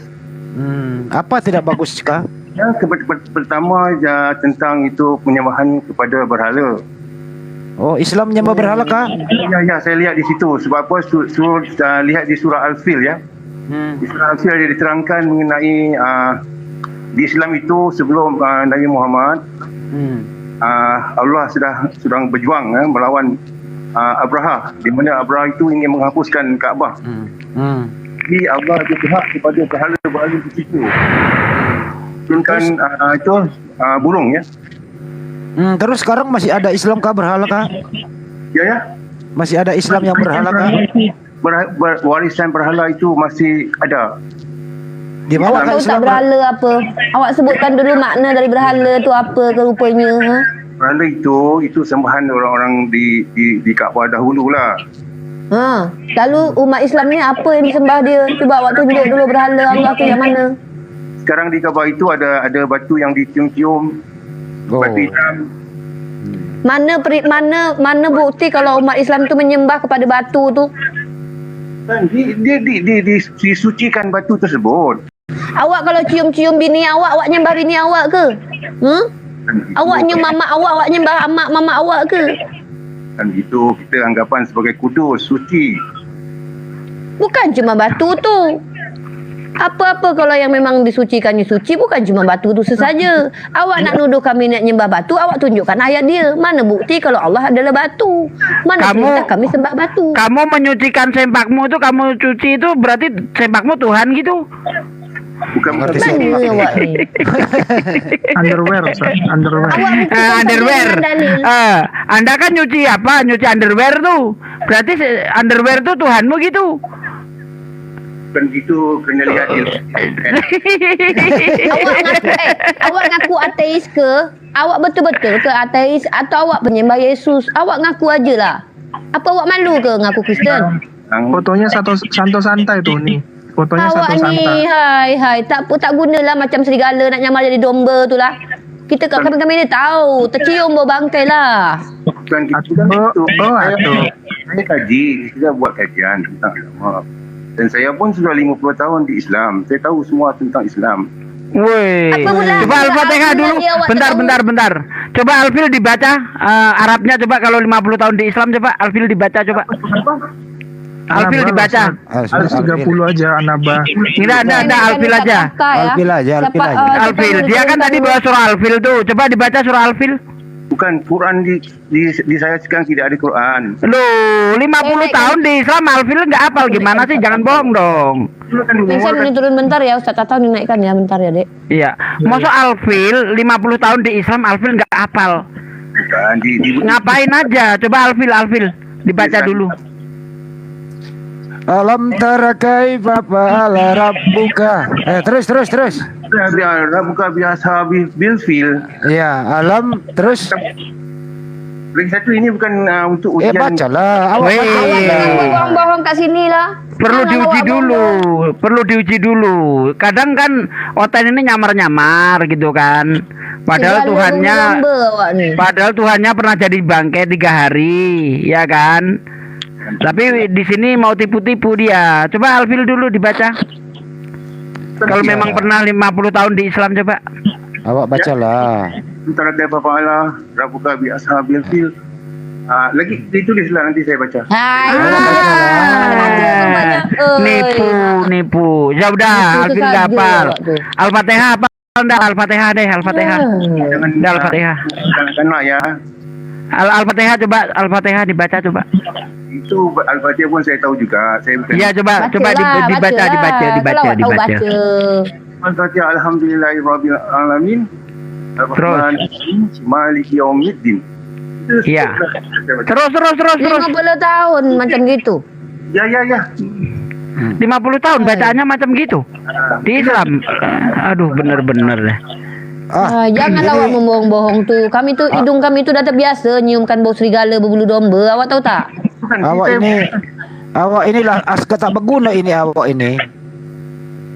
Sekarang kita beri satu tajuk lah. Saya cakap sekarang saya belajar di mengenai tajuk hakikat dan makrifat. Awaluddin Ma'rifatullah. Saya belajar di situ. Mengenal Allah itu yang pertama. Awak ini askar tak berguna awak Apa ini. ni awak bilang awak cakap ateis pula lah, inilah itulah. Mana yang betul awak ni? Bukan, saya pada saya sudah tak percaya dengan sama Islam. Jadi saya sudah mau keluar lah. Saya mau bilang ateis lah. 50 Bagaimana tahun kalau awak awak mati dekat besok Islam, aja lah? awak tak pandai baca Al-Fatihah. Saya tahu Jangan baca. awak tipu-tipu kat sini. Saya baca betul-betul. Saya baca betul-betul dengan dia punya tajuk sekali. Alfil kembali Alfil bacalah. Awak bacalah Alfil. Tapi tidak ada surah di saya lah. Quran. 50 tahun tidak. Alfil nggak hafal gimana sih? Nggak hafal. Boleh saya nanti saya Anak baca. saya ya waktu umur 7 tahun udah hafal Alfil tuh. Saya 7 tahun Awak udah kemana hafal itu. aja? Bukan itu Alfil Islam. aja nggak hafal. Islam itu bukan Kalau tajuk Al- hafalan semua Kalau surah. Alfil kita nggak hafal dulu itu dipelintir kita. Bukan itu. Tak, Di Islam. saya nak menjadi cakap sikit aja. Tunggu sekejap. Saya nak cakap sikit aja. Ini Pak Cik John ya. Menjadi Islam. Gini Pak Cik, sekejap. Ayat itu tersebut. Senyap dulu. Awak senyap dulu. Saya nak cakap ni. Kalau tak saya turun. Saya nak cakap dengan awak. Begini Pak Cik ya. Kalau awak nak tipu-tipu kat sini, awak salah masuk room. Kami ni sudah hampir bertahun-tahun menghadapi serigala berbulu domba. Jadi kalau awak nak diskusi masalah agama Kristen dengan Islam, jom saja, tak apa. Awak tak usah takut. Jangan malu awak mengaku-ngaku awak sebagai orang ateis pula. Itu saya baru Nah. belajar. Di Kristen Tak, maksud saya tu awak ni masuk sini pasti awak nak bertanya tentang Islam. Awak tanya saja Islam kalau awak tak faham. Jangan awak sok-sok ngaku pula murtadin 50 tahun. Dia suruh baca Al-Fatihah awak tak pandai. Tak patut memang awak ni.